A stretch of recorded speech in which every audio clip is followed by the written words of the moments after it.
It's a public meeting. We have members of the public. Thank you. Welcome, public. Hi, public. Thank you for being here. Happy spring. There we go. Yeah. Looks like it's recording. Yeah, so we originally had hoped to do this on February the 5th, and then with scheduling and sicknesses and so forth, it's come down to today. Great. Okay. I'd just like to make a couple opening remarks. What today is about, this is a goals and strategic planning meeting. I mean, that's the focus. But really, I think the sense of today is it's a chance for all of us to talk about our goals, our priorities, and we've never had that opportunity. 2 years ago, before COVID hit, I'd hoped that we would be able to sit down and talk about goals as a council, and we never really got that chance. COVID hit, then we're doing things on Zoom, and then one thing after another came up, and I guess that's just the nature of city government. But today, I think this really is, it's a public meeting, but I think this meeting is largely a meeting for council. This is our meeting. The agenda is what we want it to be. We're going to talk about our priorities. And so I guess, first off, John Shade and I met a number of times to talk about what we felt would be helpful and useful. And one way to frame today, I think, is to ask the question, when our terms end, or the present 2-year city council term ends, so we're talking about early January of 2024, what will we be able to say that we got done, or that we got started, and that we're really proud of? What are our priorities? There'll be the day-to-day things that really we take care of and don't necessarily amount to a whole lot in the long-term scope of things. What things can we do in the next, what's left of the 2 years we have, to really get something done that's good for Manitou, things that we'll be proud of? And in some cases, there'll be big projects we can't get done in 2 years, but we can at least get them started and well-formed. So that's how I'm looking at today. That's how I'd kind of like to address it. This is a chance for everybody, all of council, to express your thoughts and your opinions. We want this to be fairly informal, uncontrived. And although the ultimate effort is to get towards defining goals and figuring out a strategy, I think it'd be unrealistic to assume that we can get that done in one day. It's not like the Blue Fairy Godmother is going to come in here and change the rats and the mice and the cleaning girl into a final, happy, wonderful solution.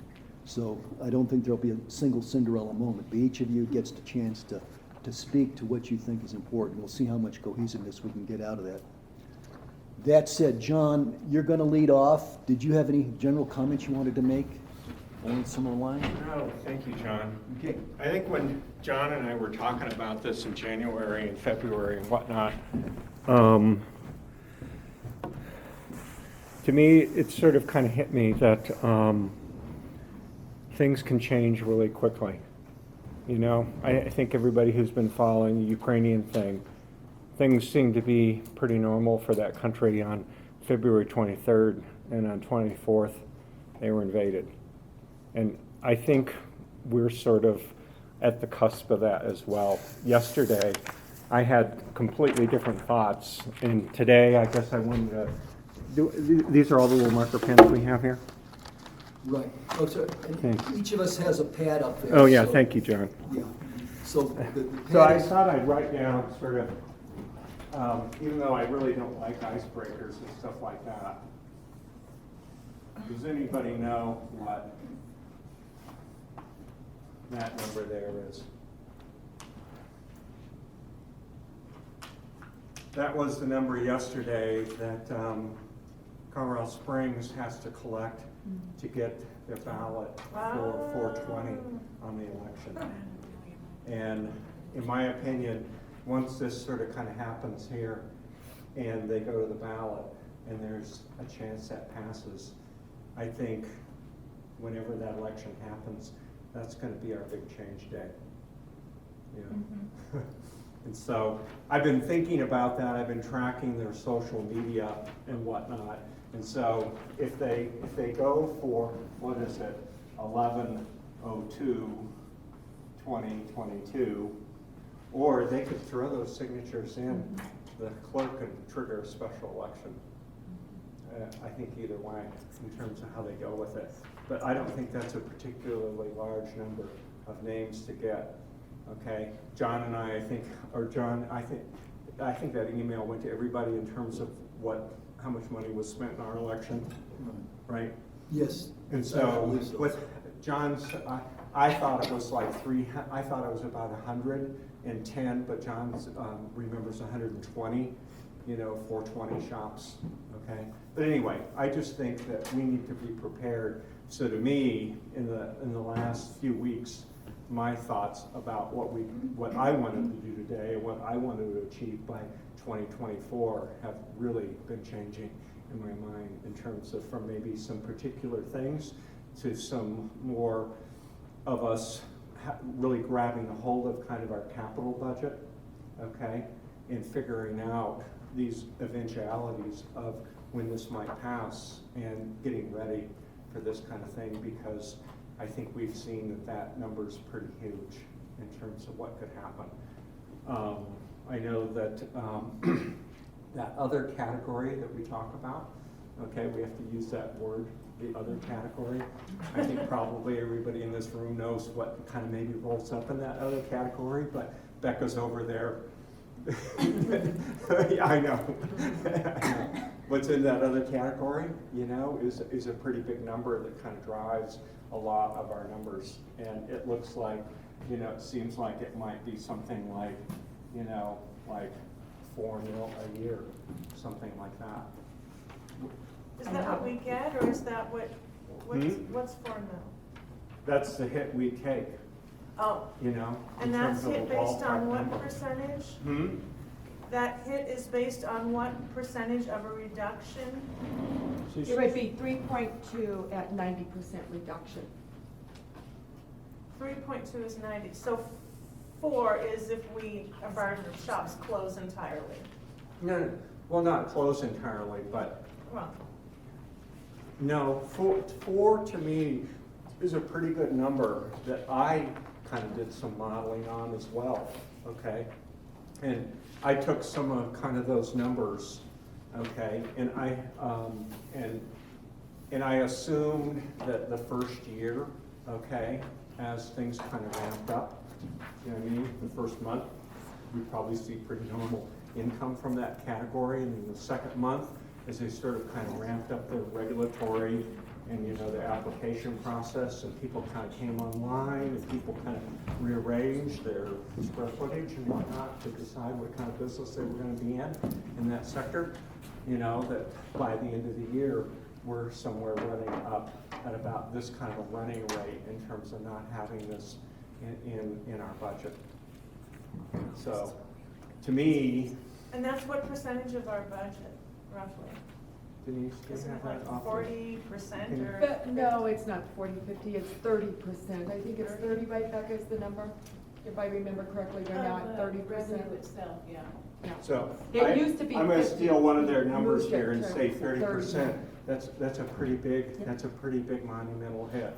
Yeah. And so to me, to answer kind of John's question here in terms of each, if you were thinking about in 2024, what would I be proud that we'd be ready? I'd be proud that we'd be ready by 2023, actually, okay? In terms of that we don't stick our head in the sand and assume that just party on this year, that we start thinking about right away, what might happen here and what are our contingencies, so that we don't have a fire drill on this day here in terms of trying to whack at 2023. And by 2024, certainly, we've got at least a roadmap kind of set up, So those are kind of my thoughts and my sort of kind of starting 7 minutes.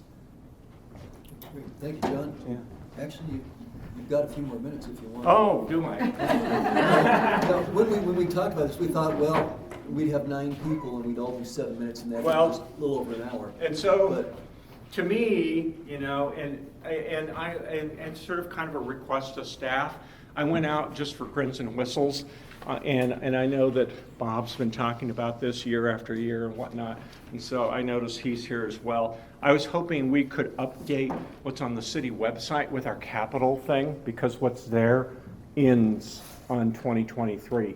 And it would be really great if we could have what's in our budget book, out there on the webpage. When you Okay. download And- that, okay, just to refresh that. So, What page? Can you show what page, do you know what page it is? I'm on page 179 if you happen to bring your budget book. But when I had printed off, They can read when I on had printed off, I thought 177 was a good what I had printed off, what the public sees, it only goes to 2023. I'll give that. Oh, it doesn't, Yeah, it ends in 2023. oh, that's the inner part, okay. Well, it was, Yeah. it's that entire document, and I'm sorry I didn't write the URL down on what Oh, that no, you're is. good. But, I will, can I make a comment? Yeah, oh, Do you want please. me to comment while she's talking or no? no, please, Yeah. definitely, it's informal. No, I will say, Public Works, because some of these are real detailed, it's big picture. And so I've been asking Public Works, and I know Jeff and Roy's been working on more detail of what capital means, instead of just, here's this. So they're working on a more detailed SIP, so it's not just this big picture type of thing. And we should, I know they're working right now, and hopefully in the next month or so, that will be updated with that. So just want to share that. So the other, Can I just see where you were, because I'm on page 179 of the budget book, if you happen to bring. Can you show us where, we're still missing. I'm not seeing that page. So are you on tab? I'm on tab 13 Okay. in the second set of, in the second decade or the second grouping of tabs, 13, page 179. So if you look on the bottom in terms of when we get the grand totals, okay?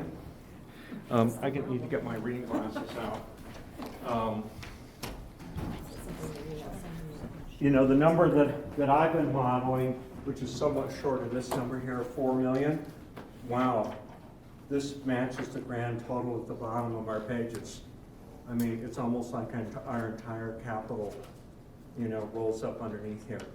So to me, we either have to start, I can't believe that we're gonna cannibalize this entire capital budget.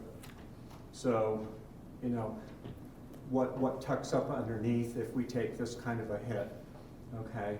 You mean like, what else should we cut back on? Yeah, exactly. Operationally, I mean, it seems like to me, the whole operation is game for us to figure out, or otherwise, I can't believe that we would just take this number here, okay, and hit it only on this page 179 and all these projects, okay? So can you, for the public and for those of us without the budget book, tell Yeah. us what page 79 is all about? So we can track On page it? 79 is the capital improvement fund, Oh, okay?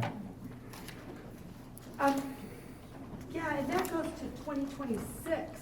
And that goes to 2026, yep, in the book, So the capital improvement plan there goes till 2026, right, and same with the enterprise. So on 179, it goes 2026. so right. does that mean between now and 2026, we're anticipated to receive 4 million into the capital improvement fund? Well, no, each one of these capital, if you look at each one of these, if you look on page one, just as an example, on page 180, okay, you have to kind of concatenate the sheet together because the headers didn't fall over into the next page. But when you look on each one of those years, okay, except for the outline years in terms of there's just not a lot of stuff planned for 2026, but we're in the ballpark of 3 to 3.9 million, okay, in the capital program, okay? And those aren't connected to fundings, like it's not connected to grants or? Yes, it is. Okay. The bunch of this is PPRTA funding. Yeah. Right. So 2023 starts the new PPRTA. So Right. that is money that we automatically get. Right. And they already have a budget of what they think we'll get over the next 10 years. So Right. a large portion of this is, not all of it, but a big portion of it is to the, so these are. I Yeah, don't wanna go ahead, now jump in. So for instance, let's do an example, like Creek Walk Trail Phase 3, we have 175,000, 65,000, those are grants, right? So that is money. So even though it's here in the capital, there are grants that come to fund a great portion of this. Not all of it, of course, but a great portion, and then we look for grants to help with the others as we go forward. So Denise, help us to navigate that as an example here in terms of, can you pick one of those things on there? where there's a significant one that has a grant embedded in there? Okay, so like ADA is pretty much grant, because part of PPRTA is also ADA improvements and those things. So we look at those for grants, yeah. Sorry for interrupting, but I just thought of this. I was remembering back to when I first joined council, Mhm. and I didn't know what all these damn letters meant, Mhm. and nobody would bother to. So American You're fine. Disability, good point. And I would raise my hand all the time, and I'm sure it was annoying for the speaker, because Yep, almost every acronyms. sentence had these acronyms. Yep. So I just thought for Michelle, and for the public, if anyone's actually gonna listen to this, to try to You see bet. what these things are, and, yeah. So ADA, American Disability Act, PPRTA, public. High speed. High speed, there we go. Yeah, thank you. See, I don't even know, I just, they're Wait, out what's the there. R? Regional. Oh, So it's transportation. rural transportational, thank Sorry you. to say. And you will be getting a whole presentation on that, April 5th, I can't remember what date, but it's coming because and you'll hear the history and how we got there, so that's coming with all those details. So yeah, another one, here's one that's not part of a grant right now.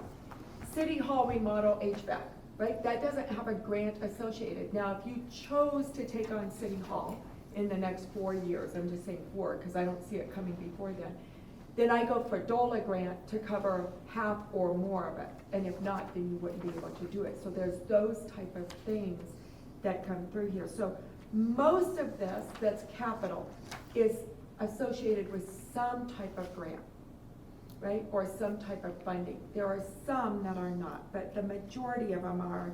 Now, vehicles are not. So all vehicles we don't have grants for vehicles. Unless if we start going EV, and then we might be able to get some grants that way. And that we're looking at that now from a overall perspective. So let's pick a big tiger on this page on 179 here. Okay, up at the top there, you said the Ruxton Corridor, Pikes Peak Area Council of Governments, okay, grant, okay, for the Ruxton Corridor. That's about 850,000. What portion of that is a grant? All of it? All of it. And do we need matching funds for those grants? No, not for PPRTA. No, we can say that we want to spend, Becca, we don't need any matching funds for PPRTA. Right, Some of because them, federal PP funds. PPRTA is not really a grant, it's a specific Yeah. special tax. There you go, thank you. So, but your capital projects have to be approved by city council, and then they go for a vote before the citizens. Right. And so the capital projects are approved, and that is all the capital money can be spent on, is those specific capital projects. Yeah. Now, the PPRTA, I always like to remind people, does have a smaller tax, well, maybe, yeah, it's a different tax that doesn't have an ending, and that's for maintenance of the roads. Right.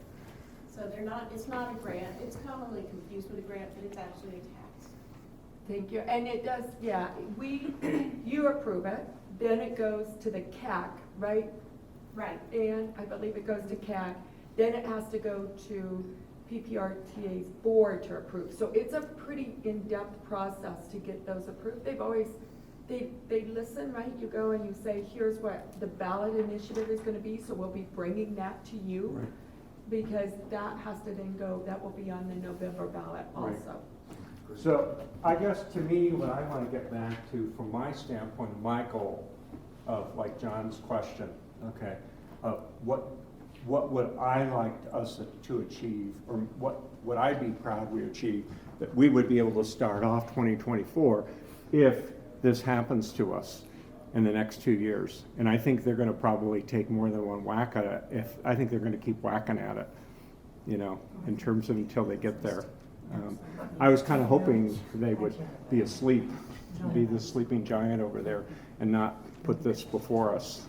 But to me, I think this is I think we ought to at least have some contingencies and some plans, okay, in place, and some reality. This is a pretty big hit. So it seems to me that one thing that might be helpful, if we're trying to figure out how to function with 4 million less money, how much of that 4 million, how much of the capital budget is already, grants, DOLA, whatever, PPRT and other things, so that we know where our tax money, our own money, is going to see where we can cut. Am I? Right, on the yeah, right track exactly. there? Yeah, exactly. I don't know how, if I look at that page, I don't know how much of that would just be there regardless of the Colorado Springs election. I agree, and I think that's some of the tools we need to start kind of creating in terms of for ourselves, and kind of figuring out what's this decision process going to be, because to a certain extent, we've been kind of walking through this thing, okay, using previous council's plans, okay, previous years' planning cycles, okay, to plan this all the way out in terms of the horizon there of 2026, somewhat largely on autopilot, right? And now I think we have a possibility of having a pretty big sets of decisions to make. I do want to say the 4 million, remember, out of all this, we've been adding a lot to reserves.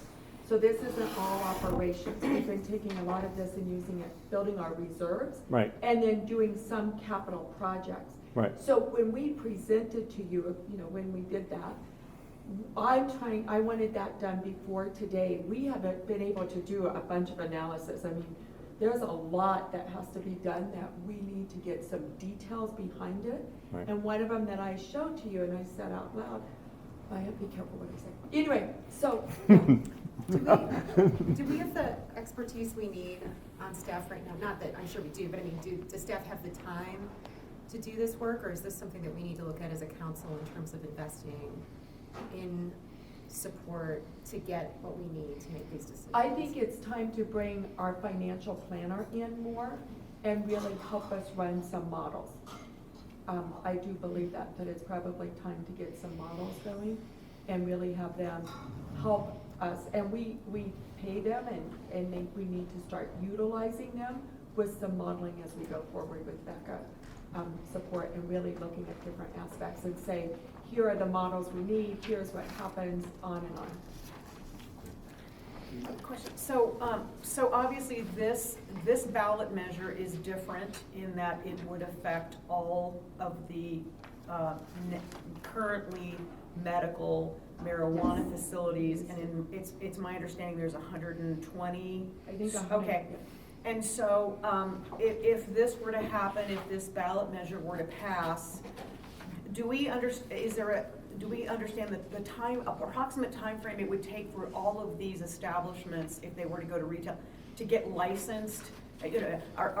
So I'm grateful we're starting the conversation now, but in part of that modeling, I'd like to know, this is going to pass, and then this process has to happen, and this is when it's really going to start hitting us. Do you have a sense of that, how long it takes? It would depend how quickly Colorado Springs staffs up, because it does take time. I mean, we do 2 of them, and it takes quite a bit of time to do all the inspections and to write it up and to do on and on. So I think it would depend on how quickly they get staff, but I would guess by the end of 2023, they will have some, not 120. That's a big workload, unless if they bring somebody on, which they could do, a consultant to come on and just do it, right? That's an option, whatever they may choose to do. But I'm thinking by the, probably October 2023. And this 19,000, I saw it on their website, but I've been told that they need 30,000 by individuals at Colorado Springs. So I don't know where the 19,000 and the 30,000, I don't know the difference. It's still not huge, but I saw that number on their website and was surprised, because I've been told it's 30,000. Well, why did it go from 30 to 19? Because I used to read 30 and now it's 19. Does I that mean thought they already have? 33.5 was the total number they need, and they're whittling down on that. That's what I understood, but Yeah, I don't know. 33. I don't know. They'll they'll get it. That was They're gonna get it. what was, when they made their announcement yesterday, okay, that's what they stuck on their webpage. Right. So I'm assuming they have some number from the clerk. Maybe that's a typographical error, but I think whether it's 19 or 30, it's still really doable. So Judith, I had run kind of a model using some of the numbers that we saw earlier, okay? Like for instance, in February, we only take a $58,000 hit in terms of, which isn't a big thing, you know, no big deal, you know, 58,000, okay? But if you add it all the way up and kind of let this thing kind of slowly kind of ramp up in terms of number of stores and whatnot, the few models that I kind of ran was by the end of 2023, we're at about 3.2 million as a hit. I would imagine that people are going to be pretty anxious to try and figure out how to get something done once they get the momentum going, once they get the system going. Yeah. So And they have that's enough just my, resources to that's They have resources, maybe, yeah. but I mean, you know, that's just a total guess. But I think we're at least for the first year into the millions. You know, 1, 2, 3, maybe even 4, that type of thing, depending upon how that would go. So we did the modeling, as you know, with COVID, we were watching it every month and we had models going and seeing what would happen, and that's how we would do this also. So we have to build that same model, and maybe it's the model that John has. If he'll share it, we can look at that and go forward, and then we watch it every month as we move, and that's what we did with COVID. Every month, we knew exactly what was coming in, how down we were, how up. Those type of things for the first year and 2 years will have to happen monthly, watching it. So yeah, it could be. You think it will be 3 million the first year, John? I ran about 3 by the end of the year, just assuming that the first few months, like I predicted that there would be almost no hit to us in the first 2 months, just figuring that just regulations and just them coming up to speed. And then I took fairly small percentage cuts of some of the numbers in here, okay? Like 5%, 10%, kind of slowly kind of ramped it up, you know what I mean? Assuming that they would, you know, start lighting it up later in the year. I mean, this could be a stupid question, but, you know, I mean, is there going to be a supply chain issue with marijuana? I mean, are we going to run out of marijuana No. to fill that many stores? Is that not, it's not a thing? Whatever No. that. Okay, I was just curious, I have no idea what It just the, grows in a greenhouse, it's not Yeah. like you have to order it from China. yeah, I was just curious. I And we didn't need know. to be careful on our verbiage. Sorry. Because just remember.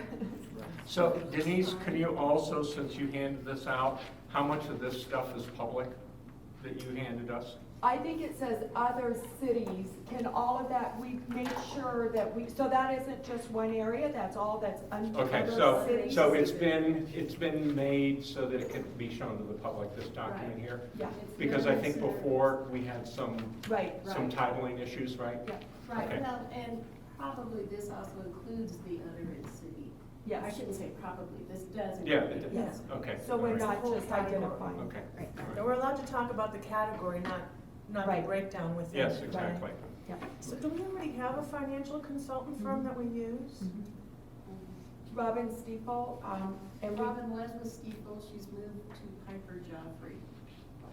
Robin Moore. so we'll be bringing her on. We've had, what, a 30-day, 60-day that we Right, could. she had to be benched for a couple months during this process of moving to Piper Joffrey. Then in April, she can be up and running again. So he specializes in municipalities? Mhm. Oh, excellent. And Colorado Springs Utilities, she works with them also. Because I was guessing that the time for them to ramp up in terms of regulations would be shorter compared to our experience because their language is in their ordinance, they're already going into stores that have been previously approved and previously exist, and they've already been inspected, and they're already fine in terms of being a medical facility. So I wouldn't imagine, that they have to check their bars on the windows because they've already done that. So it may be a fairly quick process, especially if they hire people to implement it, because they'll make a ton of money if they do, and they'll probably, be smart about it and get it done quick. I wouldn't think it would be nearly as intense as starting from a brand new building and people wanting to come in and standing in line to have it inspected and see if they meet all the state regulations, You're right, it still has to be done by the city. So the city of Colorado Springs has to have the staff to do all of the inspections and provide it, or they have to contract that out. So they can't just go and do it themselves. Oh, so we know for sure that each store has to be personally inspected even though it's already approved as That a I medical? don't know for sure. Yeah, but I- that sounds like an yeah. assumption that Yeah. I'm thinking may not be true. Yep, you're right. Because the stores are already operating and they've already been inspected. So if you're selling other stuff at a different tax rate, I don't know that they have to come in and make sure that you've got the proper locks on the doors. They've already done that. So that's what I was thinking it might be. Well, about. I guess for me, the bottom line is, I want us to kind of be real. Be ready. And I actually think that, actually this exercise in sharpening our pencil up from the standpoint of the city budget, and really getting this team really anchored back in the capital program and just our expense profile, I think would just be healthy for us anyway. Yeah. If we don't bite this bullet on this one here, I think just even the exercise of going through it will just make us be a better governing body and a better staff anyway, in terms of us just sharpening the pencil up anyway. Great. But, so that's my pitch. Good, great, thank you, John. Okay, so I think this was a good discussion. This isn't quite how I envisioned, I think, and John, because we were gonna try and give every council member a chance to talk Right. for, 7 to 10 minutes, so we could get ideas out there, take a break and then come back and go through things in a little more detail. I think probably the discussion here has gotten a little more detailed than what you and I anticipated, but I think it's a good discussion. So that said, what I propose is that we take a real quick break, refill our coffee. We'll come back and we'll try to get through each council person. I think, 7 to 10 minutes would be good. And then with the idea that we'll come back to these topics several times through the day. It'll give us a chance to incubate, but rather than simply have one idea, take precedence over everything, we can kind of get that smorgasbord out in front of us and see what our priorities are. So if that's agreeable, the council will take a 5-minute break, read your coffee cups, stretch your legs, we'll come back, we'll get back to it. Thank you for leaving.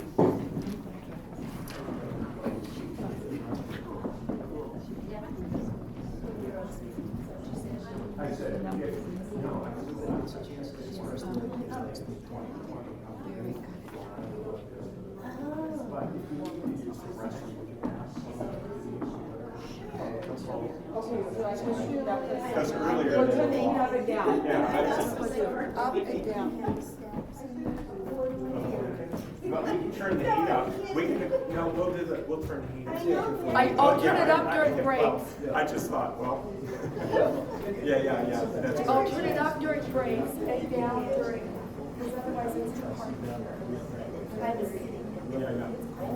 Oh, no, that's good, that's good. I figured that I would drop the 64,000 ton over as the first one. Yeah, I mean, that's a concern for me, because that's that.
to change our message.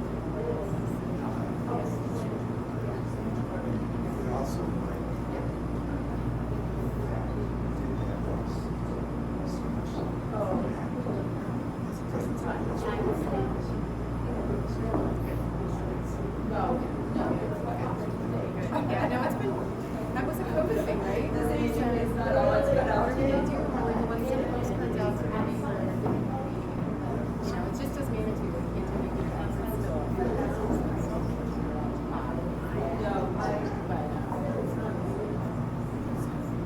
Keep it up. Did you get your post?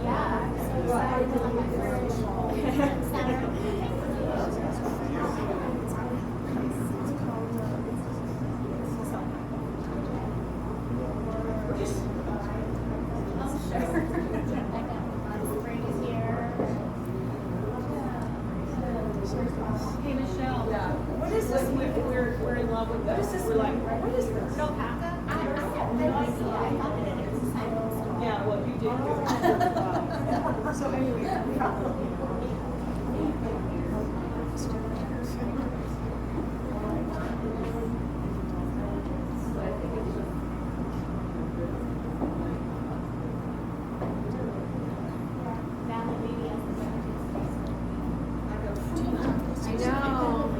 I know, and it all depends too on like how much business you but yeah, it's changed. I have two pages on my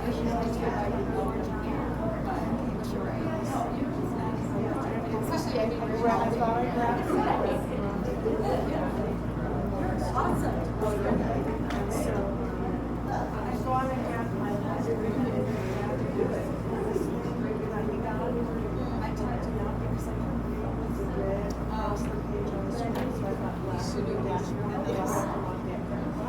Well, I grabbed the wrong version. I know. What you got, 2020? But it did completely change. Oh. Yes, exact same thing. This is why we should have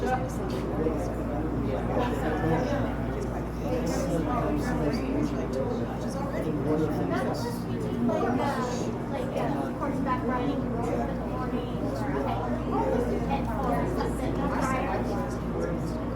That's all we do. Oh, it's just strategy.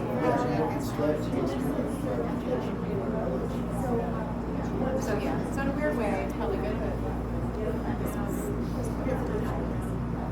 No, I always want. Okay, I've done out for town, and it's like one of those things where you're like, I figure out there's That's better than the thing.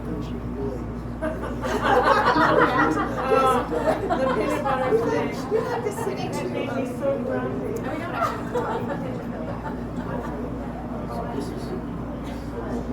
actually.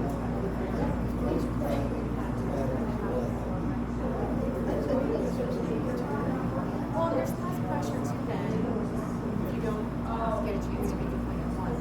It's not like you'll never get to know Right, exactly. or if one meeting's less effective than some.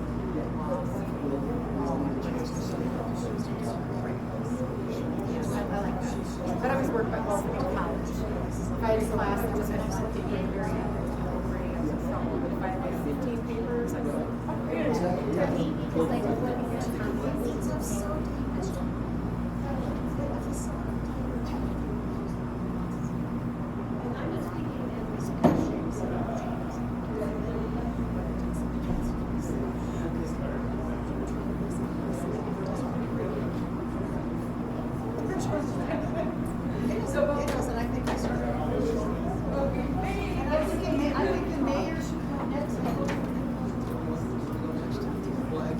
You're our leader. Well, You're our fearless leader.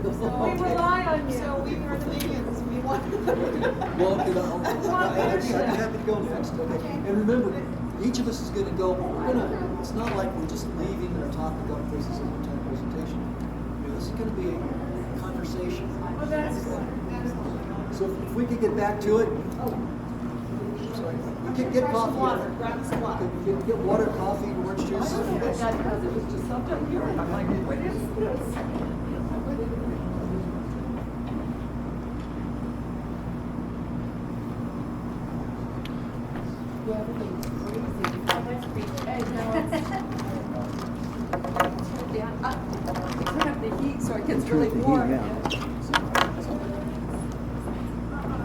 was freezing to death, right? I know that. Well, you just say something. I You know what I just, mean? you can't hear me. But you know what? Or we can just bring the chairs right here. I mean, you're reading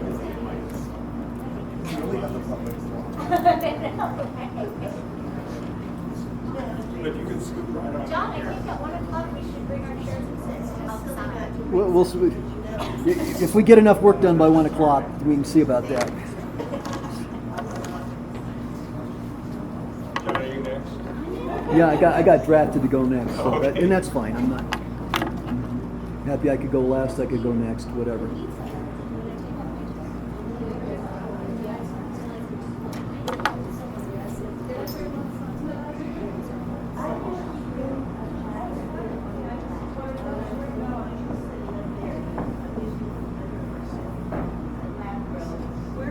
My first cup of coffee.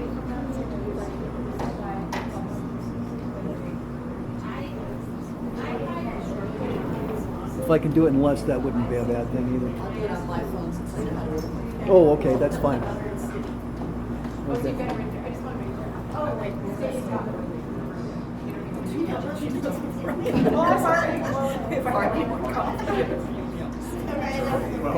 Yeah, I had a cup before I left, and then I had two here, and that's why I said to John, I said, whatever. Okay. Get my bladder going here. Well, I got drafted to go next, so I'm going to go next. Sounds fair. That's more than fair.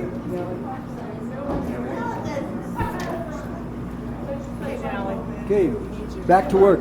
Okay, so I'm going to try and do this in 10 minutes or less for my portion. I was asked to go next, and there's a whole bunch of things that any of us could speak to. I'll start off with a couple of fairly concrete things. For me, I'm going to say the library is a huge goal for me. We have several facilities that need work. We've got the library. We have questions about the Hiawatha Gardens. What's the future of that property? What about this building? What about the swimming pool? We have other huge capital improvement needs, old pipes, old sewers, roads that need being repaired. And when we talk to our constituents, a lot of times it's the roads and those sorts of things that seem to really take precedence. So I would say the library is a big deal. I see that as the first step to address all of our facilities. Okay, big deal. Capital improvements, I should say.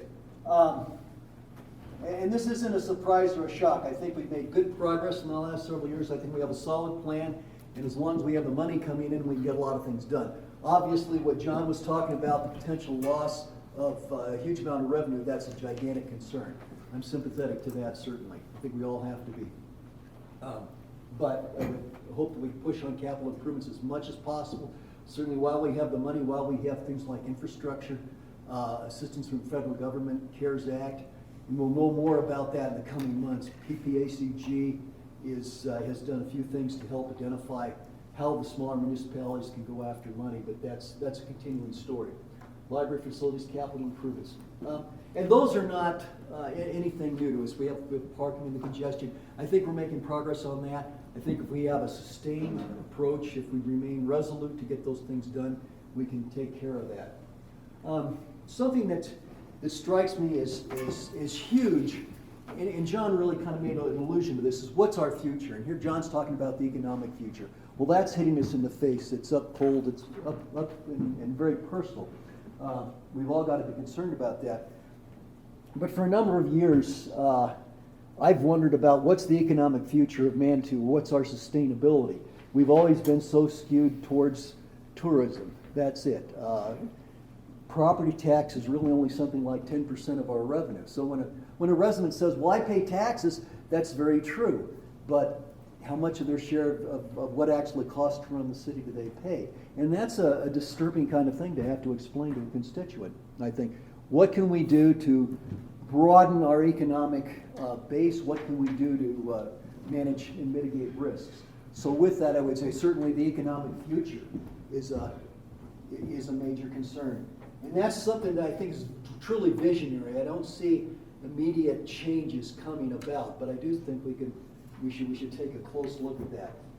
Economic sustainability, and Becca had given us a good presentation back, I think, in August, so I think that's sort of a kickoff that we could go back and take a look at. Environmental sustainability, I think, is a huge thing. We've seen that voiced in a number of ways. I think we could be a little more focused, perhaps a lot more focused and a lot more methodical as far as addressing our environmental concerns.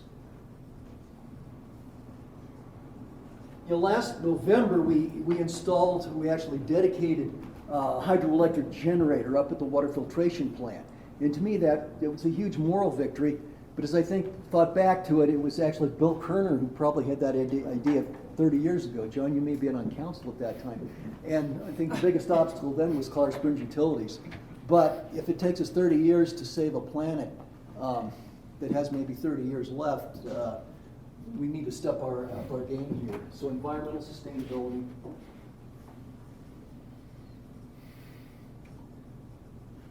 And then I would think vision. And I know when I met with all of you one-on-one, when we back in got probably into January, we talked about what we wanted to make this day be about. I know I shared with you several of you, this idea about the great oaks at Christ Church, Cambridge University. So let me go ahead and I'll make a quick pitch for that. Okay, so this is apparently it's true. It happened about 1900. So Christ Church College, Cambridge, England. They have a big dining room. It's like Hogwarts. Okay, they had this huge oak beam that holds the ceiling up, and the building and grounds guys were checking it out, and the beam was getting wormy. Okay, so this causes a huge problem. The building is 400 to 500 years old. The beam has gotten wormy, and you just can't run down to a hardware store and get a replacement beam. It's like 60 feet long, 3 feet by 5 feet. So there was a hue and cry, and they had committee meetings. They tried to figure out what to do. Finally, one of the college foresters, who actually worked on a tract of land outside the university campus proper, came in and said, "Look, we've had these trees growing to replace this beam. Here's the note from my predecessors from 500 years ago. They planted these trees and said, these trees are to replace the beams, among other things, in Christ Church College. 500 years prior to that, they knew they were going to have a problem, and they planned for it." That vision, when I first heard that story, it was like cold water hitting me. I thought, this is tremendous vision. In America, when we have a long-term plan, it's over 3 months, in less than 5 years. That's not a long-term plan. That's barely time to turn the ship around. So we can ask ourselves the question, it's in our life as council, in 2 years, I mean, if we did nothing but screw up, the city would still survive. I'm not advocating. I think we need to work hard and work smart. But what's it going to be like in 20 or 30 years? What's it going to be like for the next generation of Manitouans? Will they have enough water? Will they still have trees? Will they've had tremendous fires? Will we have an economy? Would we have to raise property taxes to such a huge level that we don't have families with young kids? We're all going to be old people. I mean, we really, I think, want to have a vision. So that's what I'd like council to embrace. Yes, we have to deal with the day-to-day things, and we have to deal with things on a 3-month or a 2-year scale or something like that, but really can we set some vision so that we're addressing problems before they get out of hand. So I would say vision is a big deal. And that's something we have to share and work at hard. We have to maintain that. I think morale is important. Who all remembers the chair project? Chair project? Okay, when we had chairs from basically right here on the corner, clear up past Tubby's turnaround. It was the second Sunday in March, about 2016, something like that. And it was just so quintessentially Manitou. It was so quirky and strange to see Manitou Avenue blank and vacant except for this chair, this row of empty chairs, like 1,100 chairs or something like that. And then music. Was that an imagination celebration project? No, that was a Sean O'Mealy project. But did Imagination Celebration bring him in, or? I think the grassroots thing was from Sean, And then he pulled it off. Imagination Celebration might have been involved, I don't know. But a lot of people got involved, in some in official capacities and some in not. And that was the part of the beauty. It was, you know, you could bring your chair down, bring your kitchen chair, regardless of who you are, and you can have a place in this big file chair. So that was kind of a quirky Manitou thing. But I think that was an example of something that was so huge for morale. When the football team would make a touchdown, you'd hear fireworks go off. I don't think we do that anymore, but it was kind of a quirky Manitou thing to do. Where else can you find a fire department that actually goes and sets off the fireworks and avoids shooting at the visiting team? So I think morale. So some things like that. No, they did that. They avoided shooting the other team's side. So I think morale is a question. And we have things, Denise, you've got some a cleanup day kind of planned. You've talked about having an end of the summer potluck. There's a variety of things that can happen. I think if council can support that in our way, we do things that make people realize that Manitou is a special place, that's unique, it's a little quirky, it has personality. Let's see. I think team play is huge. I think if we want to be effective as individuals, we need to be effective as a team. We need to know that our individual strengths contribute to the well-being and the efficiency of the overall team. So if we can find goals and find ways to cooperate without giving up our own individuality, I think that'll help us a great deal. I think we've got a very competent, very capable staff. So I think a lot of the operational execution, it falls to them certainly.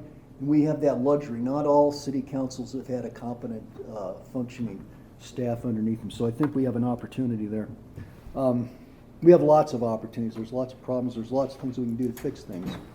And I think we have a huge obligation to to do as much as we can. Okay, that's my part. Just going to stick the date on here. Okay, who wants to go next?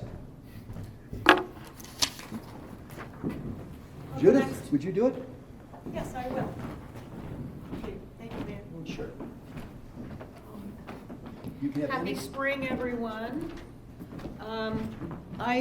Is there a red marker? Red today. I stole the blue one, but you can have red, you can have any color you want.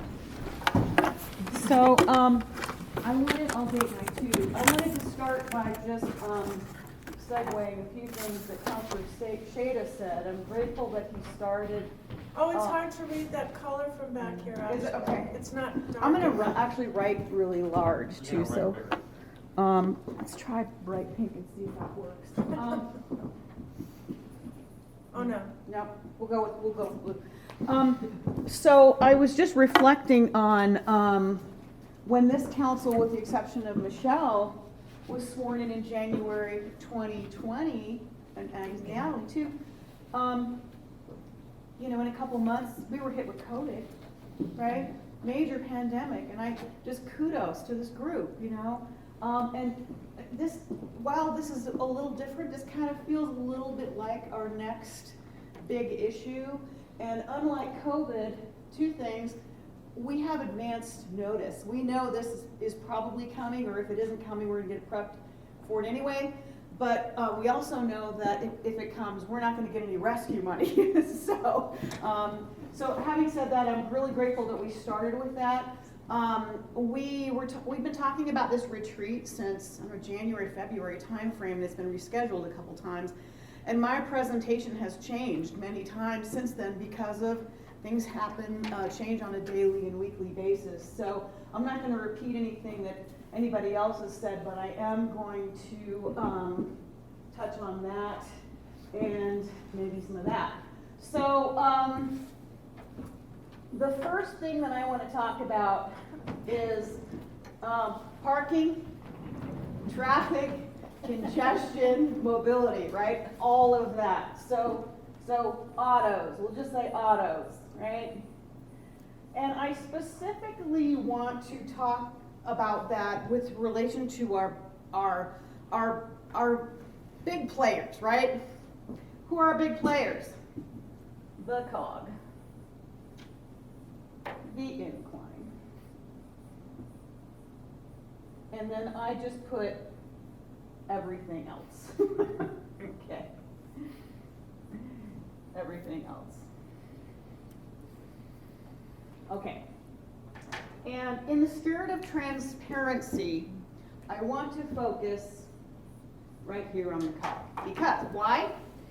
Because if we focus on everything else and we don't address these issues, we're not going to get anywhere. And so I'm going to hand out a request for information in the spirit of transparency. I'll read it out loud because I'll read it into the record. It's just one page. On the March 8th work session, the Manitou and Pikes Peak Cog Railway parking plan was an agenda item, but there wasn't any information in the packet, and there wasn't any information provided in the presentation. And so I feel that council doesn't have any working data with regards to making sure that we make the right decisions when it comes to parking, traffic, and our congestion problems. So what I am wanting, I'm proposing that we have one, if not more, working sessions on talking about what is the COG ridership data for 2021, and I've listed some issues underneath that. Sorry, there's a typo. I was with a 5-year-old all day yesterday. I'm a little tired when I was typing this up. And what is the actual parking plan for 2022? And under the parking plan for 2022, I specifically want the community and council to know what are the projected ridership numbers for 2022 and specific details about that. I want to estimate to the city how many vehicle trips per day are anticipated so that we can make some good planning predictions. Estimate to the city the number of vehicles per day that will be parked at alternate lots. Estimate to the city how many vehicles per day will be parked at satellite locations. And so have a robust conversation so that we know exactly where we are here. I think with the incline, I think COVID really helped us out. We have a reservation system here that I think by and large is working pretty well. And with everything else, I think the Mobility and Parking Board is doing a phenomenal job bringing us data and bringing us some ideas with regards to parking zones and costs. So that's my number one. Now my number one thing is we need to talk about how we manage automobiles, trucks, cars, buses coming into our town, parking and leaving. I think it's one of the main things that I always hear from just about from everybody in town. Okay, so any questions or comments about that? My number two big thing, as many of you know, is the environment.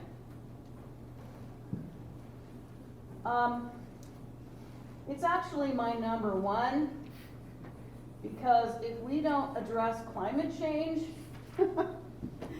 we're in big trouble. We've already seen a big wildfire in Texas. It's here and it's coming. And I get a little frustrated when I hear people say, well, the environment, I'd like to address it later. Let's do it later. It's just, I've been a climate activist since the 1990s, and I got a pretty tough skin about that. That we're always addressing the environment later. We do have a climate action work group. We've been working together since 2018. The climate action work group, which was originally the environmental work group, passed resolution 1919, which directed us with 17 action items, which we are working on. We have a contract hire, Conrad Schlerbaum, who is working with our municipal code. And I think it's time to take it to the next step.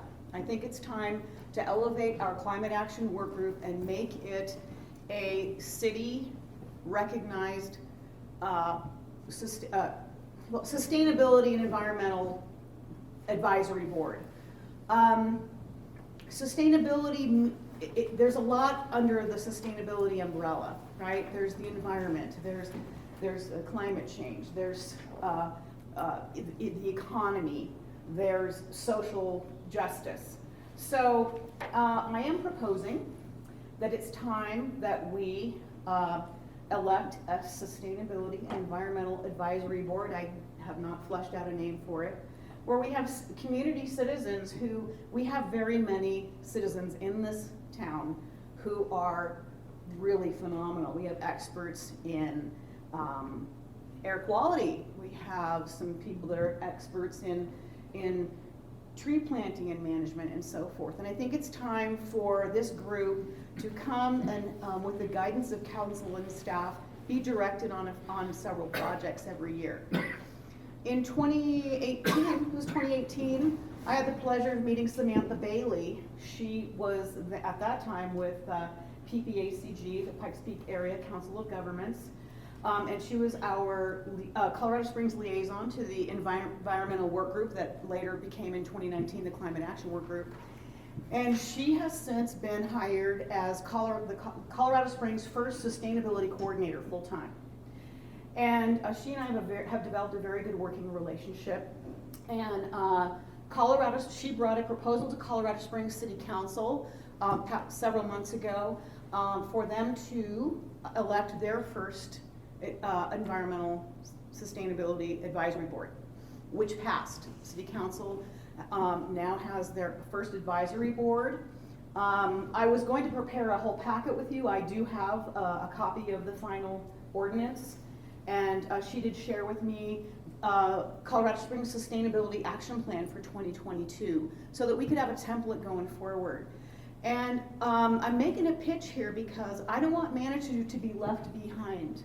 There are other communities that are doing so many incredible things. And despite the fact that we may very well see a big hit here, right now, Colorado Springs is taking advantage of quite a bit of grant money that is available for environmental projects. They're working on an urban gardening program. The reason why Manitou is doing a waste study isn't because the Climate Action Work Group got that to happen. Colorado Springs got that to happen by applying for a grant to do a waste study in Colorado Springs.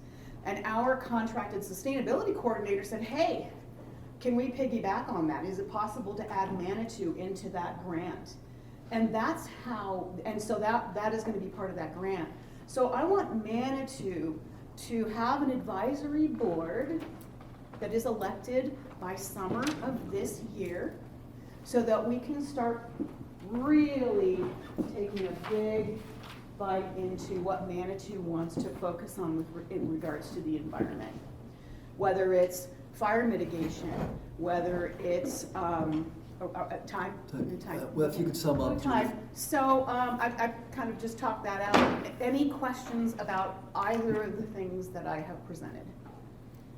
I would add a third. My third would have been community processes.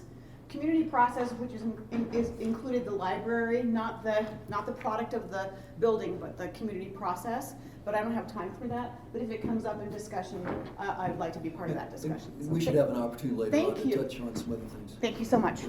Thanks, Judith. Welcome. Can I add one thing? Judith, that waste audit that you're doing, right, which is great, it's regional now, is my understanding. Mm-hmm. Fountain has joined, and Conrad was able to get all of the region to join it. So it looks like it's a regional waste audit now, if I understand that correctly. That is true, and it's going to be really interesting another thing, the pitch for the advisory board is we're going to get that data, and then we have to decide what are we going to do with that data, and I think the advisory board would be a good place for a start to kind of chew on that. Thanks. Thanks, Judith. Would you like to go next? Okay, Natalie.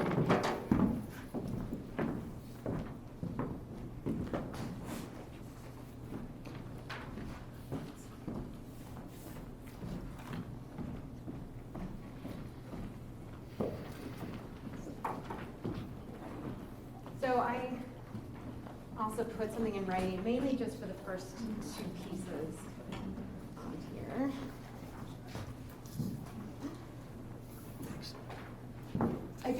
way, she's handing that out. There's more coffee, so if you want to get up, we have more coffee made, so feel free to get up at any time. Okay. So, the reason I put this in writing was because I put together a sample vision and mission statement, and I feel like that's something I didn't want to write on this piece of paper. But I do know that we'll be revisiting Plan Manitou next year, but I did add a line to the vision statement that I thought we might want to consider, which is we value diversity, equity, inclusion, and sustainability.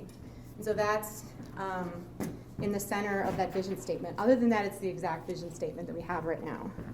And then under that, a mission statement, and again, sort of that idea of what it is we're actually doing. And so that's another thing I put together. I don't know if these are helpful for everyone, but it's sort of helpful for me. And we were working on this with the Art Center, so I was kind of inspired to take that through to council too.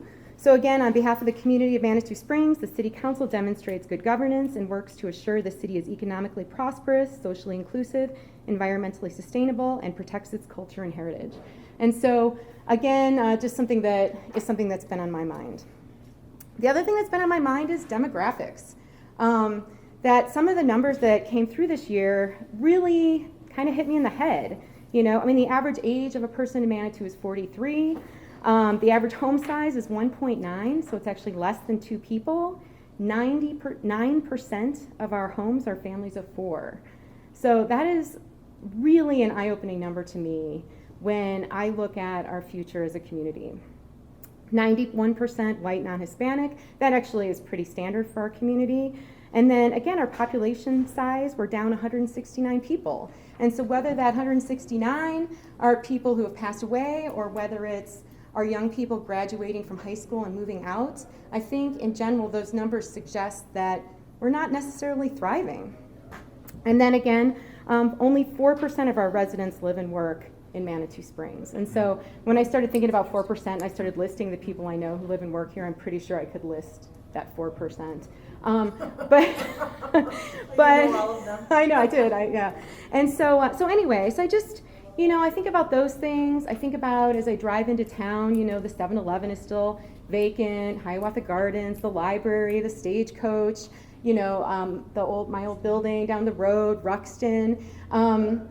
I do feel like that we need to kind of look at where we're headed. And I feel like if you look at these numbers and kind of do kind of an overall look at where we're headed, it doesn't feel great. And so there's some visible signs. And I just want us to be aware of that. The other thing is that I like to share a story too about, I was up in Boulder a few years ago on Pearl Street, and they were talking about how as the prices of homes went up in that neighborhood around there, the age of the population that lived in that community had gone up. And the young people that lived miles away were still coming down, and they were still, you know, ordering food and appetizers and dessert and a couple bottles of wine and staying up until 9:15 instead of going to bed at 9, and, you know, all those things. And that was working for a while. And then those neighborhoods started putting in their own coffee shops and their own breweries, and they stopped coming. And that if you have a community surrounding a downtown that doesn't actually need anything, that doesn't need to buy anything, because we're all 45 and we have all of our kitchen appliances and clothes, and that when we go out to eat, we split a meal and we each have a glass of wine and we leave by 7 p.m. That is not actually what a good direction. Is that what your life is like? Yeah, I feel like I stay up about 20 minutes longer. No, but yeah, it is. So anyway, so I just want us to be aware of, like, again, who we are and what that means, and that we're aware of that. And so those were all really important things to me. And so if we want young people, if we want BIPOC folks, and that's Black, Indigenous, people of color, that probably isn't going to be the people who are living here. It's probably going to be people who are visiting. It's probably people that are going to open businesses here. It's probably going to be people that are participating in our events. And just how do we intentionally do those things so we can stay alive? In the sense that my quality of life improves when there's laughter, when there's action, and things are happening, and all those things. So I wanted to point that out. And then my next 2 items, mobility and transportation, just that idea the trolley system, purchasing property in the URA, beginning to add routes into our neighborhoods, electric vehicle charging stations, Pike Ride, all those things, Creek Walk, monthly, weekly street closures, those kind of things. And again, that piece of like, when I look at tension in this community, when I look at things where we start creating those residents versus tourists, residents versus business owners, whatever that is, it usually has to do with our quality of life. And I feel like our quality of life can be improved if we can intentionally move people around our community. And so I don't want to say no to young people or the BIPOC community or anyone who wants to come to this town, but we have to do it the right way so that there's a quality of life piece that comes through with that too. And I feel like mobility is the answer. City other, the only part I wanted to add to the city other that hasn't come up yet is I want to kind of talk about our story, that our neighbors, our residents always ask us, where has that money gone? And obviously, the beginning of that, we know that, right? That we were able to qualify for FEMA funding because we were able to meet the match, really important things along those lines. But I do feel like it would be nice if we could, when all this goes away, say, this is a real thing that we've achieved. And so that could be the red trolley, that could be the library or the creek walk or something else. But I do feel like when we tell the story of marijuana, it would be, of city other, it would be really great to say there is a physical thing that we accomplished with that funding, just so that as a community we have that understanding. And that's all. So thank you very much. Thank you. With that, I can go ahead. Go ahead. I was just gonna say, this was just completed by Alex and it's out in the public, everybody can get it, but I brought it in. It's the community profile that we do every year, and it gives an update of kind of where we are as a community, which is some of the things that she talked about, so I think this would be good. And then the other thing is our school, which, as you know, we get more and more people from out because we don't have the young people here. So our school, if we didn't have people coming from outside, it would be half the size that it is right now. And I just want to bring that up because I think that's... So just to expand on that, not only just with their behalf, but like we wouldn't have a soccer team and a football team. We wouldn't have a theater department and an orchestra. We wouldn't have, like that there are opportunities and things. We can offer calculus classes and advanced math because we have a full school. And so if it was half that, we would offer half of the programming, half of the classes, there's a loss there on a couple levels, and so I just like to talk about that too. So, thanks, Denise. You wanted to go next? Oh, yeah. I thought you had a question. I'm sorry, I interrupted.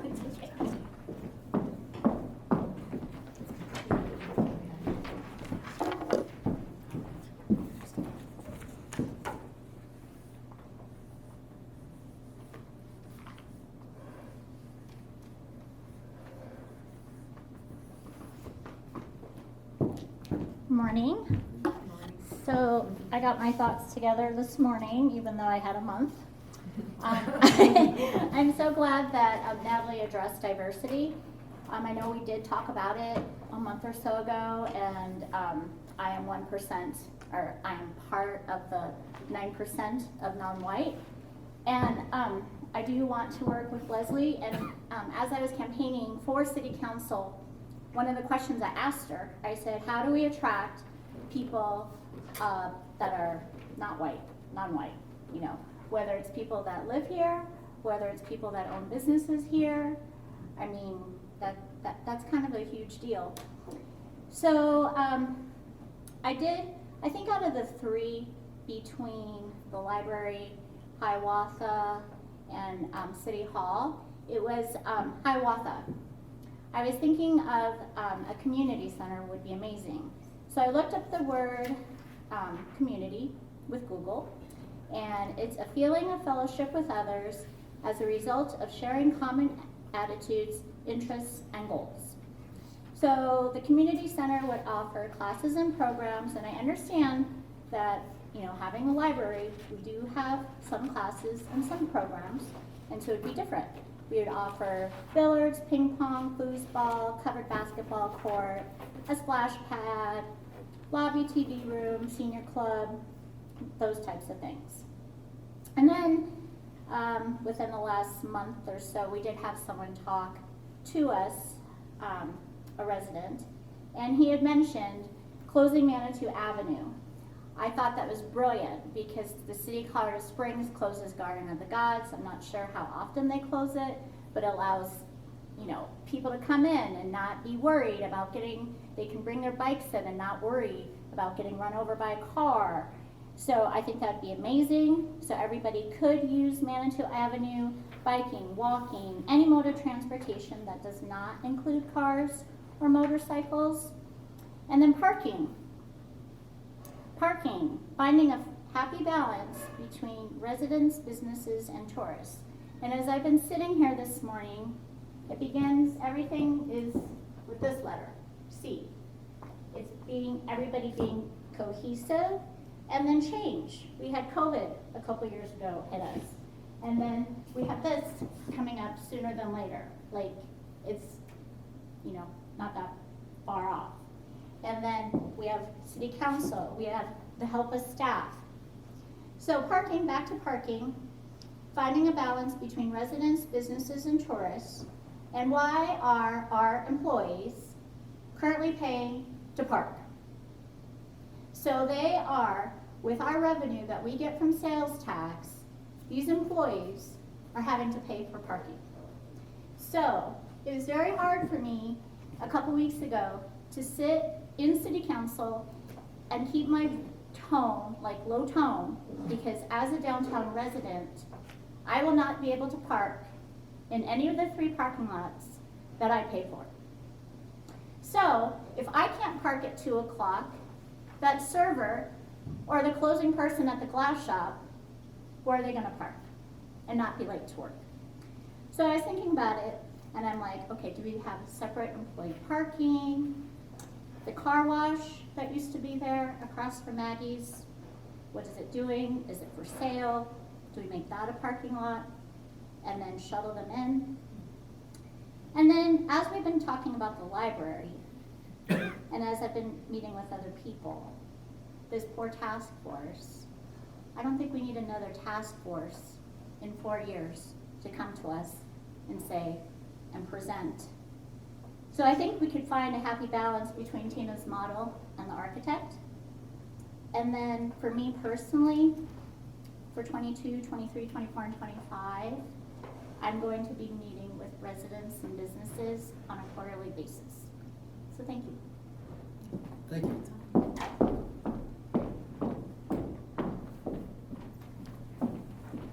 I'll go next.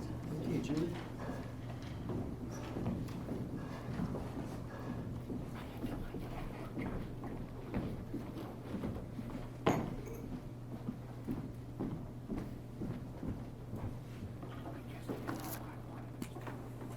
Okay, well, I have some ideas, but these aren't necessarily in order of priority. I'd like us to hire some grant writers to help get some of the federal money Pouring into the state for infrastructure and other things, because if we don't have the grant writers, we're not gonna get the money. We have one person working in planning who's the least experienced of the entire department. And so I think we need some grant writers so that we can maximize our ability to get those wonderful dollars that are focused on environmental and infrastructure, both of which are important to us. I'd like to see a parking reservation system. That comes as no surprise since I keep talking about it. Because I believe that's necessary to reduce congestion, and no matter what other stuff we do with pricing and all, if we don't have a prior reservation system, people will still be cruising around. On the parking issue, I also think it's important that we have a dedicated space for those who are able and willing to pay for it, whether it's a resident or a business, so that they have a guaranteed spot in a lot where they can park and they don't have to worry about being late for work because there's no place to park, or not being able to get home with your groceries because there's no place to park. I realize, and businesses, I realize that means there's fewer parking spots left for tourists and business customers, and that's something we have to look at to figure out what to do with them. I think we need to keep any new lots on the outside of downtown. I don't want more cars coming into the center of town. Sorry, I can't write and talk at the same time, I just realized. Downtown. So we need to look at purchasing either a lot in town on the outside, on the outskirts of town, on the east end, or we need to look at something perhaps that we purchase even in Colorado Springs, and we bus people in so that we reduce the number of cars that are in town. I think we have environmental issues that we can look at, some of which could be fairly simple and not terribly expensive. And that ties in, of course, to getting a grant writer to help us with that. But things I'm looking at, even just simple things that I, as a non-sustainability person, I'm not educated, just thinking, can't we use solar to light all of the street lights up and down the street? Why do we keep the signs on for the parking lot to say, the other day Cannon said there was 0 spaces available at like midnight. It wasn't true, but why are we paying to keep that light on that says 0? It's ridiculous. So I think the parking signs, maybe we could not have to fund paying those, after a certain hour of the day.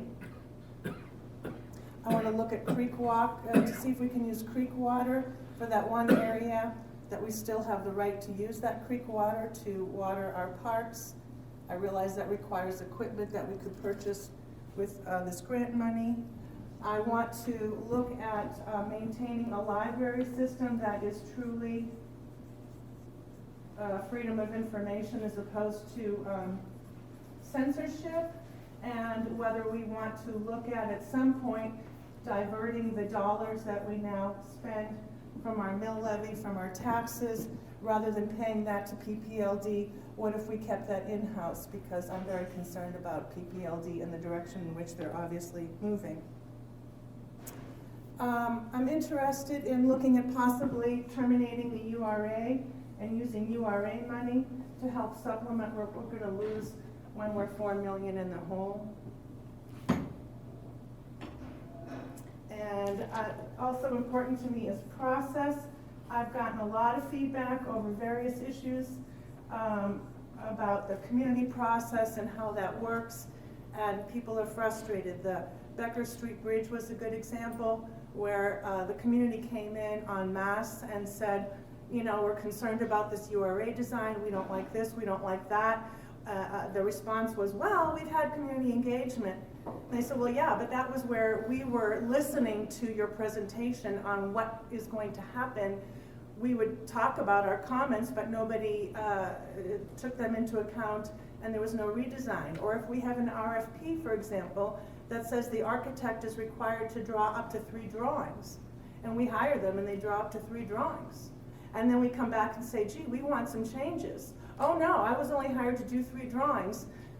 We're just here to tell you what the drawings are. So I've had a lot of input from the community that they're not happy with the process of our public engagement, that it's not really community engagement, it's more like community lecture, but not community input. And I think that's important. I also think as Manitou, part of the process, we also have to think about the balance between finality and getting things done and too late, the deadline's over, versus, gee, is there new information we can consider? And an example of that is when, and our mayor was part of this, when Mayor Nicole Nicoletta decided, we're done, the vote is in, we're going to destroy the Brook Street Bridge, the historic bridge, we're going to replace it with an expensive new bridge. And then the community came back after that decision was made and said, wait, new information. We can actually save this bridge and repair it, keep it historic, and not only that, it's less expensive. And the mayor and city council said, no, too late, haha, you're done, move on. And the community said, absolutely not. And the community was able to succeed in having that bridge be restored and rebuilt rather than replaced. And I would suggest that that's something we need to talk about with respect to the current dispute over the library. So it's not just the library, it's the process in general that I find there's a lot of complaints that our so-called community input is just a bunch of baloney, and it's all just whitewash. And I want to look at that. So those are my main issues going forward. Good. Thank Great. you. Thanks, Julie.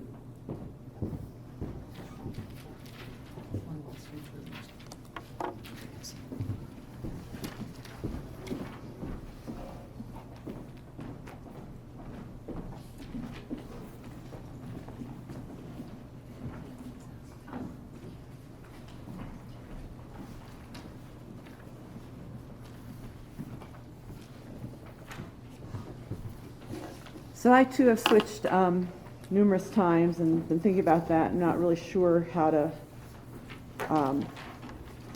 present today. But in thinking about this, one of the things is not to follow our plans that are in place and not to keep going back and redoing plans or ignoring our plans. And by that I mean Plan Manitou, Parks, Open Space and Trails Plan, and so on. So, and I guess part of that. It's too tiny Okay. for me.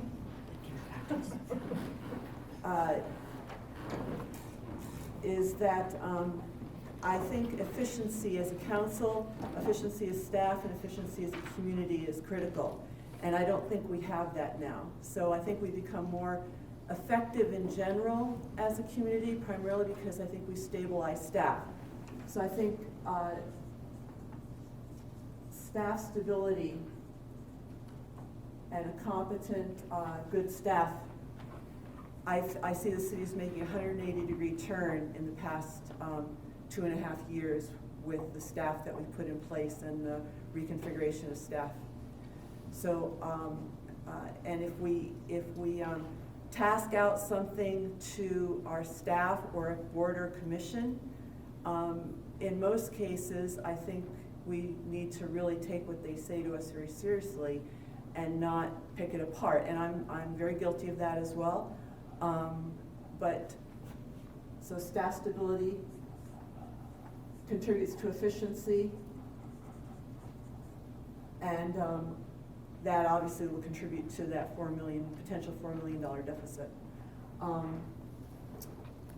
So boards and commissions, utilize them efficiently as well. Another thing is what I call reproducible decisions.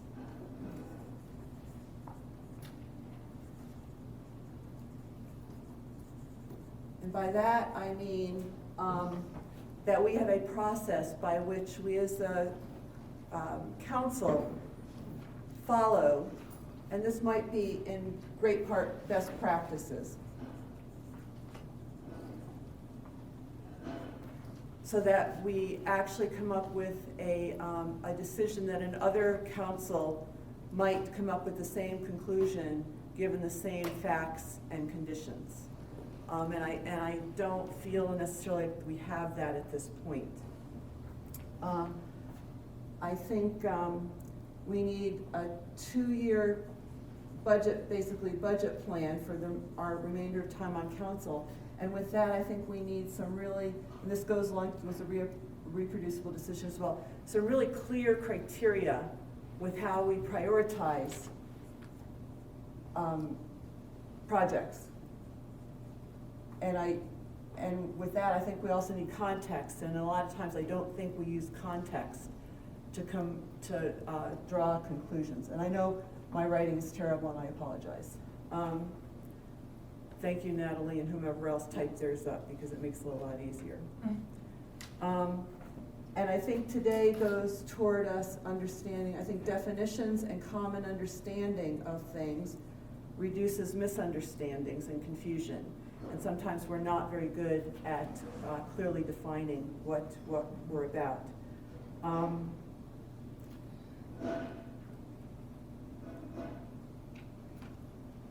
I want to finish what we started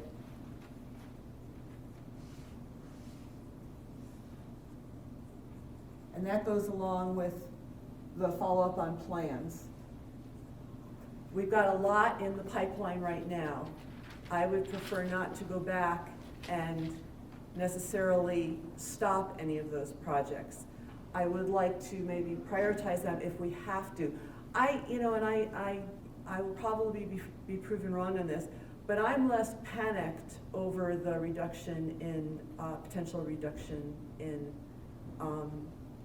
funding, revenue. I think I came up, someone mentioned tools earlier, and I came up with a tool that is useful to me where I list all the potential projects that we've got, how much is required for each of those projects, and what are the various revenue sources. There are a lot of revenue sources for many of these projects, and we've just, as was identified earlier, we've not really looked at all those different revenue sources and then seen how much we really need as a city to take out of our own revenue to put against them. And I think there's a lot of potential.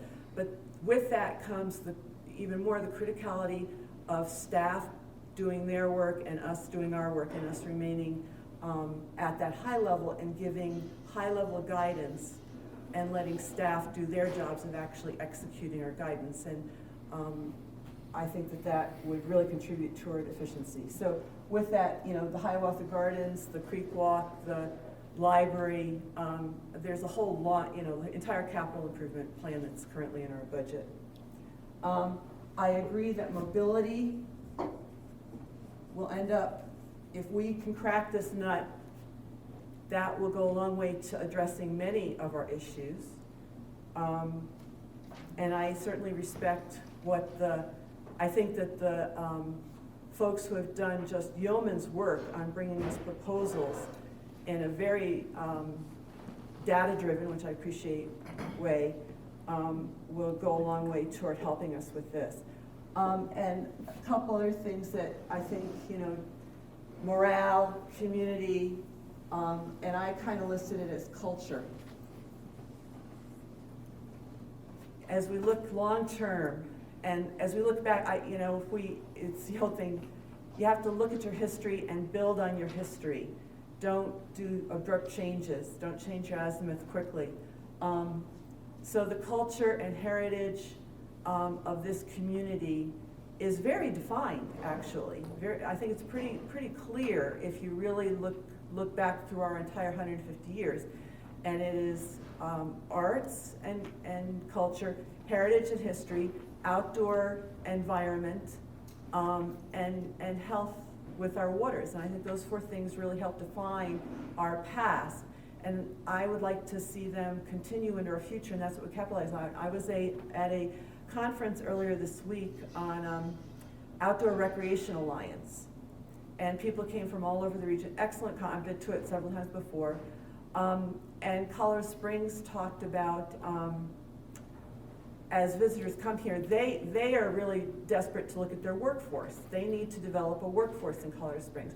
So they're looking how to leverage the outdoors and the environment to build their workforce, to bring in interns and keep them here for the next 40 years, to bring in people, tourists and so on, and get them attracted to this environment to stay. Well, we're not looking for that kind of a workforce in Manitou Springs.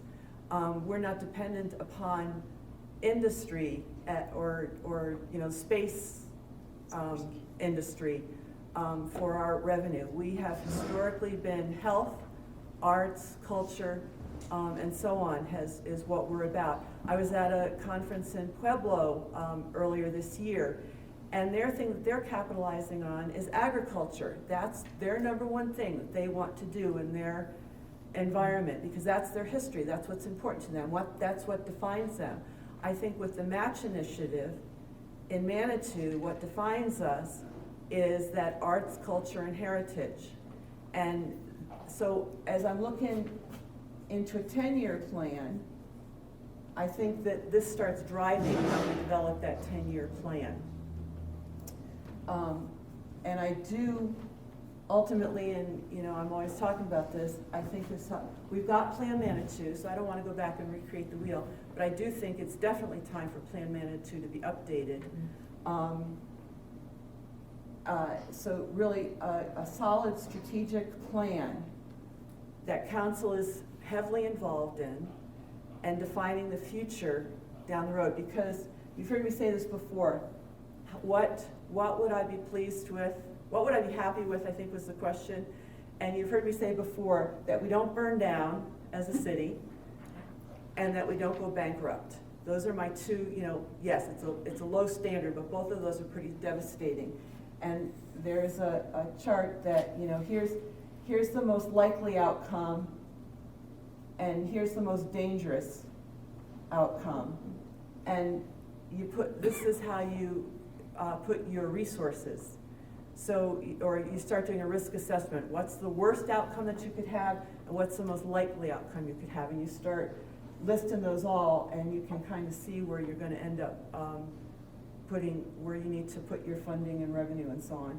So strategic planning to me, and really prioritizing our time as a council on this, and not going through and every time staff brings us something that we've asked them to bring to us, that we just go back and recreate the wheel. And I'm sorry if that comes across as lecturing, but that's one of my biggest concerns is I don't think we're using our time or our staff's time as efficiently as we can and should.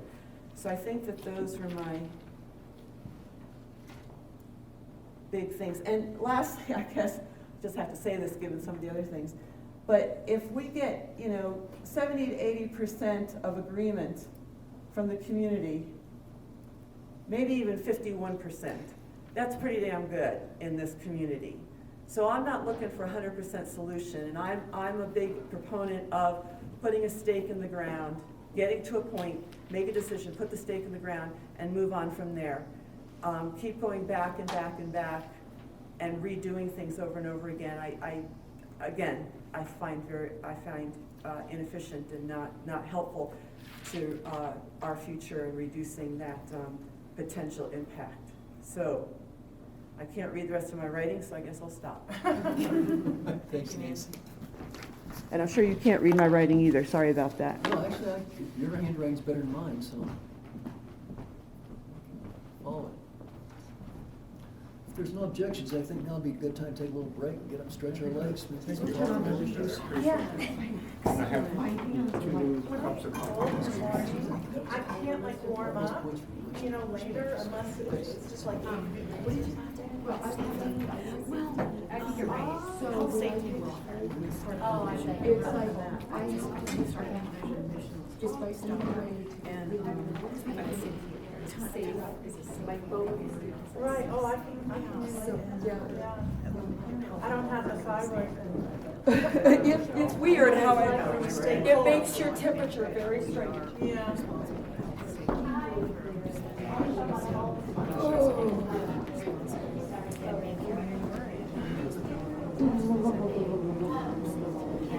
So we can, I thought this was great. It's really nice outside. Good warm up. Very nice.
trust me, Roy. So I thought it was very good.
I know we're all.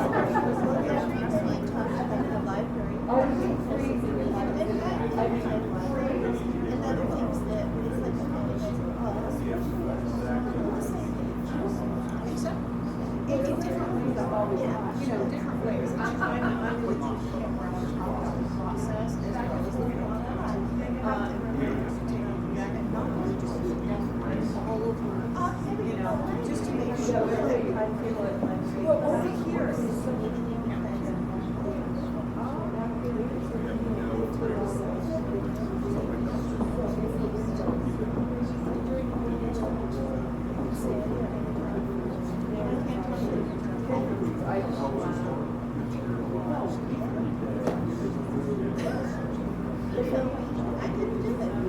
I would like to.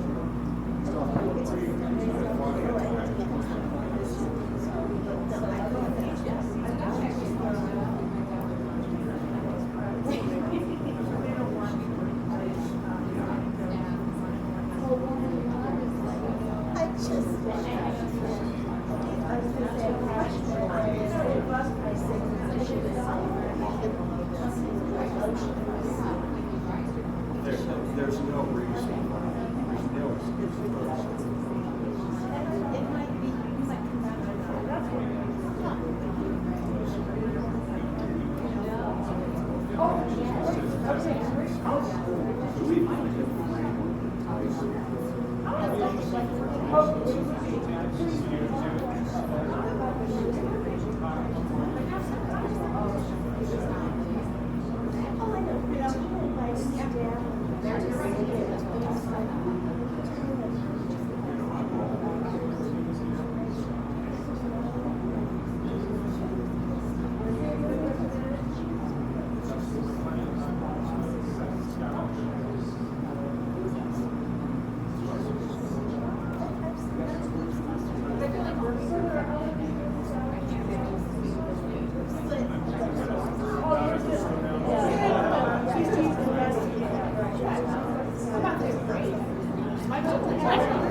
We'll take our seats, please.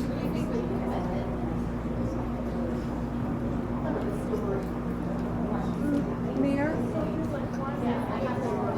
Can I just say a couple of things?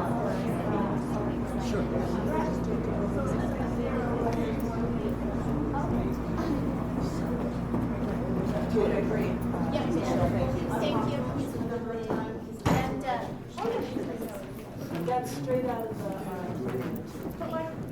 yes. And if you haven't read it, whether you like it or don't, it's still our community master plan. So where did this come from? Can I just ask you? No, that's too. I don't know. I mean, I guess it doesn't, I mean, it's just our vision. Where did this part, the vision and our focus to this? That's out of plan That's- Manitou. No, no, okay, I thought you were That's specifically Julie's. handing that out. Oh, okay, so. Julie did that, yes. Oh, I see, okay. We were just wondering the sewer, not the Yeah, specific. I put Julie's yeah, name not on that, yeah. each of the handouts I put. the authors. No, this one, no, I'm hitting this one out. Okay, that's what I thought, that's what I thought. Oh, This came from you. I'm sorry, Nancy. Better change that. I think upper left hand corner, I wrote Julian's. Oh. I mean, this we do. But, you know, I don't make copies. Yeah, Okay, but I mean, this is let's go ahead and get started. And Denise had a couple comments she wanted to make about parking, I think, some clarifying remarks. Yeah, I wanted to send out an email, and I haven't gotten it done, so I'll just. Could you listen up, please? No. Denise? I wanted to send out an email and I haven't gotten it done, so I'll just mention it. As all of you have talked, I think everybody has concerns about mobility and parking and how we're gonna move forward. I would encourage you, if you have the opportunity, and I'll ask Roy to reach out to each of you, and sit down and talk to him one-on-one for a little bit, just to hear some different perspectives as we come back before the March 29th meeting. I think it would be really, it may or may not be beneficial to just sit down with him on a one-on-one and ask questions, concerns. It allows some back and forth easier than a council meeting. So you can hear some of all that he's read, his expertise and those things. So if you'd like to do that, he'll reach out to you and see if you'd like to schedule time. Okay, great. Okay, thank you. Well, I was asked, what are we going to do next? And I'll kind of tell you what I had in mind. I think that John and I had in mind. And there's a couple directions we can go. About 11:30, we're going to have lunch. So we'll discuss how we're going to proceed from here with the rest of the day, I think. At this point, I thought, as we looked at the charts and saw what our priorities as individual counselors would be, perhaps we could see some common things in areas where we had a lot of commonality. So, common goals, things that in our minds are less controversial amongst ourselves and amongst the community, things that we could actually get done. And then by the same token, there's probably some things where we're not that closely aligned.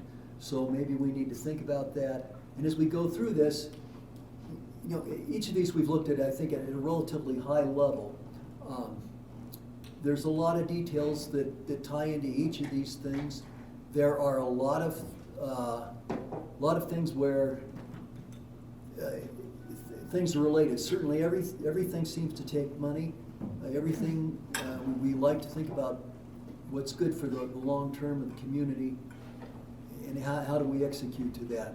Environmental sustainability or economic sustainability ties into so many things. I guess if we could find some commonality and sort of rank our things, in my mind, that would be a good way to approach this. Natalie had suggested that maybe the roles as to what really is a government function or to what extent it is the city's business. That's another way to look at the problem. For instance, community is. City Manitou has a role in that, but we're not the only ones to have a role. When it comes to parking, we have a greater role. The COG and the Incline and Councilman Colorado Springs, they play a role too, so we have a part we have to deal with. Capital improvements may be tempered a lot in the coming year or two by the federal infrastructure assistance and some things that are at play there. So, Natalie, you want to touch on your idea of looking at it by roles, and then we'll open up the discussion. Well, no, I guess I just thought that, if we were going to look at some of these lists as we start diving in, if there's a point where we can step back and say, oh, again, like the MAPS board, maybe we share this with the MAPS board and they can come back to us with an idea. Or, can we kind of divvy this up so that it's not all on us, but also there's maybe, it's just a different way to tackle a problem. It's to assign it necessarily to different people, but which pieces are things that we'll tackle as a council, which pieces can staff tackle, that kind of thing, so we don't get off. track, I Right, guess. right. And I think when a group goes through a planning process like this, we begin to see the interrelationships with a lot of things. And at first it seems like a good idea to tackle a given topic, and then you realize there's some underlying issues that have to be addressed as well. Sometimes you work a little bit of one and a little bit of another. Sometimes you do things concurrently, and other times I think it's best to tackle one thing and then hold off on another big project. On the other hand, on for instance, facilities, the library, that is, I think, is probably the most mature of several things. You can see the library goes through maybe a design and then a build phase, and while things are, after it kind of gets underway, we tackle the next facilities project, whether that's this building or Hiawatha Gardens or the swimming pool or even something else. One thing can be in a construction phase when another's in a design phase and that sort of thing. So it's really a matter of sort of organizing our work. I'd certainly be happy to hear other proposals, but if not, I would propose that we just try to start ranking projects or topics. Just maybe simply taking a vote and see where the support is. If somebody's got better. Ranking in terms of priority? Yeah. Well, I mean, I guess one thing to say, on any of these topics, just a show of hands to see if there's broad support or little support, and even that's kind of hard because it's, when you do that, I mean, all these are good topics and we could all have great support for everything. We're going to get a unanimous vote for everything, and that doesn't really help us rank, what we need to do next, set of priorities. Judith? So I really love the process so far. In every facilitated meeting I've ever been in, one of the things a facilitator often usually does is goes through all of the lists when we're on break and really circles the themes that keep recurring. I really like Natalie's idea too, but I see parking and mobility coming up. I see the environment. So if we can kind of take and then we can put that on one sheet. Yeah. And then, again, I like Natalie's approach, and go from there. It might condense us into some things. Also, when you mentioned the things that, are a little different, our approaches, and I think that we could put that on another list and work on that, because I've learned a lot about how each council member approaches a particular issue, and that was very revealing to me too. So, but I do see emerging themes here. Yeah, okay. And I think Do people want to start calling them out, and I can kind of start a list and we can work on that? Or I'm willing to be kind of a runner or however we want to proceed. I mean, I almost feel like we need a couple lists. Okay. Yeah, what kind of list do you think? Well, because I'm thinking one would be do we want to update a mission vision statement? That's not at the same level as a mobility. Right. I mean, those are two totally different things. So Right. that's where I just want to make sure we're not getting. Well, it looks like we got 3 boards to write on in terms of from that standpoint. So we have 3 options. Okay, so I'm willing to put anything on any board that you want. John, I would propose that we label those mild, medium, and spicy. Those things that we're passionate about will go on the spicy board. The things that are mild or low-hanging fruit, like maybe redoing the mission statement. Would that be okay? Mild, medium, and spicy? Yeah, but your medium is not spicy. I would also maybe, it'll maybe themes? emerge, but what is something that is more of a staff thing versus more of a council Well, thing? it could be, yeah. And That may come out. we might have things that are mild for council, Salsa. but spicy for staff. Okay. Everything is spicy. Okay, so we're gonna do this before lunch, which, are we having Mexican food for I hope we're lunch? having spicy. I want medium. Get hold of Lynn and tell them we need to have Mexican instead, whatever. So do we want to start with the mayor's list and just go through and see what we think? Sure. Or Shady, your issue's already spicy. So. Well, okay, let's just start left to right. So John, let's do, okay, so I guess So other is going under spicy. Yeah. What? City Other is other, going city under other. spicy. Other goes under spicy? well, it could be a little more specific. We could say economic I don't think we concerns or can, well, revenue concerns, maybe? Yeah, revenue. Yeah. And then do we say steps, do we say work with our, Well, budget planning for the potential revenue reduction, Is that what you mean by revenue planning? Well, it seems like revenue planning also ties into this Right. grant writer thing. Right, It so does. if you could check, yeah. Denise had her hand up. I'm sorry, Denise? I was gonna say, revenue planning, maybe you give staff a deadline to bring back to council a plan and a proposal with vetted. I mean, as you know, we gave you information last week that I hadn't even had a chance to vet, but I thought it was important for you to have before today. So we've got about as much as you do, and so maybe we say that by this date, we want you to bring to council all the questions asked and everything that you can think of, and work with the financial planner. And then we have a date that we know we're working on, and it sets our work plan accordingly. Can I just make one suggestion on that? Please. Could we go through all of it and then get it all, and then at the end, direction? Because then my brain gets like sidetracked. Would that be reasonable to go through all these and list them, and then look at policy and direct Implementation. Implementation, thank you, Julie, yeah, okay, thank you. Yeah. So, It looks like environment is on at least 3 of the slides, and I don't remember if Michelle mentioned environment as well, but, I did too. Michelle? or I don't Natalie. think I had environment or Okay. sustainability, but yes, it is huge. so, So I agree, it should go under spicy. so it looks like environmental sustainability could go under spicy. You have to be careful so we don't end up with everything being spicy. I was gonna say, everything's gonna Well, be we can spicy. start with spicy. Parking, mobility, I would definitely Facility. put that as. So a where does, medium. so parking mobility, which board do you want it on? Mobility is- I would argue that parking could be medium. Okay. Not that it's very important. No, but it's spicy for Roy, and it's spicy for the rest of us. Good. No pressure off. Oh, it's. Is that a good characterization of that?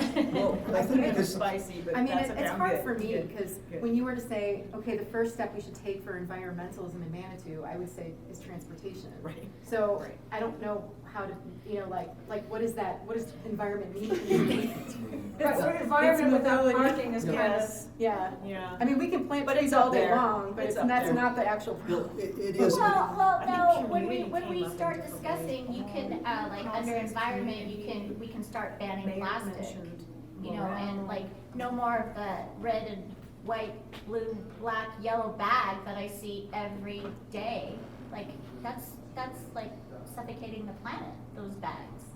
So there are things we can do other than parking that fit within environment. Yeah. Oh, lots Yeah. of things. Yeah. So is parking and mobility just sort of a pull-out from the environment, but it's a big Yeah. enough thing to stand on its own? Yeah. Is that okay For for it to now. be on No, the it's list? totally that way? okay. I was just Is saying that- that in I'm my just trying to head, figure out, it's the I'm just same trying to thing, figure out, so. I'm trying to be your scribe for you in Well, terms and I of, think this illustrates the nature of the problems here. Parking is certainly, parking and mobility, it's a problem in and of itself, but we want, as part of the solution, I think we want to work the environment into it. right, right. Again, so it's probably a little this and a little of that as we go Okay. forward. Right. Okay. If we wanted a parking lot, then we probably want an environmentally sensitive one with permeable surfaces and Right, right. trees. And I think under parking and mobility, to me, I just want the big picture. I want to have complete transparency with all of the information that council needs to make decisions. And we don't have that right now. So under parking, I just want transparency and data is, Okay. under that. Well, I think transparency and data are good things in general for. Well, and I think that's happening already. Like, Yeah. if we just get out of the way, Yeah. we will have transparency. and But we don't data. have any data from the COG We about have no data from the anything, COG. so we I want- can't really plan I mean, very our well. biggest elephant in the room Yeah. with regards to all of this. So I'm just asking for a complete picture, big picture, big picture. Community, So maybe what we ought to do is like start with, okay, my big theme is essentially this strategic planning and this preparation in terms of funding and stuff like that, okay? But, so how does that fit in John's list? So I'm just gonna take one theme and try and step you through it and go, how does that match in John's list? And maybe you ought to speak to Economic that. sustainability. Yeah, economic in terms of, sustainability. so that strategic planning and that funding component, how does that link into your stuff? Right. Do you wanna borrow mine? Okay, so, yeah, really, They're for and reading actually, close though. I just realized it's for reading close, not for reading far. My mistake. Is it part of, is it this thing here? it's, Is that the well, commonality well, with my theme? there's commonality. I mean, from your theme, certainly economic sustainability Okay. would be the most immediate thing that consequence that What's environment? I see spilling off of your idea, John. But certainly capital improvements is intimately linked to that, and then facilities really are just a flavor of capital improvements. Right. And the library a flavor of facilities. Okay. In my case, I'd make library, rank it pretty highly, and the other facilities to follow. Is there a difference between capital improvements and facilities? Like what capital improvements wouldn't involve a facility? I'm sorry. Like it's not cars and stuff. I'm trying to answer the question. Is, I'm sorry. I'm sorry, oh, sorry. I apologize.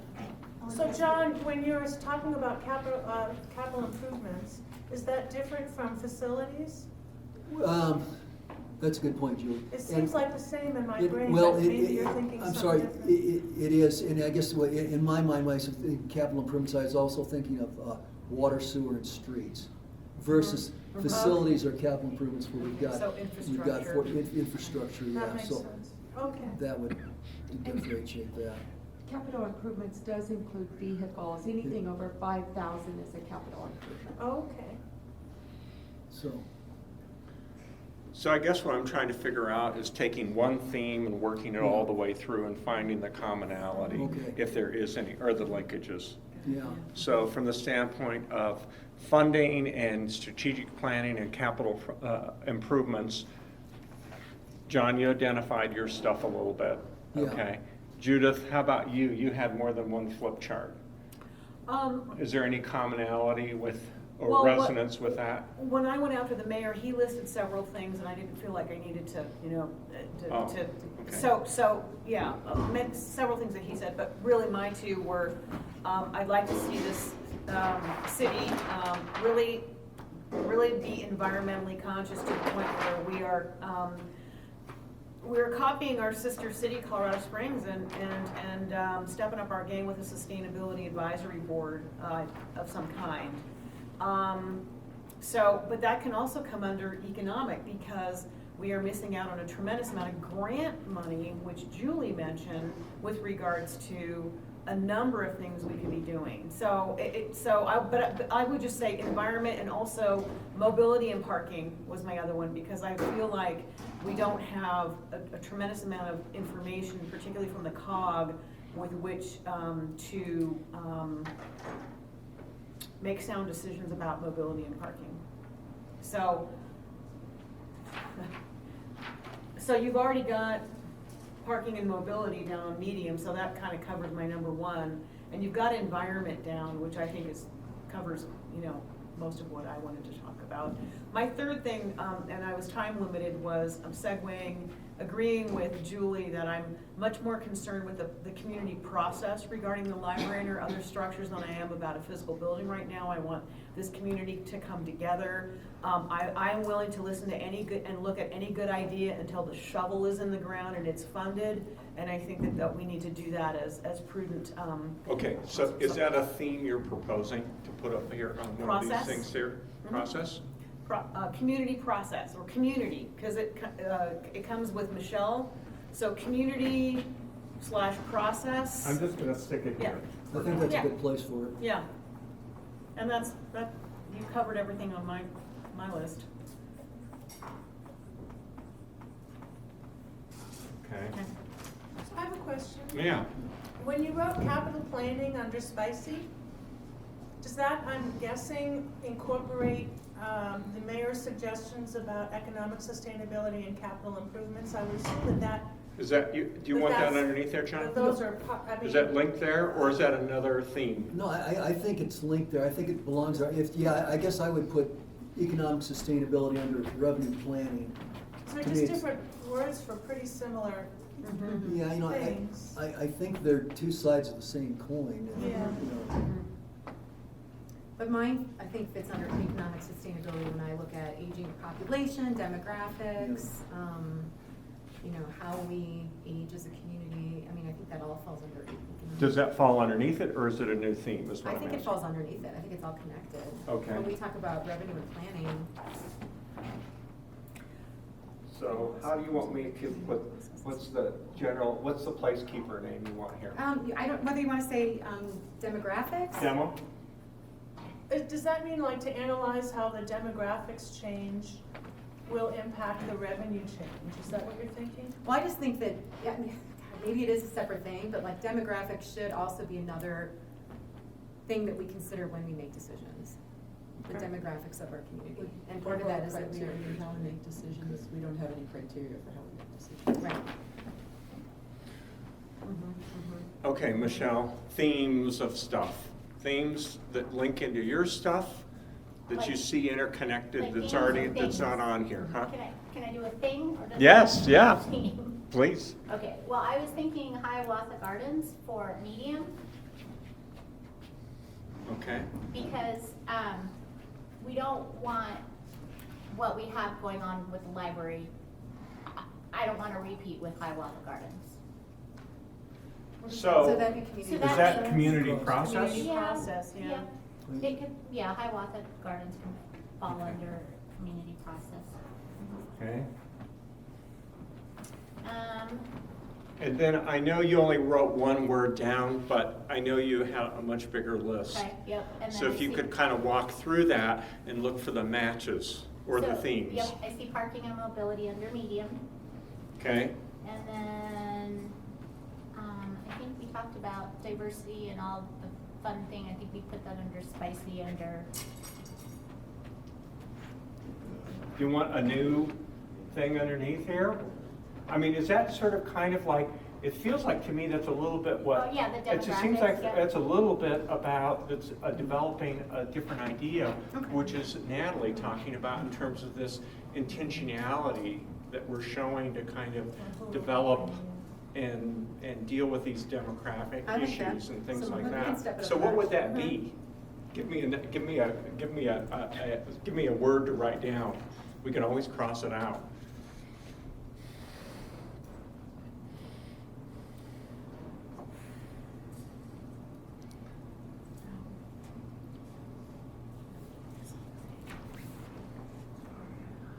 I don't know what, I mean, because you can't, I mean, I guess diversity could just be, I mean, it's. Expanding diversity or? yeah, expanding diversity sounds good.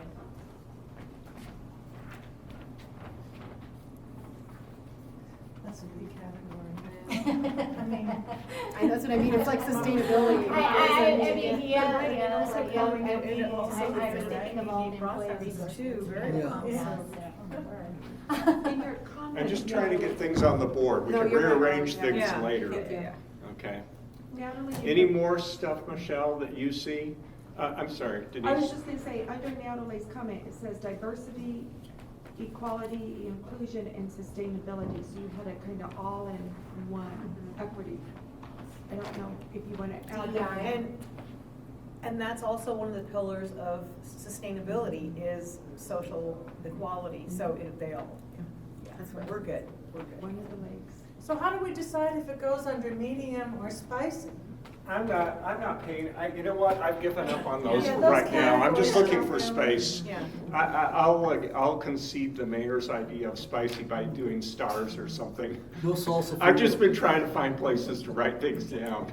Well, and then the other thing is like, I know we're celebrating our birthday this year and we have a lot going on, but I think we should do more like the chairs down Manitou Avenue or, you know, close Manitou Avenue quarterly, you know, to have more like celebrations than just the regular stuff that we currently do, like the coffin races, PPA, PPM, Common Wheel, What's PPA, PPM? the Pikes Peak race. Oh, I don't know, I invented something called cultural celebration here. Perfect. Okay, That works.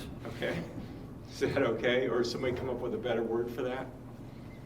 Okay, so Michelle, all right. So then the next one here is Julie. what? Well, I want you to take your list Oh. and match it against all the other things and what's Oh. on here. And do we have any synergy, any linkages and stuff like that? I picked on one of your things here, which is grant writers, that I thought was similar to how we start to build a more robust kind of Right. revenue. And my You know. parking concern is already on there, at least as a general category, aside from my subcategories. Exactly. How about environment? Environment is already there. Okay. Uh, How about this thing you brought up about your discussion on the library and yeah, freedom of I can't information? read what I wrote after the word library. Can you tell me It says what freedom of It info. says freedom of information. Oh, yeah, the censorship. Yeah. Well, I'm the only one who mentioned that, so I don't know if it deserves to be on the spicy board, but it's a big issue for me. I'm not sure that I want to continue taking our tax money and sending it to PPLD. I'm very interested in looking at maybe keeping that in-house based on where things are clearly going. Does it fit under diversity? I don't think that's a diversity issue, but I don't care where you put it. To me, that's not a diversity issue. Oh, I mean, we want to maintain diversity within the library building, I guess, but that's pretty different than what can we do to invite more so low-income is people it to a somehow new afford to live theme here. or is it a new topic in a certain way that you want generated to take what your thought was in there?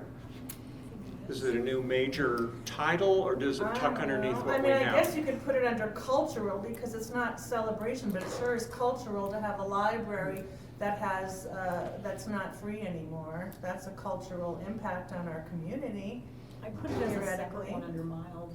I think it needs to. What's it, how I do you put want to it call under, it? I would put it under, as its own category under mild right now, and just, because I think it's It's a I separate think thing. it's worth having a conversation over Library? whether we do anything about it today or not. I'm wondering if it's bigger too, if it's the county. Like, we Well- wanna talk about the county becoming more conservative as well? I mean, cause it's, the library is a reflection of what's happening on all levels of, of the region. So I'm just, the library I feel like is a subset of what's happening. Okay, Well, I don't so really give me a want- bigger word for it and I'll put it up there. I know, that's what I was trying to think of, like, Well, why don't we just put library there? If you think of it, let me know, interrupt me, and I'll go through. I would suggest that El Paso we County leave Trends. leave library up there under mile, but put freedom of information so we know it's that Yeah. specific aspect of it. Freedom. This may be something that a few conversations would get some resolution on it, maybe not. And the library issue will inevitably morph into the, some of those subsets that I can't read from here under revenue Yeah, planning. yeah. Because if we're gonna build a library, and we can't assume we're going to receive X number of dollars per year for rent if we're not gonna have rent. Right. So it may affect financial planning decisions, but nonetheless, it's fine if it's in a separate category, but it may come up later when we strategize on how to fund the library and Okay. how much to pay.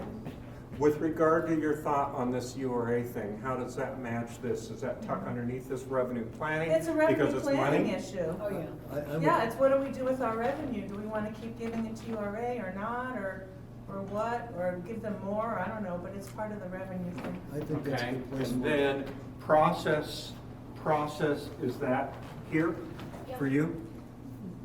What is the word? Community You what? you have Process. Oh, process yeah. library next. Yeah, process, I guess. I mean, process is a big word, but I'm talking about community engagement process. But yeah, we can put it under there.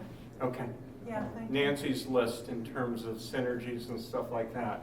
Nancy has, as I remember, consistently following up on our plans and stuff. Can you, I'm just gonna try and launch in with you. Sure, I would say finish what we start. Finish what we start. Follow our existing plans and finish. Is that part under this process thing? Finish what we No, I start? think it's more with capital improvements. Oh, it goes over here?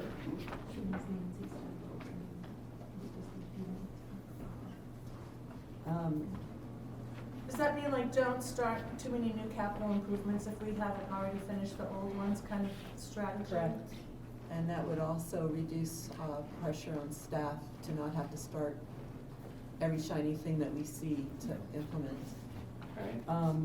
The next thing you have here is staff sustainability. Yeah, I would say I'm very worried about both staff and our boards and commissions, that we have a cadre of really smart, dedicated people who put hours and hours and hours in work, and I fear we're gonna start losing really competent staff and destabilizing, and boards and commissioners, and start destabilizing our city. And without staff, we can't do any of the rest of this. So is that a new theme or a new idea, or does that get tucked in?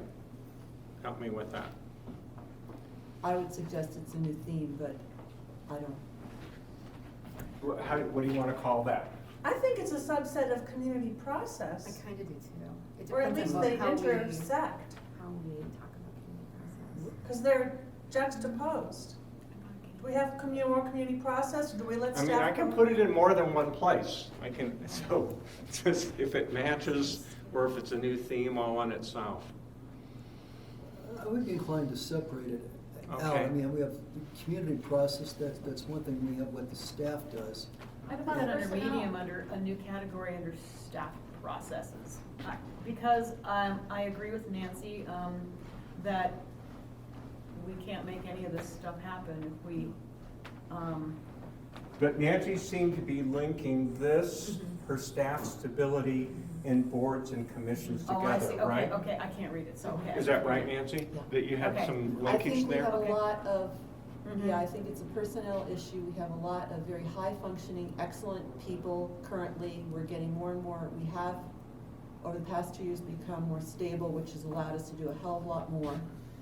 And if we aren't careful, I fear we will start losing staff and board and commission members. So use talent and reward, use our talent, use our. We want to develop and maintain a high-functioning staff in boards and commissions. Is that a new theme? Develop or keep, or, Develop and maintain yeah? a high-functioning staff and boards and commissions. Especially in the planning department where we have a severe lack of employees. Develop and maintain high functional what? Staff, boards and commissions. Staff and boards and commissions. And boards? Is that good enough? Is that good enough to capture that as a theme? I would also agree with managing our economy to be secure in the future, which is probably, you could just say, under revenue planning. Do I need more stuff over here? I'm sorry, I missed. That's right. No. No, okay. So you've got reproducible decisions and best practices. Is that a new theme and commonality across here, or is that? No, I think I took a very different approach, and so very little of what I have fits in with any of these themes. So is it a new theme? No. Well, no, Okay. I think your comments are, it's a different perspective, I think, a significantly different perspective than what the rest of us did. But I think this has value. It speaks to me of really the culture of the city, and it's, to some extent it's the staff, to some extent it falls on council and the boards and commissions. So it's really, what's our tribal knowledge and our tribal competency? So is that, you want me to write that up there, tribal competency? I'm trying to Well, somebody's got pick to a put it- catchy name for it or something like that tries to capture this idea. We talk about. I think it's okay that it doesn't necessarily match anything else right off the bat. If it's still a good idea, it's a good idea to capture as a theme. Well, Is that what you want to call it? tribal competency. Nancy, is that okay? Can you handle that? Sure. Okay. Is that means- Can I ask a question Mm. about that with respect to what Nancy's thinking? Is that, you know how we already have community process? It sounds like Nancy's talking about council process. I mean, decision-making process. Are they both process things? I don't know, if that makes it more complicated, then I'll withdraw that suggestion. It just occurred to me that It's a process issue that she's talking about, I think. Well, I think there's that flavor there, Julie. I see what you're saying. I think how council does it and how staff does it are a little, they're interrelated. There's some similarities and some differences. So we have two different processes. Well, and I think that ties into, the council process ties into the other thing under medium is making sure that staff and boards, committees and commissions are supported. Part of that is our council process that, am I capturing that at all, Nancy? Yeah, I mean, you could do any number of things. I would say certainly that a component, so defining the problem is always the hardest thing to do. I think that to define problems well, use best practices to do that. And I also think to have using a solid best practice to do strategic planning. We've never set goals. This council has never set goals.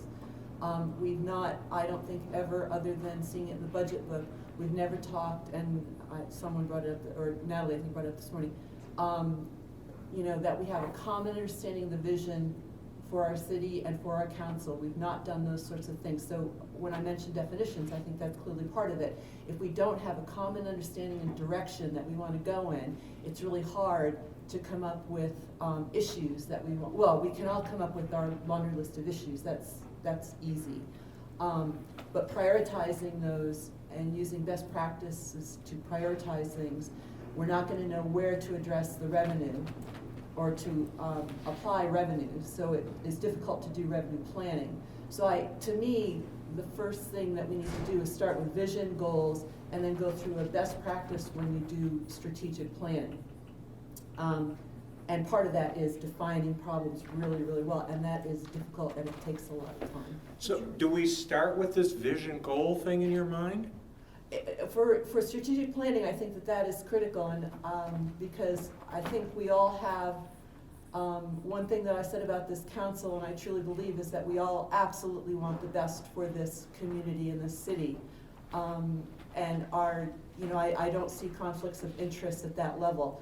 I do see disagreeing and disagreeing on how we get there.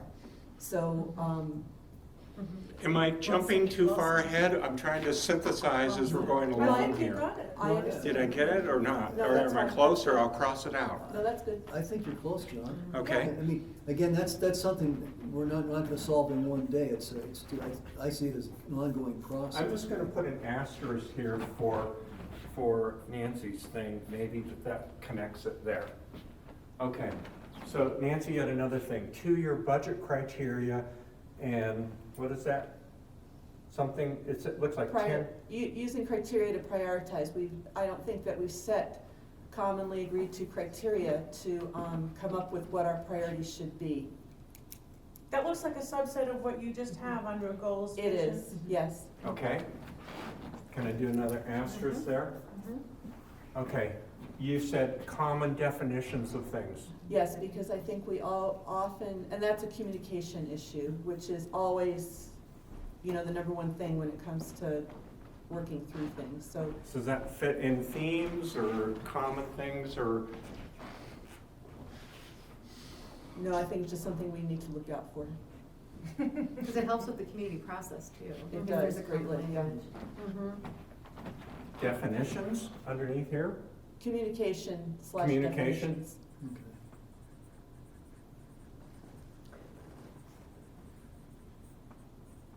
All right. Next one down, you had finish what we start. Does that roll up that once we figure out this stuff here, we have a plan, we know what we're doing, or is that a separate theme?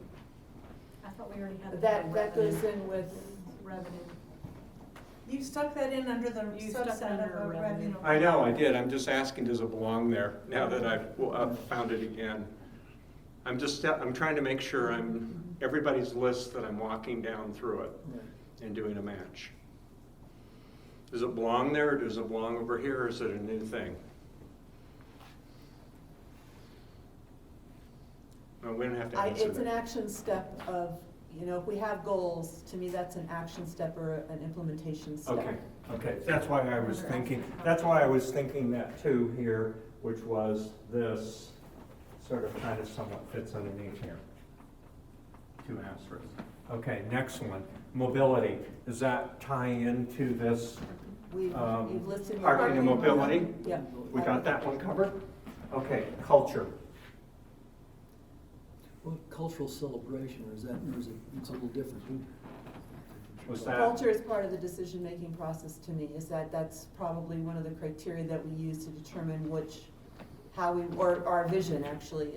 I think that Okay, did I capture that there? Sure. Okay. 10-year plan, does that fit? Overall strategic planning. Okay, in strategic, so we're there.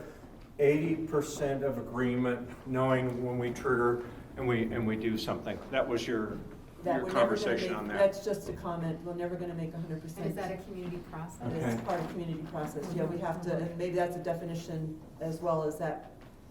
By definition, we're never gonna make everybody happy. Okay, all right, okay. Did you, I think you didn't have anything else, right? Okay. None. Forgot. Food's ready. Okay. Are we done with at least this phase for now? Yeah, Mr. no, Graham? I think my list was included, and the only thing we didn't discuss was vision and mission, but it came up and is under goals, vision, and strategic planning, so I do think everything landed. Okay, you're happy with your stuff landed in the right place? Is everybody happy with their stuff? If not, come up and doctor it up over lunch. Okay. All right. If there's no objections, it's lunch time. Stuff makes me hungry.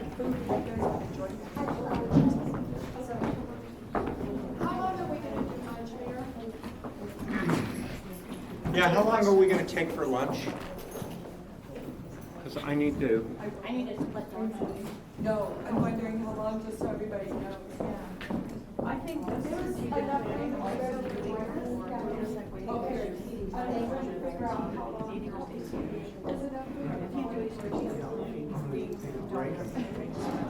And I think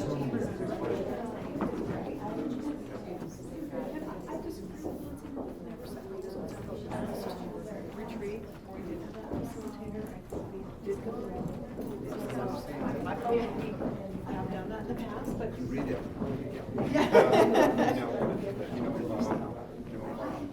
This whole goals were not necessarily that this makes sense.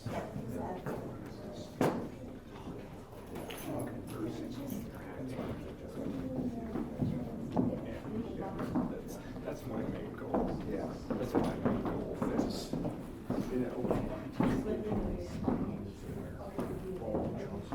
I'm always around that. things have been going for so long, and they suddenly, so life is a hard-boiled egg, and it's like, now what can I do with it? Oh, these departments.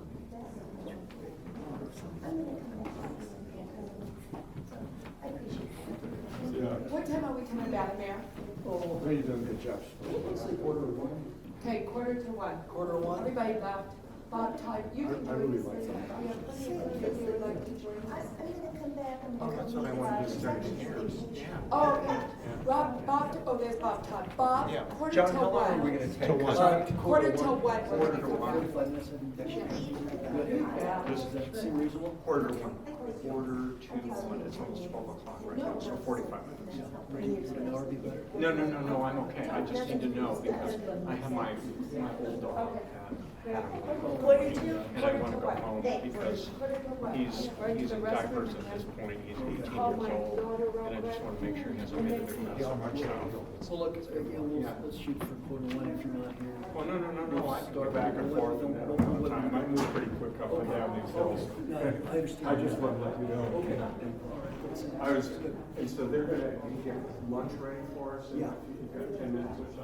Then I think I can probably go run and do that right now. Okay. That would be good. I would expect you to get lunch when you get back, and certainly when you eat at the table. Yeah, I just wanted to know where I was.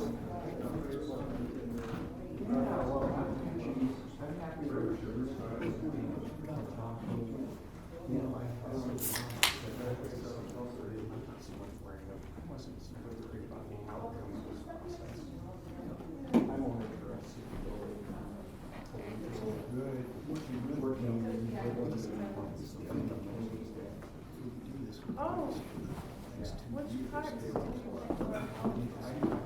I would love to sit there. Perfect. I love to talk about that. I'll reach out to you. I know you're real busy and you don't hear this enough, but I think you guys are doing a great job. So it's kind of a hopefully different face. And I appreciate it. Oh, I knew that. I wanted to tell you I really appreciate that you were willing to try it as a pilot. Always. Yeah. I felt also that. That's the hardest part. It's kind of what Steve, Yeah, I like that. morally debilitated and feel really Well, and I agree. I think that Aiming the camera. Community values, but it's not, it's like we need to get it, just towards things, because then it's support.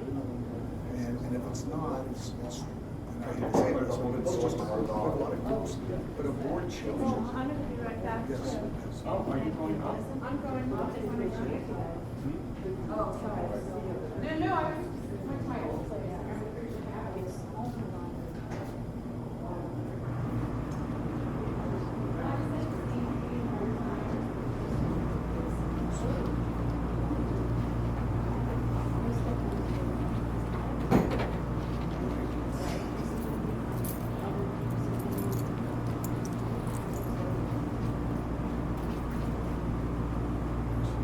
Exactly. And that's all taken into consideration.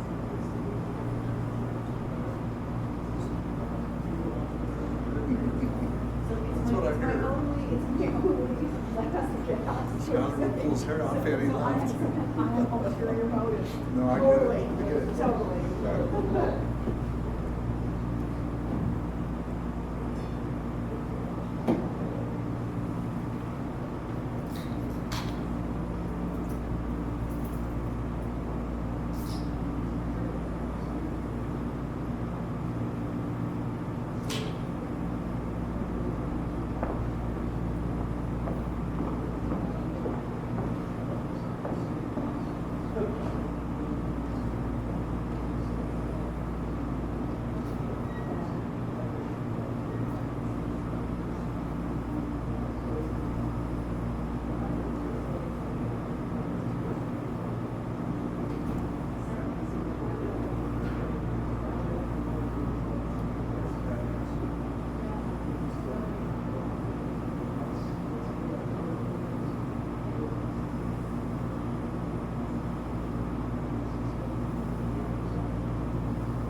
Because I got up early, I got out of here. I had to have my coffee, but. Yeah.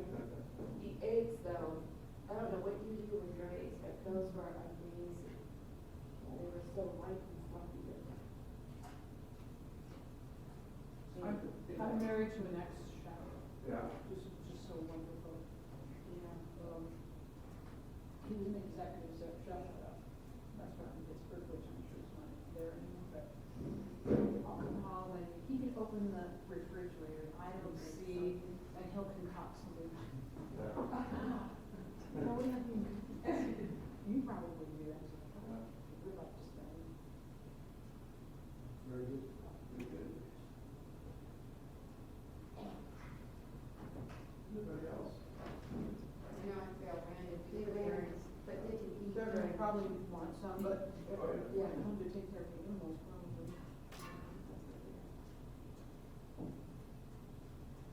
That's the sea rat that you touch with, we're already not contained. So you put in a match or match right, for it, which is not worthy for this. so it's, you didn't do it, it's just, and I said, it has to go to council when we're in the minor grant. Right, it's the reverse, the past should come from the artist.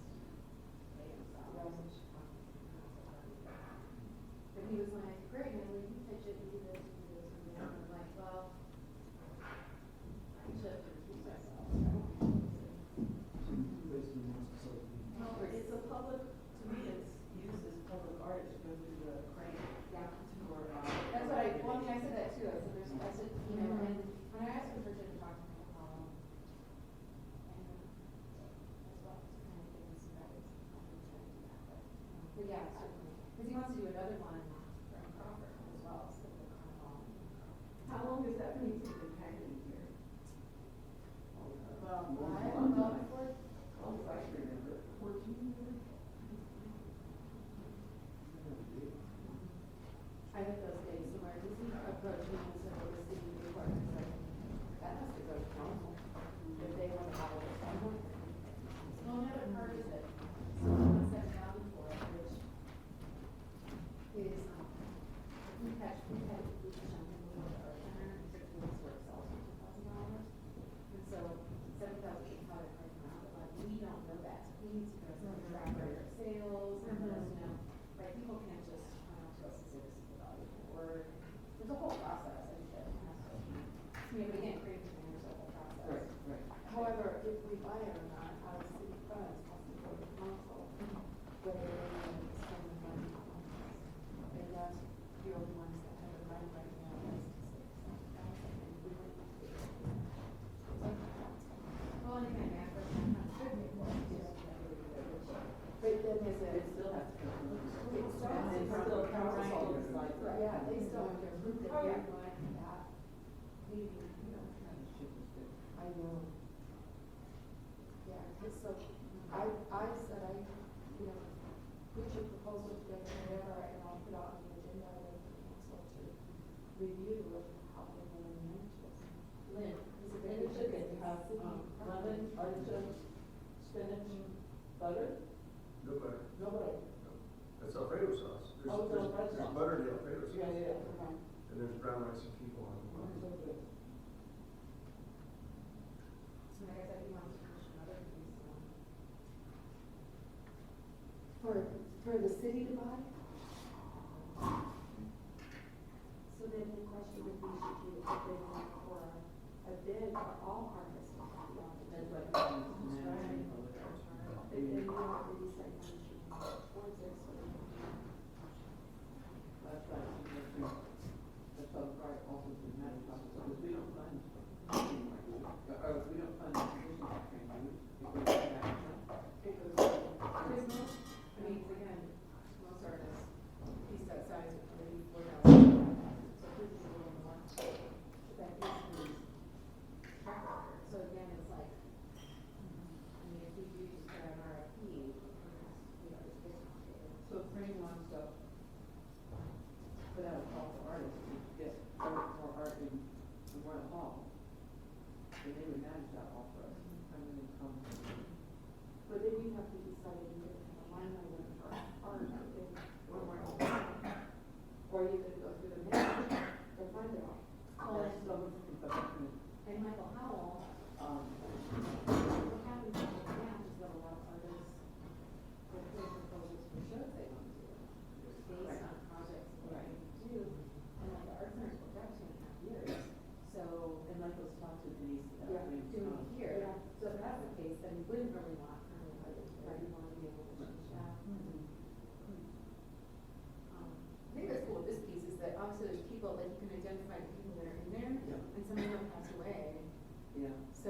that was the process with us. Where we gave notice. And then they did a bid, they went out to RFP for artists, so everybody had a chance, and then they had a selection. So there was a process. I'm not saying it was a process, I'm saying I understood the process. Oh, okay. I'm gonna go back to the stop. You don't have your stacks out of two. Do we need snacks? I'm so full. I perceive that we'll be here too. We'll have, brings back some small, some to-go containers. for you. Okay, okay. So you can get some I stuff. think, by the way, This meeting has been really well done. I'm impressed with the three listeners. Wasn't quite sure how to say that. Yeah, I know he was. But that's a big deal.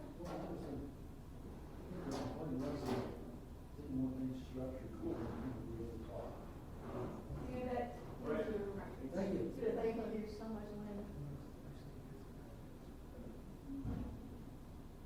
That's really something we've never had a chance to talk.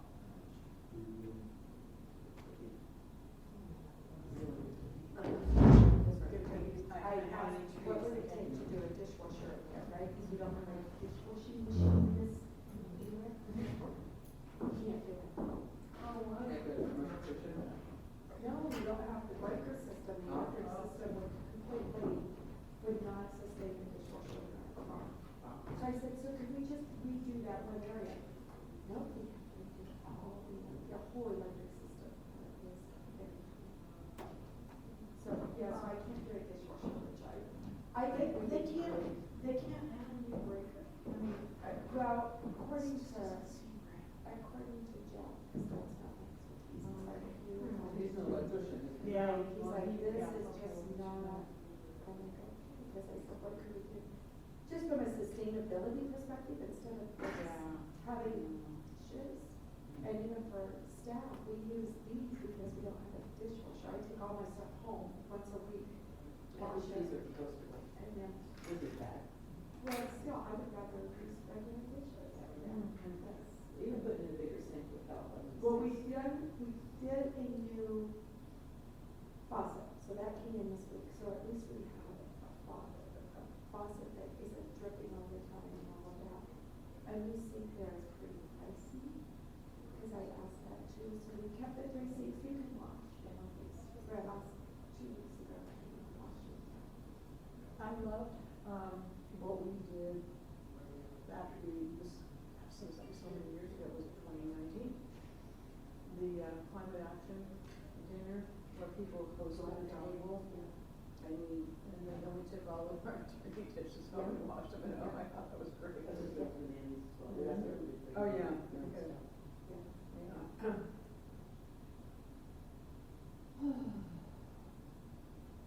But just from a cleanliness, germ perspective, and all of that.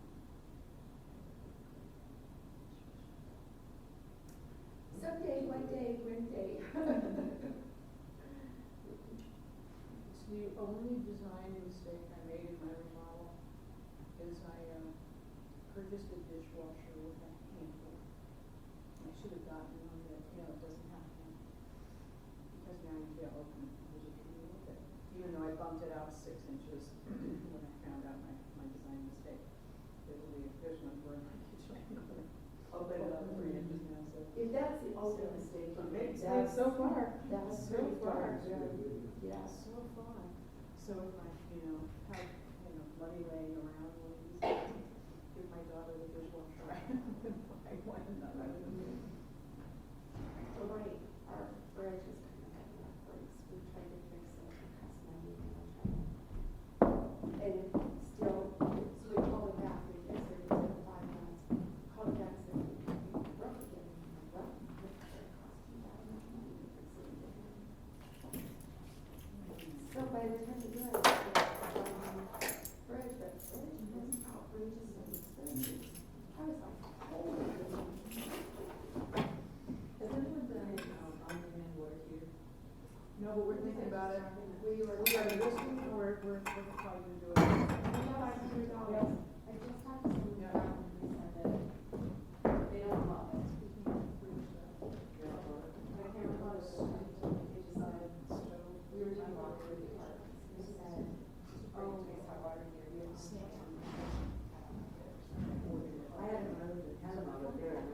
you know, what's hot, so it wasn't as critical, but my water heater goes. Yeah, sure. Yeah.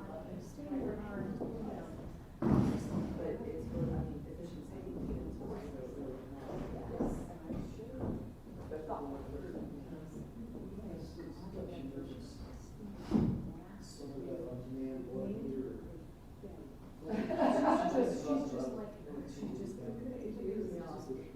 But I figured my water heaters, I've had it since I've lived there, I've lived there almost 12 years now, so it's gonna go. I mean, it's just, I said, it's probably, everybody's seriously taking a shock and I'm thinking, it's such line or something. This is the first time we got warranties on all of our new appliances, and I'm so glad because we had. Are you vegetarian or is you keto or what do you, the chef? Refrigerated ice maker was. What? Vegetarian right now. That's what's perfect. Lots of good vegetarian food out there.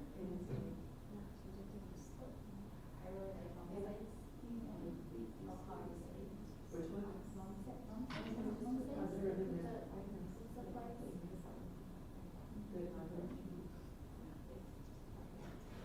I don't know what their hours are like now, but during COVID, they were just closed, they were just, and so you just like, you show up at 6:30 and you're like, we're out of food. Yeah. It's like where the Jaspers used to be, so it's like on time, Colorado Avenue, like just one block. Cool.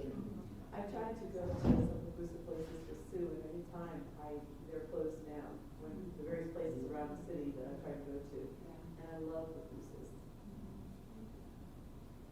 And then Cascade is actually supposed to get, the Burning Out people are opening. Oh, really? Funky diner up there. Okay, Which so I think cool. is- When is it slated to open? You know, but, maybe he just didn't have one, so I was one of those that was a little, funky and diner. You know, but. So we're gonna talk about that a lot as well, is that Manitou just doesn't have, other than maybe Squirrel with a creative menu, there's just no creative menus, it's all kind of traditional, classic. But we have all the jerky. Yeah. We have lots of choices. Lots of choice. How many jerky stores are there now? I think 3. It would be great to have kind of doing. Have you been to the water course? You went there? Oh, yes. Been to water course, went from Norrisburg 2 years ago when she lived up there. One of my favorite restaurants. Yes. I think that would be perfect at the Stagecoach. Sit I remember when they first outside. opened. They are booked all the Yeah. time, and I thought the food is different. I think that stage was pretty hard, because there was so much, I mean. Oh, the kitchen, they drove it. Well, the rooms are all roof. I mean, it's gonna need some, so they're gonna have to pay $1 million for it, and we're gonna have to build $1 million in it. I mean, that's a tough ask. Especially that kitchen. Well, it was bad when I worked there. And I was, what, like 18 years ago? I smoked stuff there, or got cold, and this was I've only eaten there once in a while. It was.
before?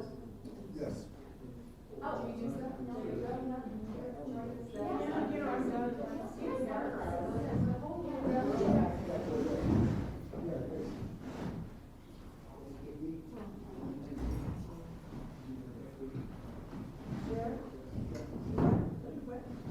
Where were you guys sitting?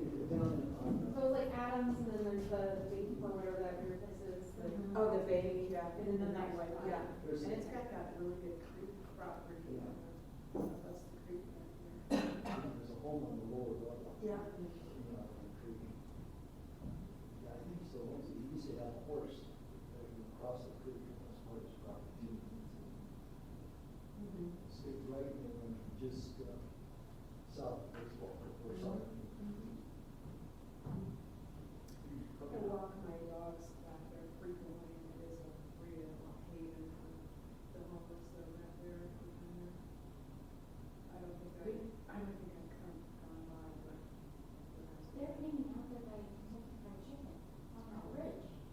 And I'm like, oh my word, I don't think I'm gonna run this way anymore. That bridge, and the one on, Ridge Road, I mean, they have a community there. Well, have you seen them run on I-25 and right there by Nevada? That place is huge. I mean, it's just over, so right before you get to, you're cutting this way on I-25, you're gonna go up to Nevada, just maybe a quarter of a mile, huge. I mean, I don't know how many tents are there. Yeah, I don't know how many tents are, it's, and I see cops there all the time, just constantly, cops. Well, not like I don't know, but when I see it, there's always cops there. Have some lunch, it's really good. Yeah, lunch is amazing.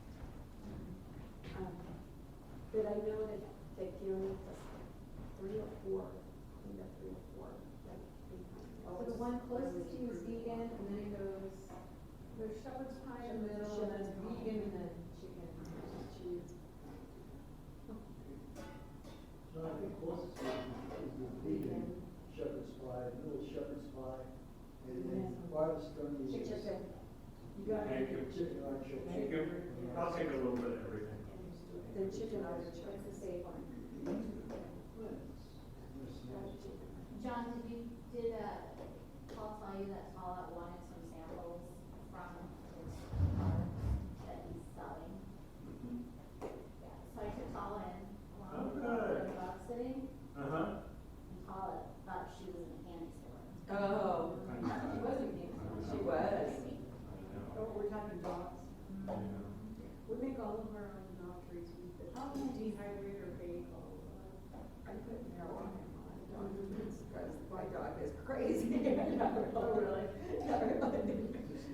No, Rebecca just gets so, she's great on a leash and all that, but at home sometimes, she just is, she's so high energy, and we don't have enough time to take her all the time, it's in the park. Yeah, high energy.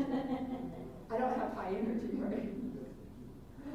Rita is so jealous when I get out and do the on or Zoom. She just, totally jealous, amazing, yeah. And then she'll go and take the pillow off the couch and to get my attention, or she'll come over and jump up on my lap. That's a good thing. Oh, I know, but that was really my mom's. Hey, Julie. She's bringing a really, really It just takes time. Yeah. She's so sweet. She's part, black lab, pointer. We adopted her from Vietnamese and she was thrown out at quarters. All of her brothers and sisters lived with her, and she lived. And when we got her, she was 5 pounds. She's no longer 5 pounds. And they said when we got her, they didn't know she was pregnant because she was social. Well, she was very social. Except whenever I go into Gigi's, and she gets scared in there. And I don't know.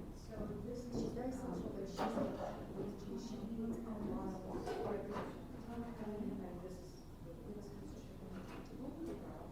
Anytime you want to. Oh, because she's very good, she's well trained, we put her through the prison system. I tried to train her. Oh, yeah, she's very well trained. We did, she's very good.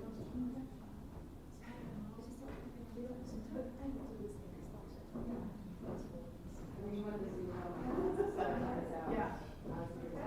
Yeah, that goes a long way with me, so, I'm only saying a lot.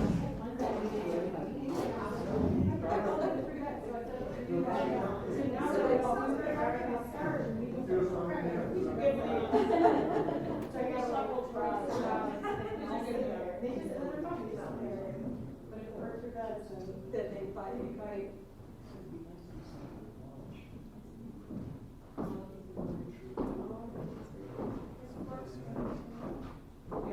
Something you want, might be willing to donate one of them. With US flag, is that what you're looking for?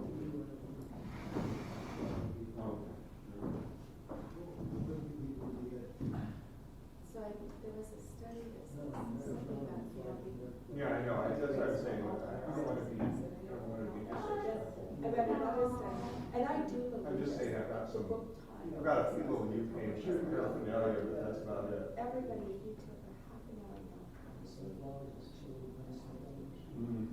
So the building does come up until the country's and it really does say Maybe because sacrifice. at this point. Yes. Yeah, that's what they all say. Yeah, 'cause we believe in- I am a big nap taker. 20 minutes, 30 minutes. I would say, it takes me 10 minutes to fall asleep. So the book time says you should do 1 hour. Lay down and set your alarm for 30 minutes and you'll hang down and you'll be.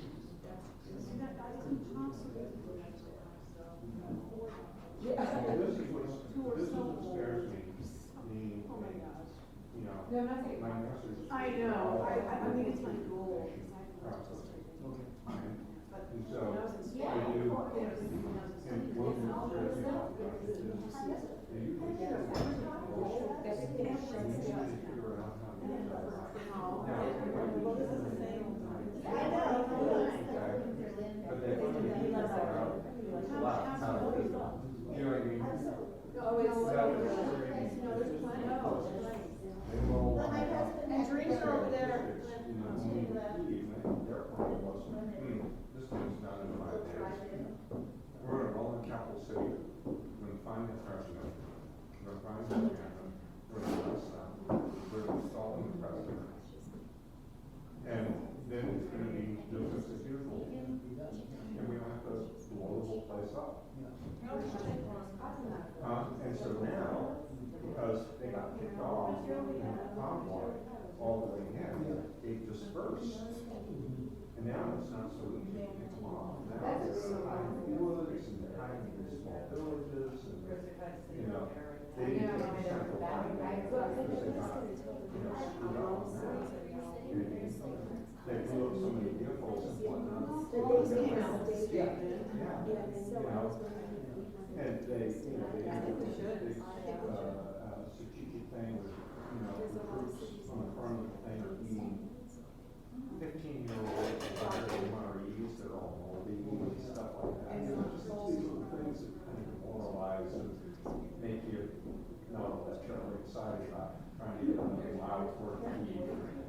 You're basically with your hands and there's nothing to eat and you run out of gas and, you know. Yeah, it wasn't a travel brochure. Well, East Coast, these guys, they were supposedly on a training exercise. And then suddenly they went, oh, okay, you line up over here, you're taking the highway. You're going to war, you know, you go take over capital city. Well, they just talk about the whole right now in the south. They're just doing something or we just blow everything up they can. Isn't it just a matter of time though before they can blow it up? Yeah, and it's like, well, like the children like kicked out of Russia for their politics, like, they're like, that's in our time. Enough time, even, you know, whatever it is, they're gonna. Well, I've been hoping with this Voltron thing of Well, that's how it's. all the rich classes and whatnot, not able to get their product first, or just jump on a Lufthansa flight to Germany, You think enjoy they'll Berlin for the night. So they'll effectively persuade food to be in. Well, Is I'm that actually what hoping you're so. Well, that's I hate to say it. I mean, I don't think there's any. one of the senators said, why doesn't someone just turn them out? Yeah. Well, but this is the way these things happen, this is the way these things happen. Somebody just walks in one day and they go, you know, you're done, and there's a new one installed. I mean, I hate to say it, that's kind of their form of government. It isn't like they have to go, you know, the parliament and goes, hey, you're out of here. That's Yeah, not or that was true. like poison or in political things, so they always. But I've been hoping that basically all these oligarchs are looking up to him, all their stuff sees. Or he's academic. Kind of the upper, What they can afford you know, caste, you know, where. And I'm not you keeping up get with it, so I McDonald's, just don't want to know.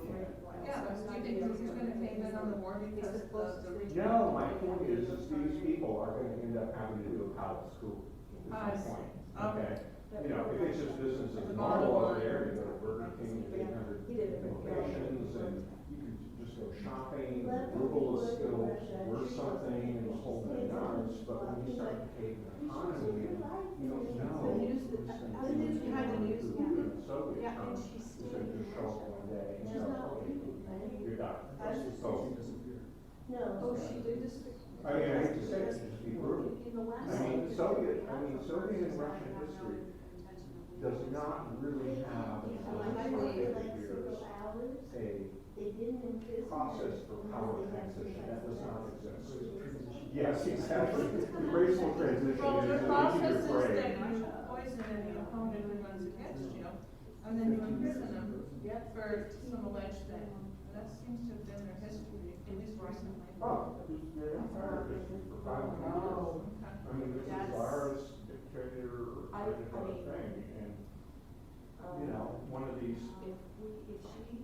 you know, I've been massively reading every book, everything on Russian and Soviet history. Oh, have you seen the PBS special that they just put out about, it's like an hour long?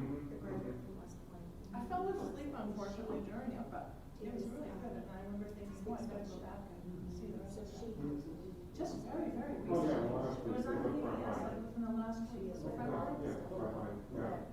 And I knew it was really recently done because there were comments on it, so it wasn't Right. something from like 6 Right. months ago. Yeah, it was really interesting that all these commentators talking about strategy and Putin's history, and, you know, someone like myself who doesn't really know that much about the history, just really fascinating. Well, Read all they the have, you know, secret this documents.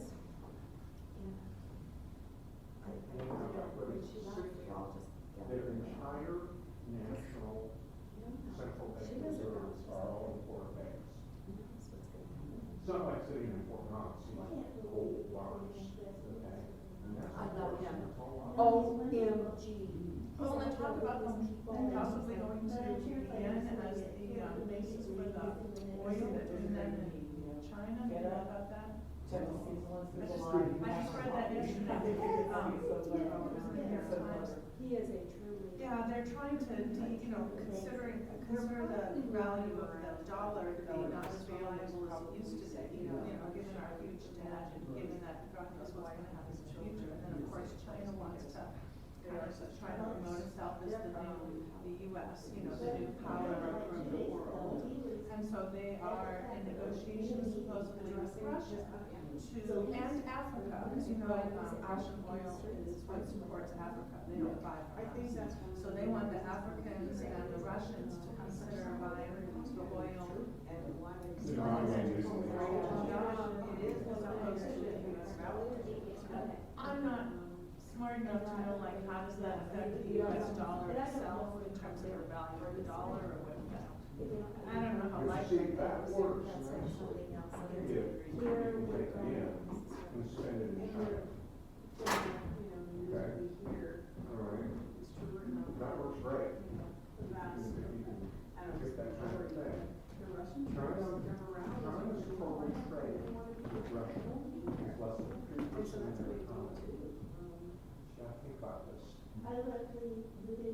terms of the money coming in or the goods being Yeah, the sold? exchange between that, it does, so it's sort of kind of like. Outrage. It was like. You know that, I'm a great grandmother now. Are you going to, if the world turns on you as the next country to basically boycott? Okay. Stop buying your goods. And you have one on the rocks. I would not be a, a nice person to. That I think is pretty much what kind of Biden's phone call, and the thing is that, you know, you want to get in this nasty little mess with Sorry, us? I think that's pretty.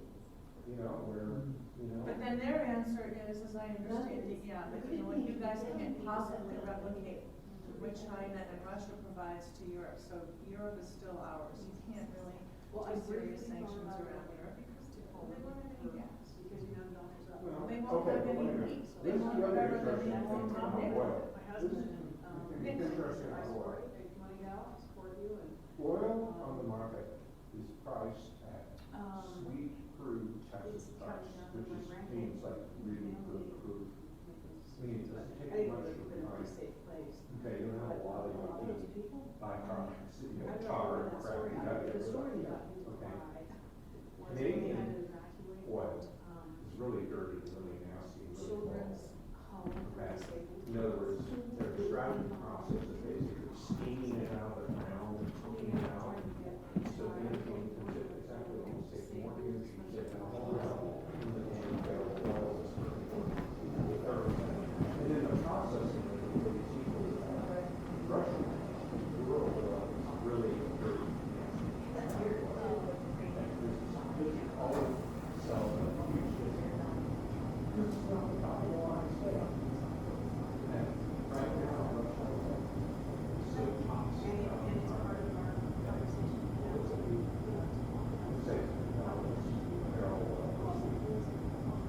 Russian crude is a third lower than that. So in other words, it's not selling. So what's your opinion if they don't buy Russian oil anymore? Oh, I totally agree with you. The reason that they're not buying they're pressing the price so low that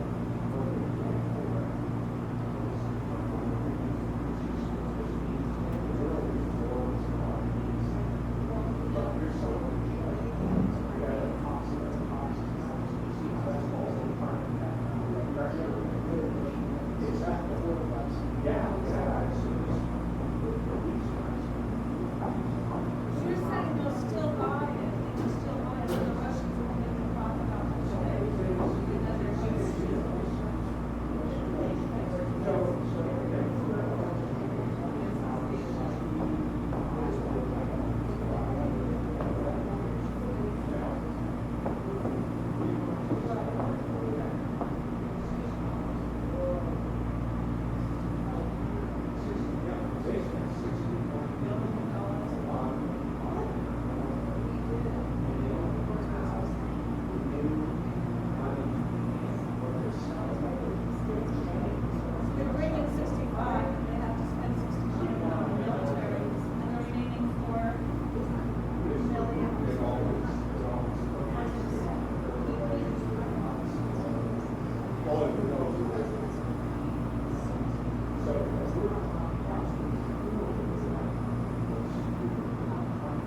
turn the heat off again because I'm gonna fall asleep.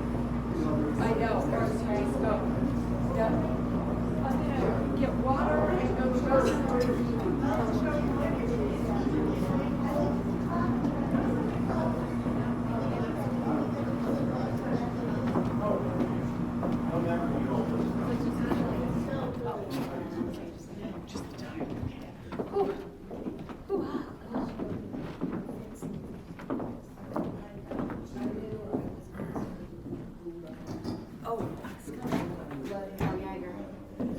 Denise wanted to see it. I've got, what do I have, the fourth turning. Plus, they're gonna bring some stuff so we can take some things home. Oh, nice. So you'll What be are you able to take reading? some Here's home. that book. Oh, let me take a picture. It's David Litt's new book. I heard about it on NPR. Oh. Democracy in One Book or Less. Did you read the book?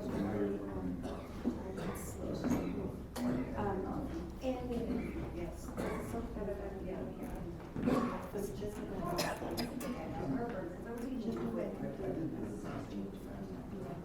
And then how different they were treated. Oh, yeah, we did talk about that. I haven't read that book yet, but I would love to read the book. It was like in the 60s, and he was in the 60s, so was it? And he says, when you're walking around as a female, you did not know that where you sit, how you treated, You know what I've been telling my daughters is how different it is when you start to get older. When I stopped coloring my hair, sometimes as an older woman, I can look really invisible. And Now, does it make any sense after lunch, or is it all gibberish? some people right here. What was that, John? It says, does it make any sense after lunch, or is it all gibberish in the morning? No, it makes sense. The question, it invariably is kind of an exercise, which how you sort things out. Different standards. Yeah, it's always the hardest thing to figure out what to do Stand up after. for a Well, while, you know, because some I things, guess. like you've got really good, I think really good momentum going on part of my building. You need to sustain that. Your staff does a lot of that. But then it'll So get in a cold sense, as soon as that's, they turn to on. me, in my mind, It it's doesn't seem to problem. What was it in your arms? That's, well, and part of it, I think, is the nature of the problem. If we look at the rest of your question, where are we gonna get in there to replace, that's a pretty difficult problem. Well, and Did you say, staff wants what, time. where are we getting the revenue to replace? Right, I mean- Where are we getting I mean- the revenue to replace parking? Well, Or that way? the record to replace. Oh, So, oh, but not oh, all yeah. of these are action items, they're just prioritizing. No, it is, it actually, in a sense, part of your prioritization is you define your inaction items, the things you're not gonna work on right now. Yeah. You try to run everything, Yeah, the wild stuff.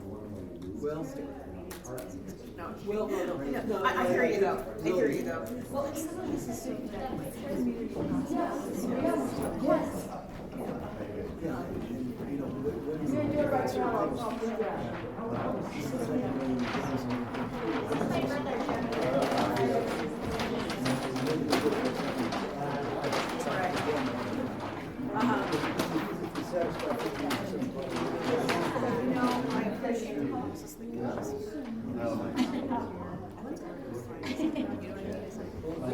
God here is a good process. You know, so I have faith that we can do something. So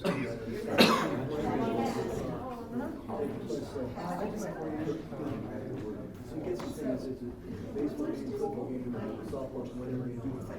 And I thought we should be doing this type of things at least once a year. This is too long or more, 4 times a year. And this kind of thing where it's not facilitated by someone. It's facilitated by intimate or do the work so that they think that it's really, really proactive. It's like, Orderly. As we get used to it, maybe we got really fluent. Right now, we can get some. We can get some of those. That's the way, that's the But you're right, you're right. We have a lot, and a lot more coming. Yeah. Hair, I mean, look Okay, go eat, go. Tell them I'm willing to pay. Go. My own work is fine. Go eat Indian food. Okay. I mean, I do.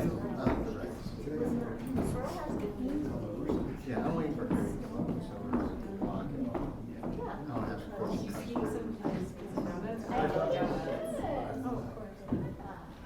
Just take it with you. No, because there's so many people out there.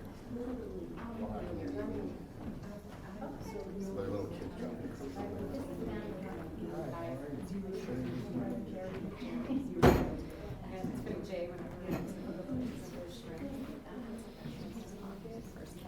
Oh. Well, but still, it's like, weird, he's like, so the cat loves it so much. So sexy. And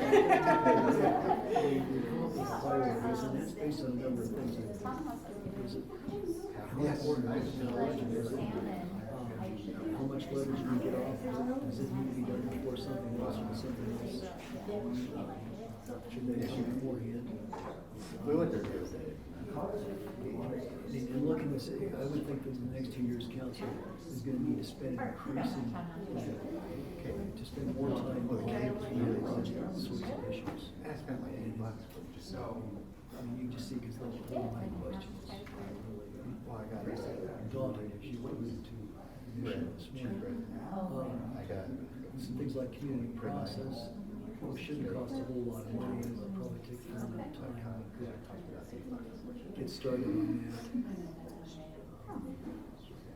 Cultural celebration, I think, would be, I think people use boosting morale. You always hear that people are saying, what do you do for the residents? You do all this stuff for the businesses, and then for the business sale, you do everything for the residents. You know, and you just can't please everything. Oh, yeah, yeah. Sure. So if you want. A lot of little things will hang. I was thinking about bringing Carrie up. No, I need it clean. Takes time. Just need a chair. Yeah, medium home price. Yeah, and so, Which one's yours? yeah, this was really interesting to hear a bunch of stuff they were saying to us. Oh, so the community right there? Because like I said, the last two ones I had sold. So that number stayed. Don't worry, just spell under community. And they sold it in the old parts of first. What about for business? Oh, okay. All the property on the west side of the Present to them. Yeah, and then I'll, we all get Once a quarter, the city is planning to do some sort of cultural activities. And they want to buy it, so we just look at it. And I did a solicited get reading to that one in 2000.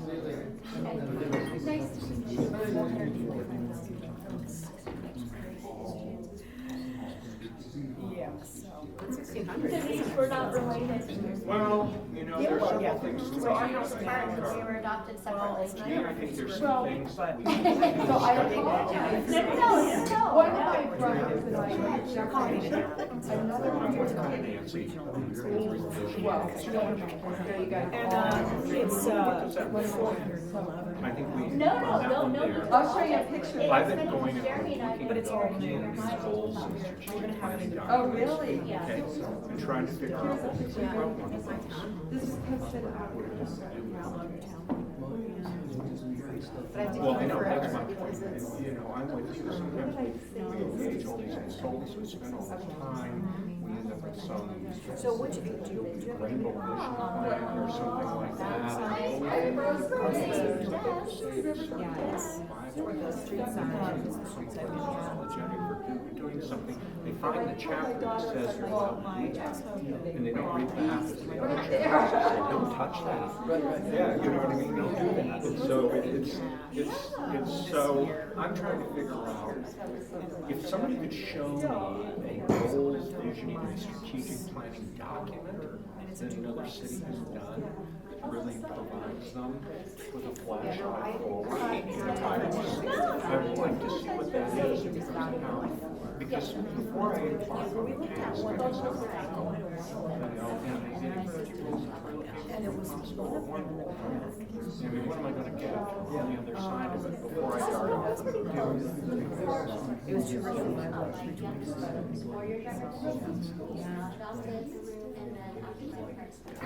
So I don't mind doing that, I guess I wanna make sure that, I'm on some kind of crazy thing and it is on the problem that is in Dickeldorf.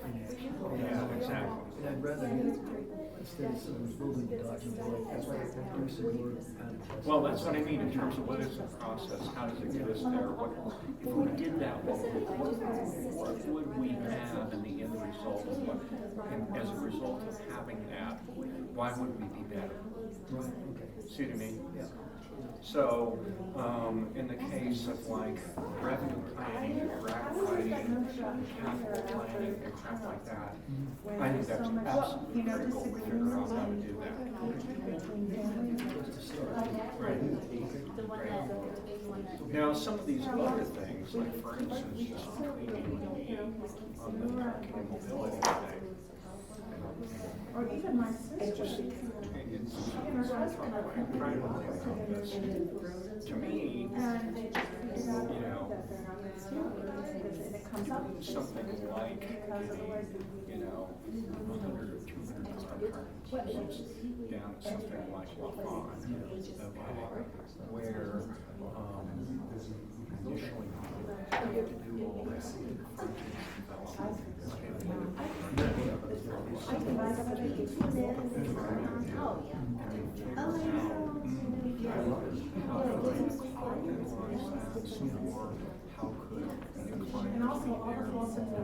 how could new clients be there? How could we tie in this Hiawatha to kind of the downtown, energy? To me, I would much rather parking, and I would if we could really focus like a laser beam on getting something like that done, than necessarily, jack around with the rates or something like that. You know what I mean? Really work on, really work on something. And then, to me, we discuss this whole trolley thing. To me, I'm not necessarily always one to just go all in right away with something. To me, I see that as something, because we can control this route. We don't have to go through all this bullshit of surveys, 9 months, and then 9 months of implementation, and then if we need to tweak it after that, oh my God, then we got to go through this process again, and the whole 9 yards. I just assume I have to I just get that damn thing out of order, and right away, ASAP, and figure out how, I think we can use it, and I think we can put it together without having, 5 years to get it, And then some of this other stuff, I think that's where our discussion is, how do we synthesize out of this new processes and behaviors, or whatever the hell that is. I think some of these are going to be a little bit. I think the only we can do is just take a lunch. Okay. All right, so. I'm game. Okay, we're game, we're gonna, let's ride this horse. We'll get started. Okay.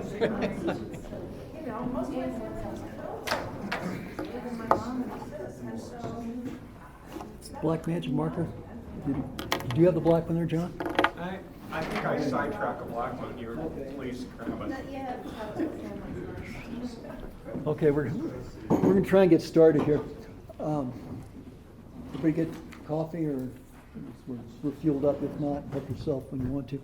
Okay, so John and I had discussed how this thing would go, at some length, and we, by and large, said we're not sure. We'll take it wherever council wants to go with, and we'll try to make the most out of the day. And we got to, John and I were just talking about, well, now what do we do? And I'm pretty happy with the comments you all have made, and I think we're finally having a chance to talk about our vision of problems and solutions.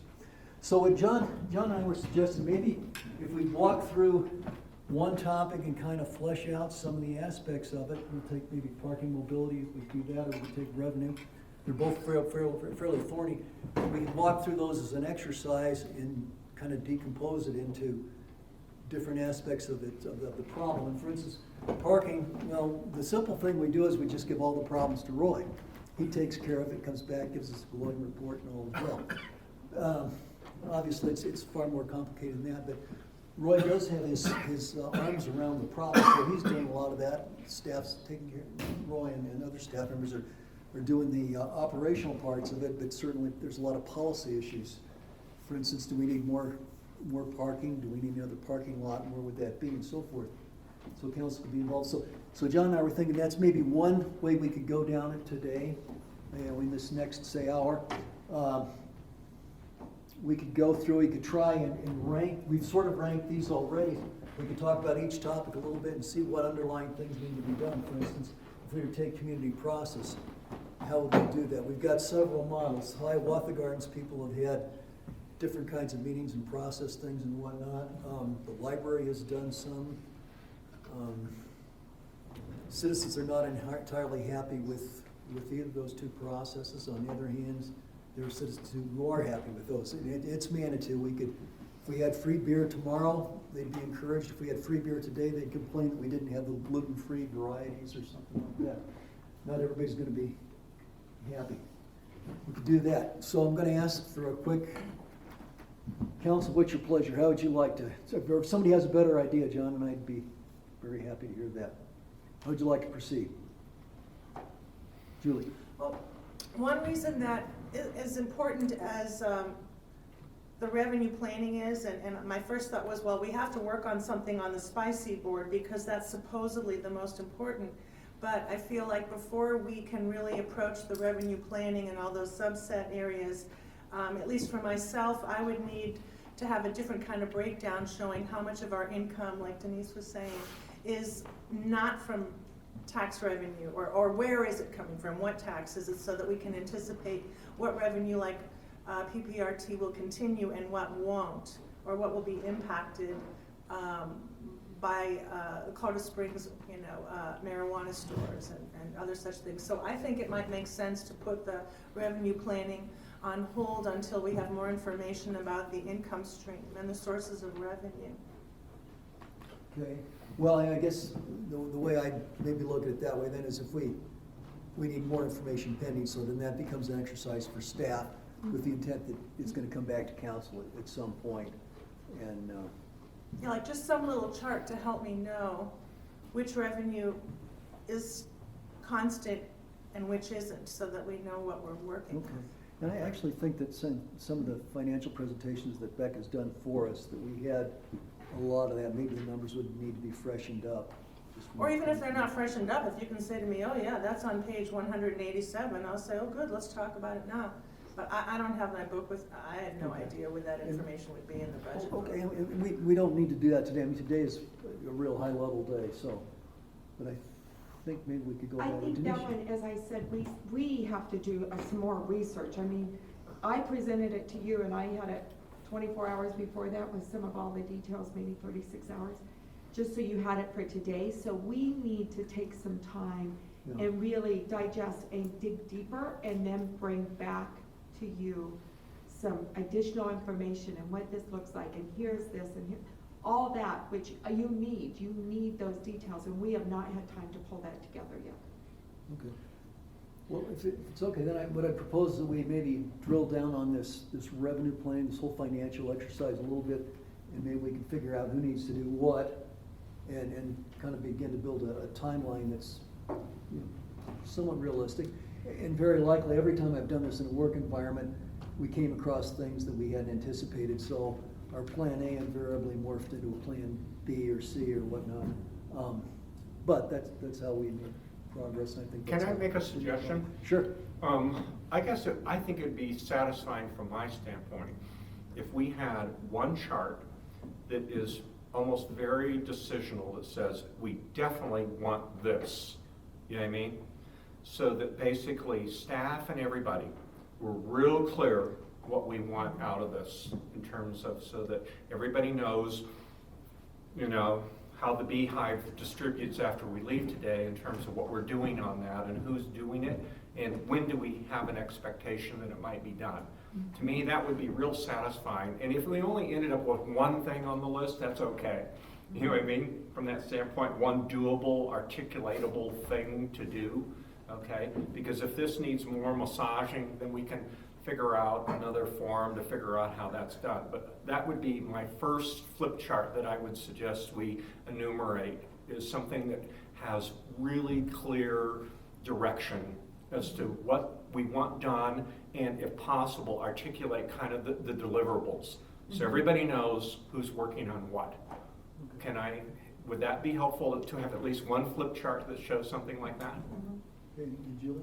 Well, I was gonna say, maybe the first thing that should go on there is what Denise was just saying about getting us the data on sources. I'm not talking of about what's on there, I'm talking about what's on the chart. I'm just trying to come up with, you know, sort of kind of the to-do list. Have a to-do list. Okay. Oh, yeah, that's. And then maybe another chart that's sort of like stuff in here that's, we need to work on some more and put some more definition on it, some more meat on the bone, okay? And maybe that's a list that we figure out a little task force of staff and council to work on that, to kind of bring that and gel that up and gel that up firmer, so that then it graduates to the to-do list and we know what's happening with it. What are the actionable items, okay? And I'm willing to, and there may be some of this stuff that gets kind of marooned for longer than we think, or we have to revisit it, or we can't figure out, or it gets stuck. I don't know what that is with it. But that would be my initial thing. Okay, so question, Meryl. So let's say we have the must-have. Let's say this is the must-have list, and this is the nice-to-have. The task force stuff. And then we have sort of optional, or, you know. We're still in process. I don't know what it is. Process. I don't want to lose anything. No, and then you can have something deferred, which we deliberately decide not Okay. to address it. So maybe we ought to get those 4 titles up there to start Well, with. let's see if we make sense of it. To-do list. I would love a list of outsource. I still feel like we can outsource this stuff, some of it, like. Well, maybe- I think if that's fine. If it's a Okay. to-do list, if we mark it that it'll be outsourced, then we can mark it outsourced. How about that? I'm less worried about who's going to do it, other than it's a priority to get it done and how we envision the deliverable being, okay? Yeah, I think if you tell us the what, we'll figure out the how, and it may be, hey, we Right. gotta hire this, or we gotta bring this in. Right, So we exactly. invite you, but you tell us Exactly. the what. Right, yeah. Because I could see like the community process, reaching out to the Manitou Springs Community Foundation to see if they would want to lead something like that. Absolutely. And they might say absolutely not, but I feel like it's. Yeah, oh, absolutely. Yeah. I think that's, Good point. yeah. Okay, for sake of argument, I've got 4 charts here, and certainly we can revise as we go. Must-haves, nice-to-haves, optional, which is kind of vague, I put it in quotes, but it's not as important as Like maybe? nice-to-have. What's that? Is optional like maybe? If we get there. Maybe?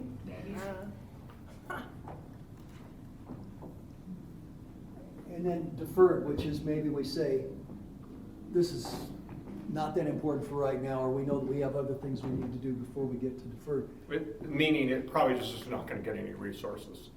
Not in the near term. but, Yeah. You know, we got enough problems, if we can work one problem, do it right and get it resolved. Okay. And then we've got, and we could even have a to-do list down here, you know, and rank that, if you want to do that. I mean, I'm game for any of this, so.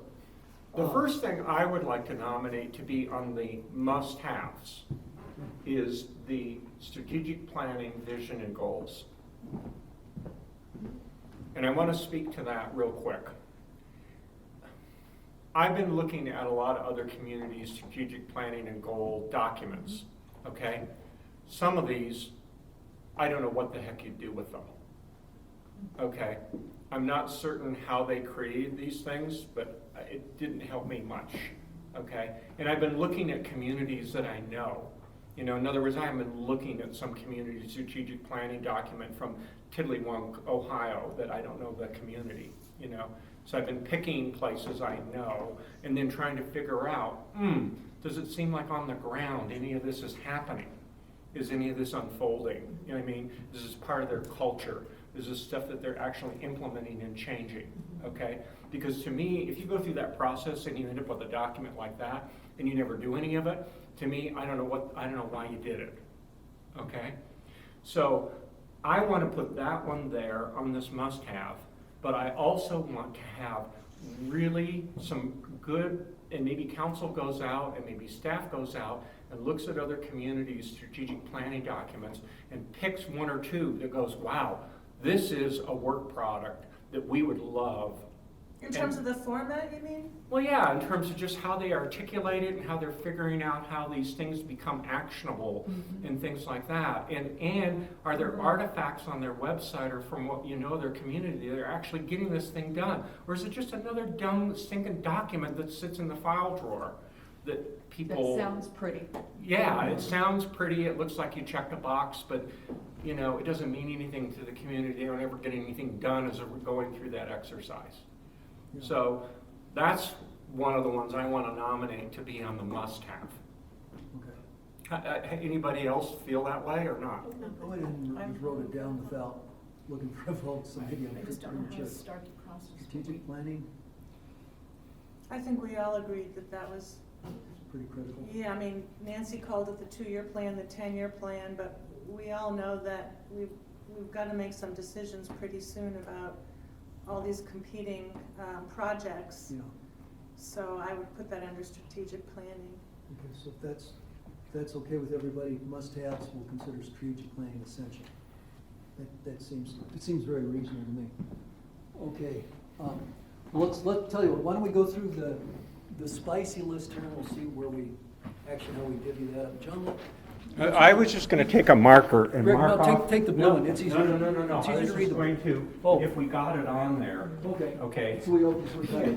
If we've moved it off the list. I was actually thinking you'd come help me write stuff down. Oh, if I you can wanted help to. you with that. Whatever you want me to do. No, that's Whatever fine. you want. No, that's fine. You can do that. We can write twice as fast if there's two. All right. No, Standing by. probably won't help. Okay, so we got spicy. Okay, so we have the whole concept of revenue planning. And under that, we had grant writing, capital planning, finish what we start, economic sustainability, demographics, and the URA.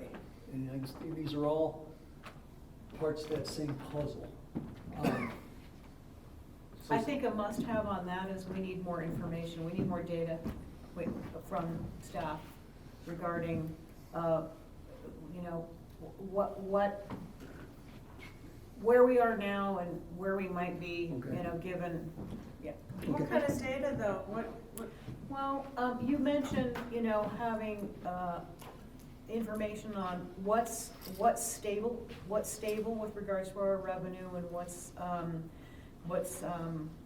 very, I hate to use the word volatile or changing at this point or potentially changing in the near future with, you know, what might happen with Colorado Springs. Here's what I have is a list of things that I would think is financial planners perspective analysis, look at it, data analysis, operational expenses, capital that is grant that is not, capital that is PPRTA, capital that we need for the 10-year or the 5-year CIP that we would need matching loans, our debt ratio, our staffing, and our revenue sources. Okay, so what's the big title to all those bullets that you just read off? I think budget analysis. Okay. Budget analysis. I think that's a must-have. That's a must-have. CIP, capital improvement plan. Oh.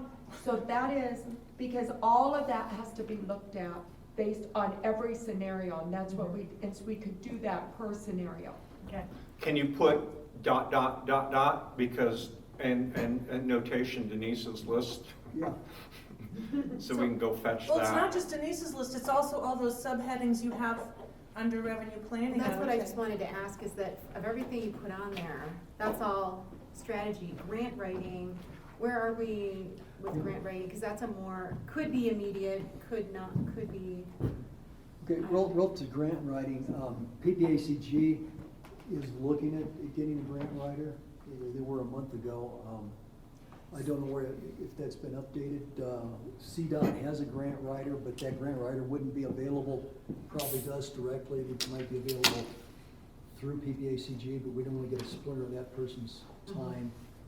They'd basically be more in a position to kind of tell someone on our staff or our grant writer that we would hire what we might be able to do. That was my understanding. Grant writing for a city we're finding is exciting. We're looking at a couple. I know Roy's been reaching out and seeing what we could do.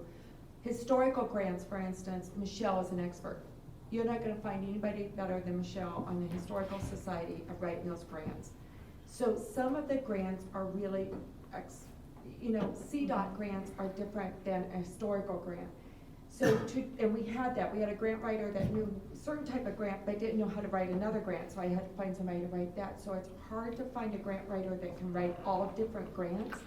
So kind of what we're doing right now is finding out who can write the different grants and what does that look like and which grants can we go after. And we still don't know everything so for instance, the county has a big opportunity, might have a big opportunity for water. So we're reaching out and we're finding that, but what does that look like? We don't know yet. So some of this, we don't know what the revenue, the American Rescue Funds are really gonna bring in. And then the other part is what can we take on with the staffing that we have?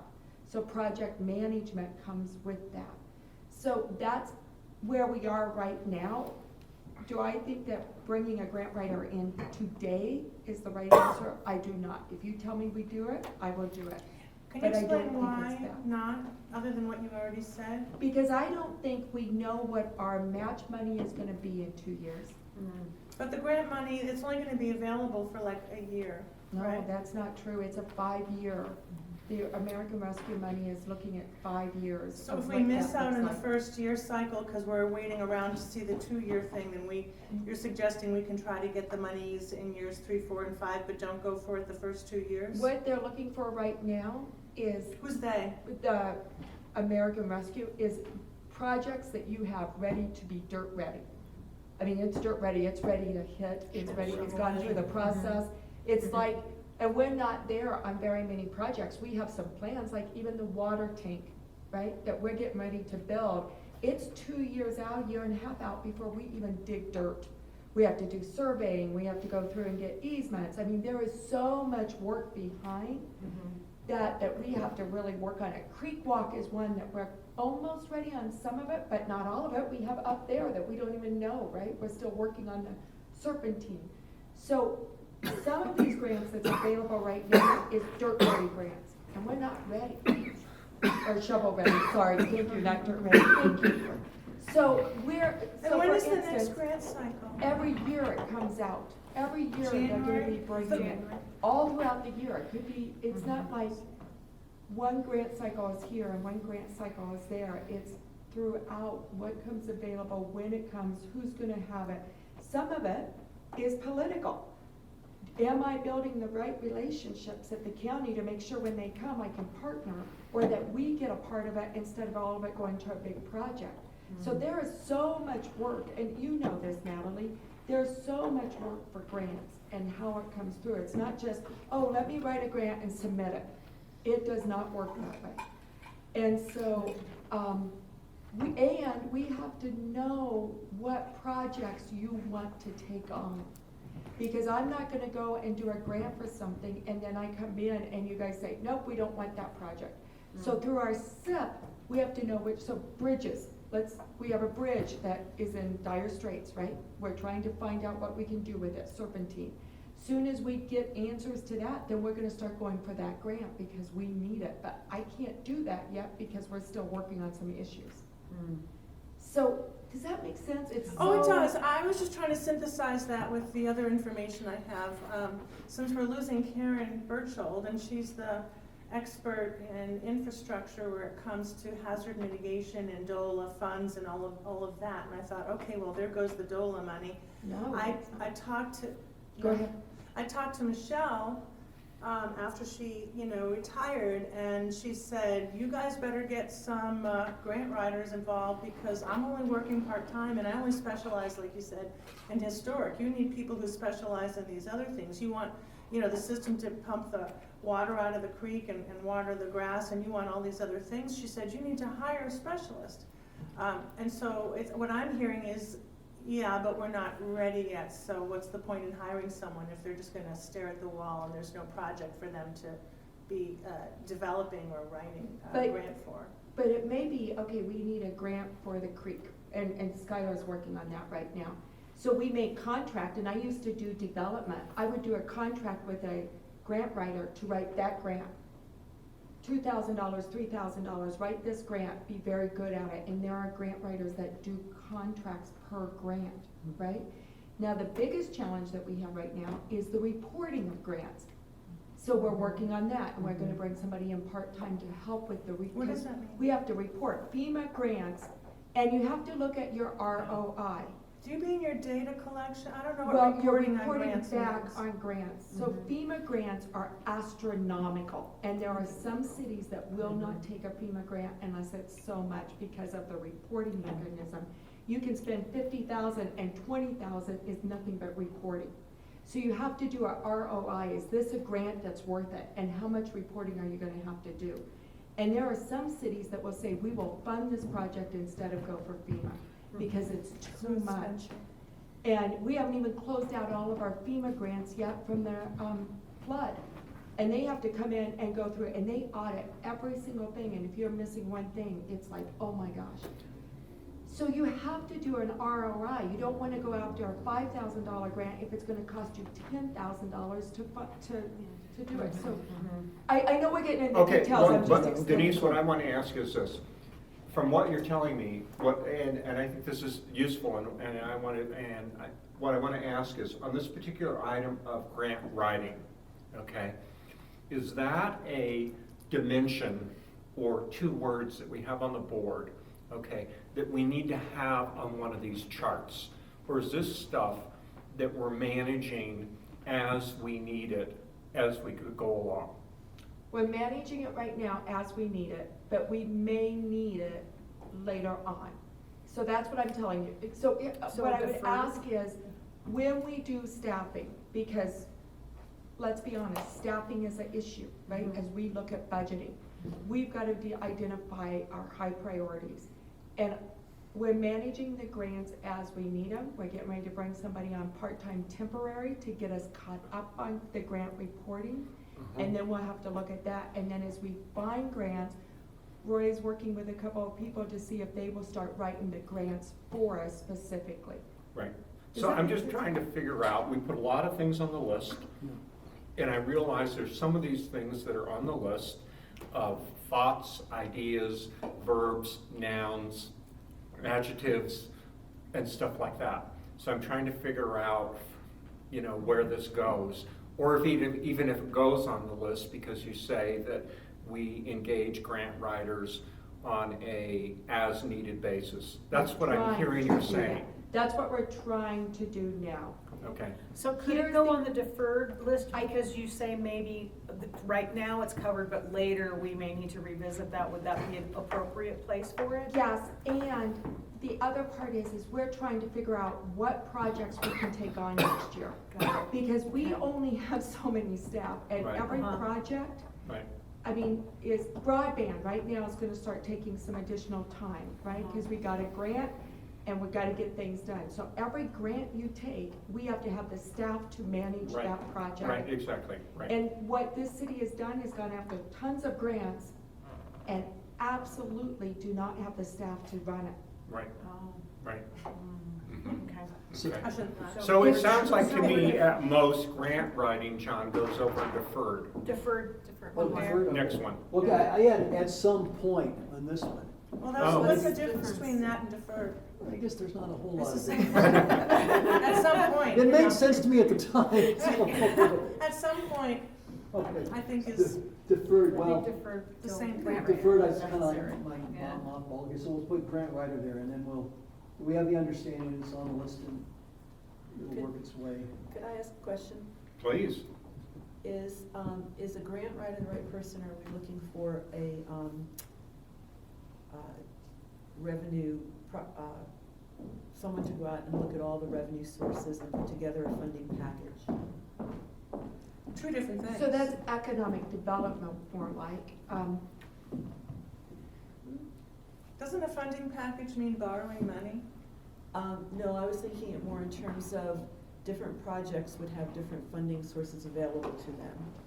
So rather than just, assuming that it would come out of like a GOCO grant, there may be a GOLA grant that could go with it, or a PPRTA funds may be the approach. So looking at what's likely to come in, so you're looking at funding sources for projects as opposed to just someone to write grants. I thought that's what a grant writer is supposed to do, is to figure out what the funding sources are. Oh, and that could be, I'm They just, do. again, it's a definition. They do. I will say, once you have a strategy and a goal, then we know what grants to look for. What has happened from our, and this isn't bad, is we go after a grant just because we heard of a grant. And then it's like, oh, we got it, and then all of a sudden staff is in, oh my gosh, we got a grant, who's gonna manage it? How are we gonna get it done? What is gonna happen? I mean, Roy will tell you Public Works is, but so if you tell us, here's the goals and strategy we want done in 2 years, this is exactly what we want done, then we can go and say, okay, what grants are available and how do we stay focused? Instead of, oh, a grant came open today, and a perfect example, and it's not bad because it's a great grant, and I'm just using this because it was brought up, the sustainability grant for their trash, right? All of a sudden it comes up and it's like, okay, what staff are we gonna take to help manage this, because it wasn't on our work plan. Right. And now we've got somebody that's like, okay, I don't have enough time, how am I gonna manage this, what is gonna go? And that's what we get back and forth, is they come to me and say, Denise, what can I drop? Because you just gave me something else. And actually, I started another list here in progress, things like water tank and fire training facility. To me, that's helpful to remember we've got that going, and so staff is working on that. Well, you guys have the whole list from, that you just got a week and a half ago, the projects that we're working right now. Oh, the one that has the red across it? Yeah, it's either red, green, yellow, every single project, and every one of those take time.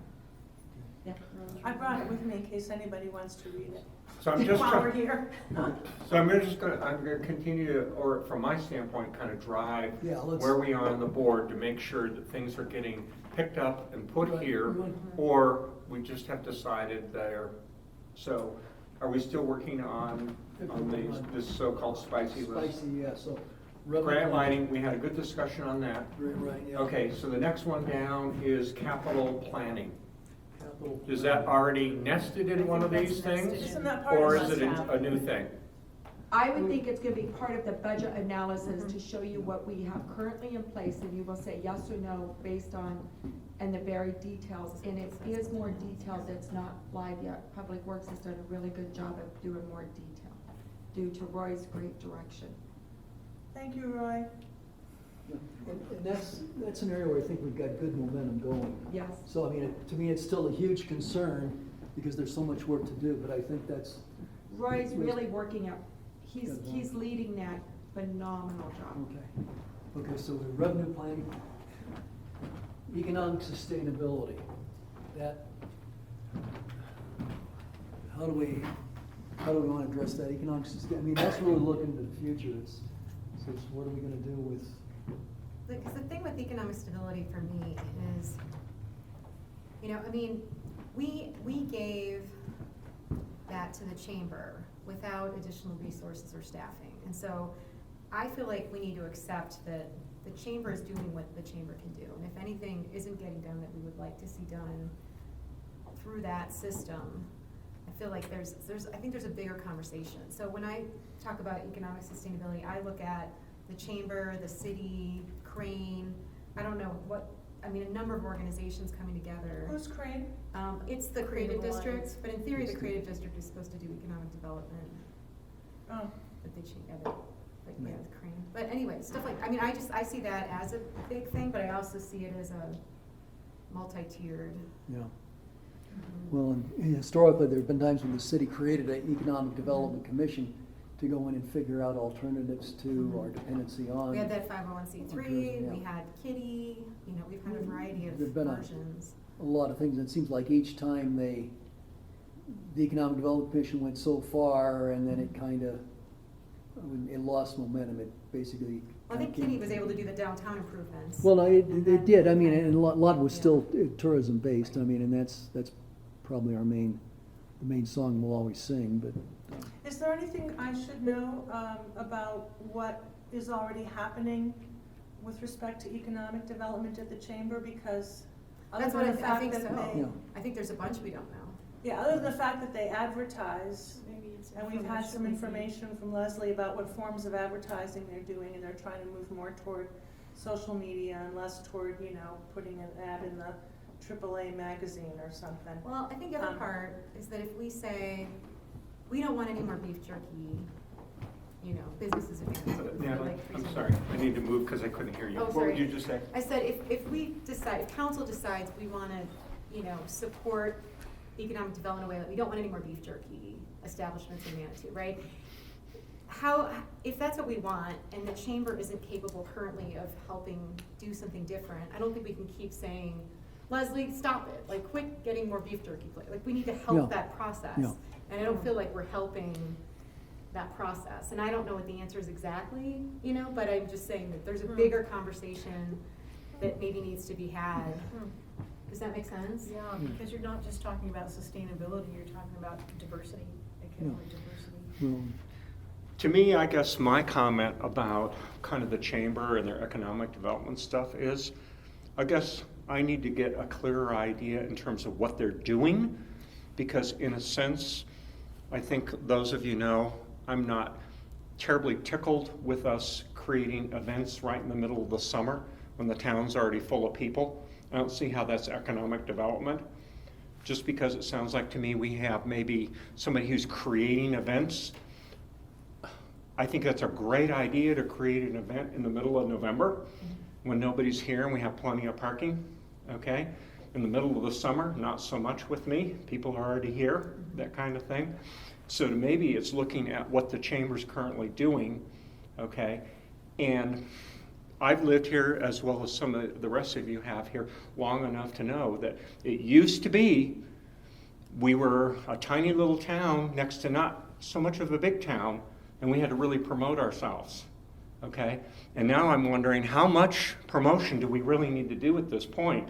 In other words, how much of this, you know, I almost want to ask the question, if we stopped having all these summer events and we stopped posting all this stuff on Facebook, would people stop coming to town?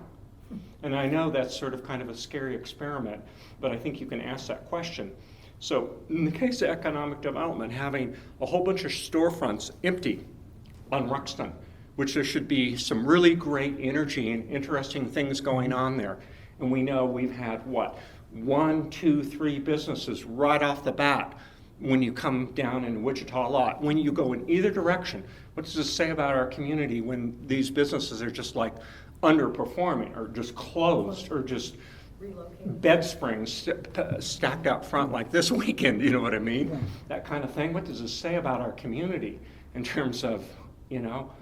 So I'm wondering about whether we ought to have some more intentional discussions about what is the chamber doing. If they're going to take on this title of economic development, what do we want them doing?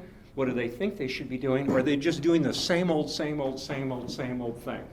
And I do want to say that I think, I don't know if there's anyone here who can remember, but I don't think they wanted to take on economic development. I think that's a much more elaborate conversation, but I think if you asked Leslie right now, she'd cross that off in 2 seconds. Just so you know. Well, okay, but that's fine. If she doesn't want that in her portfolio, then it seems like to me we ought to find a home for it, if that's a priority. Yeah, because I can't speak for her, but I think it's a more complicated. Yeah, I get that. Yeah. I get that. You're talking about the politics of it. Yeah. Right. For purposes of meeting discussion, would it make sense then to put an item here that says economic sustainability / development? Yep. Under must-haves. And I would hope that would be a fairly broadly interpreted statement because, and I may be mistaken, but from what I recall, Leslie's presentations talk about marketing efforts to bring more people into town as tourists, Whereas maybe, like John was suggesting, maybe we don't need or want that anymore. We already have too many cars as it is. Maybe we want economic development to focus on what kinds of businesses, which is supposedly what I thought the URA was working on, but they haven't been successful so far at all, after God knows how many years. You know, they built a bridge and did other things and made the sidewalks, but we don't have any businesses that are, so maybe that needs to be the focus of the economic sustainability as opposed to implying or pretending that it means how can we get more tourists in town, because that's not the kind of economic sustainability that I'd be Well, it sounds like to interested me in. we need to have that discussion about where it's happening and who's doing it. Okay, that's fair. Yeah. And as we're going through this, I mean, this to me looks very helpful in coming up with like agenda items going into the future, so we can kind of put this in sequence and we can work this. You know, in essence, our goals, I think, are gonna morph into a work plan for council, and to some extent that'll spill off onto staff, and we'll put that on it, we use that to drive our Okay, agendas. hold on just a second here, John. I'm trying to make sure that every one of these things I've written on here has a home, or we cross it off intentionally. And that's what I Okay. want you to do, I just, So, my eyes. so the next thing I had a notation over here, and I have a feeling this is from Nancy. Finish what we start. Is that, Nancy, related to any of these things, or did I just end up there oddly without a tie into this? No, I think it comes to, what's the second one up there, John? So budget analysis, it's Denise's list, capital improvement. Capital improvement. I think all the things on the capital improvement plan that we have, as well as other projects and initiatives, we need to really have a clear understanding of what they all are, and that if we do find ourselves in 2 or 3 years having to not fund something, we have a good prioritized list of what and why we need to stop it. But I would prefer to concentrate on just finishing all this stuff over time, not in the next year or two necessarily, but in a reasonable time, and not taking on new issues. So when the next, whatever that playground thing was that was wanted, you know, we turned it down, but those are the sorts of things I just don't think we should take on and encumber our staff any further, allow staff to really concentrate on this until we have a more stabilized economy again. Okay. So John, you crossed that off. Yeah, I did. Okay, so it sounds like to me that's sort of kind of this, and Nancy, I think you have to help babysit that theme to make sure that that gets integrated, because to me, I think finish what we start, and your whole idea of prioritizing things, making sure we sequence through them, I think that's a theme in almost all these lists, aren't they? Yeah. Yeah, okay, all right. Julie, I think you had some comments about URA. Is that belong on one of these lists, or is it already tucked in it? I'm just trying to make sure your word that I stuck up there. Well, I would always like it to be a separate line item, because that way it's less likely to get ignored, but of course, arguably, it's part of strategic planning. Arguably, it's already part of economic sustainability, and if I could read the middle one, it might be part of that too, but my eyes aren't good enough. So it says budget analysis, Denise's list, capital. Oh, I guess it's part of a budget analysis too, because it's our budget. So if it's reflected up there, I'll As cross long as it it off. comes in. No, but just because I cross it off doesn't mean that you can't come back and get it back on the list.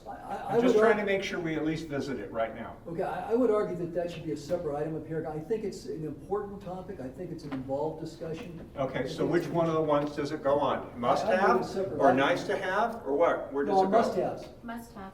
Okay, must have, all right. Thank What if you. we end up with everything on must-have? You're gonna kill us. Well, then we'll have to go back through We'll that have to list and revise. prioritize that John's list. gonna be very spicy. That's happening. Well, that's true, but we're working off the spicy list, so we All right, expect to. so the next Yeah, that's word I'm true. working on here was a bullet that said demographics, which I believe was Natalie. Yeah, that was Natalie.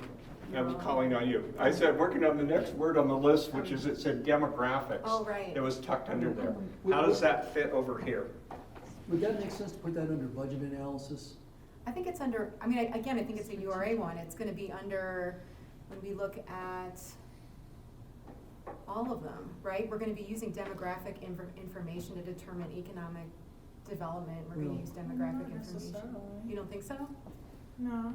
Okay, I mean, Do you think? I mean, well, we created the diversity, so actually, it fell under diversity again, Well, so Yeah, like, it's on there twice. yeah, so you can Cross cross it it off off under here for there. now? Yeah, and we'll revisit under. All right, diversity. okay. Would that be- Next one, environment.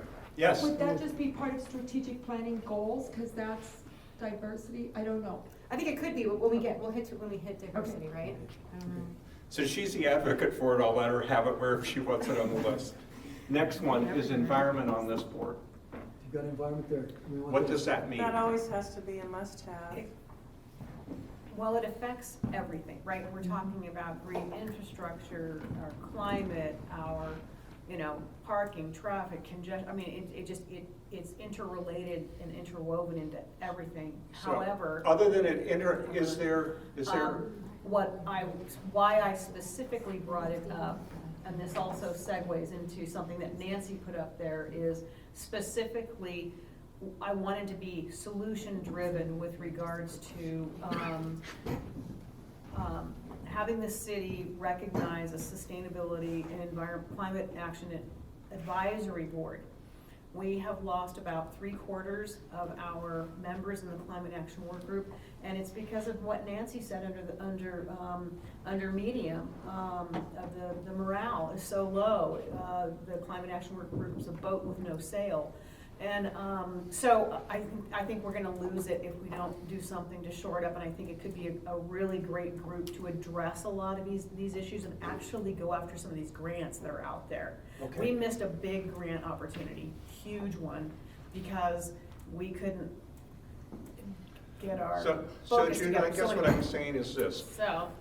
I'm gonna resist putting environment over there And because I that's why don't know what that right, looks and like. that's what I So I'm trying to want, figure out how yeah. to translate that into an actionable thing that we know we're Right. doing, or we're planning on doing, or And we're that's why I studying it gave or that, something, yes. that's why I threw out the advisory board. And Julie, and then- Oh, I just thought and this is just a suggestion, it's just one little piece of environment, but since supposedly in August, we're going to be reviewing a proposed revision to our planning code, then environment could be part of that. Do we want to require new buildings to comply with all of the LEEDs, LEEDs, environmental building requirements, or do we want to do a compromise on a half-assed kind of LEEDs, or do we not care and we're not going to require, any kind of environmental considerations, so we're just going to be looking at height and setback, or what? But that's one area that's specific where we could evaluate environment while we're already working on the things to do that's on our agenda.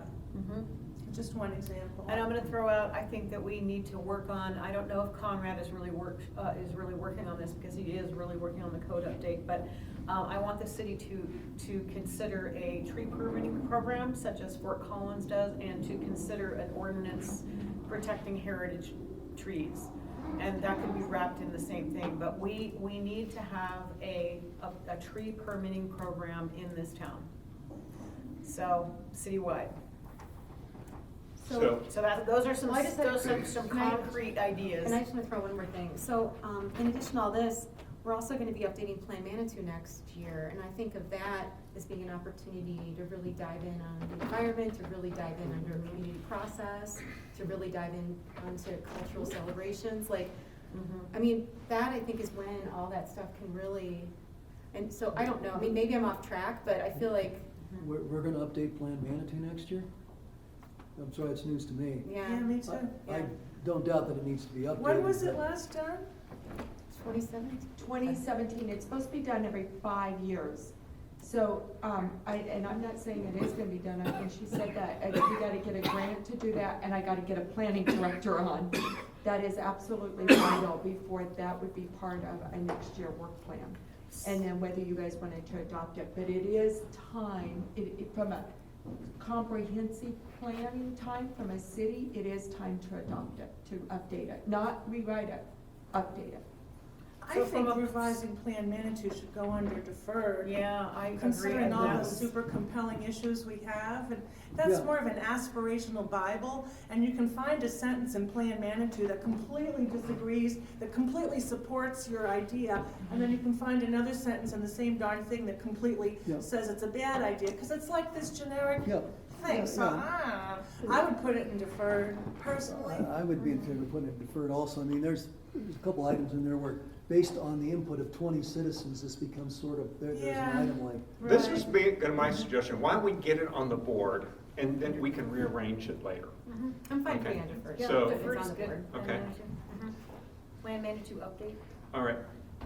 Judith, you had a laundry list of stuff that started to decorate from underneath here. So I want to go back here to your thing Okay. Yeah, on so- environment. You talked about this climate action task force or committee or board or whatever. What is that you want? What do you think this, interaction with the staff would be? Paint that picture there so we can figure out how to get it on one of these lists. Thank you. So while I am very cognizant that, that we have staffing issues, we now currently have Skylar Beck as our staff liaison to climate action, and we have Conrad as our, our consult liaison, and I am a liaison of sorts. So we already have some structure there. But I think what we need to do is do the same thing that Colorado Springs has done and take our little group. We need some oversight, we need some direction, we need accountability. And I see the only way as this group surviving and thriving and growing is to become a council-appointed advisory board or committee. Where we are, where this advisory board reports to council, takes direction from council, reports back, and that we, instead of having 8 or 10 or 12 initiatives that everybody wants, because everyone's got their pet project, that council guides the group to pick 1 or 2 really important issues, and it might be going after a grant, or it might be, something else, but so that we have direction, guidance, and that we come back and we have accountability and reportability. Okay, so that's what. Hang on just a second. So yeah. give John the words, and he'll get it on one of these boards, okay? Well, and then we'll process it further. For me, I would put it under, like to have by this fall. Okay, so what are the words? Sustainability and Climate Action Advisory Board. Thank you. Thank you. I just want to make sure that gets up there. Okay. Okay, we'll process it later. You And also, then- in your laundry list, you had that you wanted, does that group, does tree permitting, and you had some other things, does that roll up underneath that? Yes.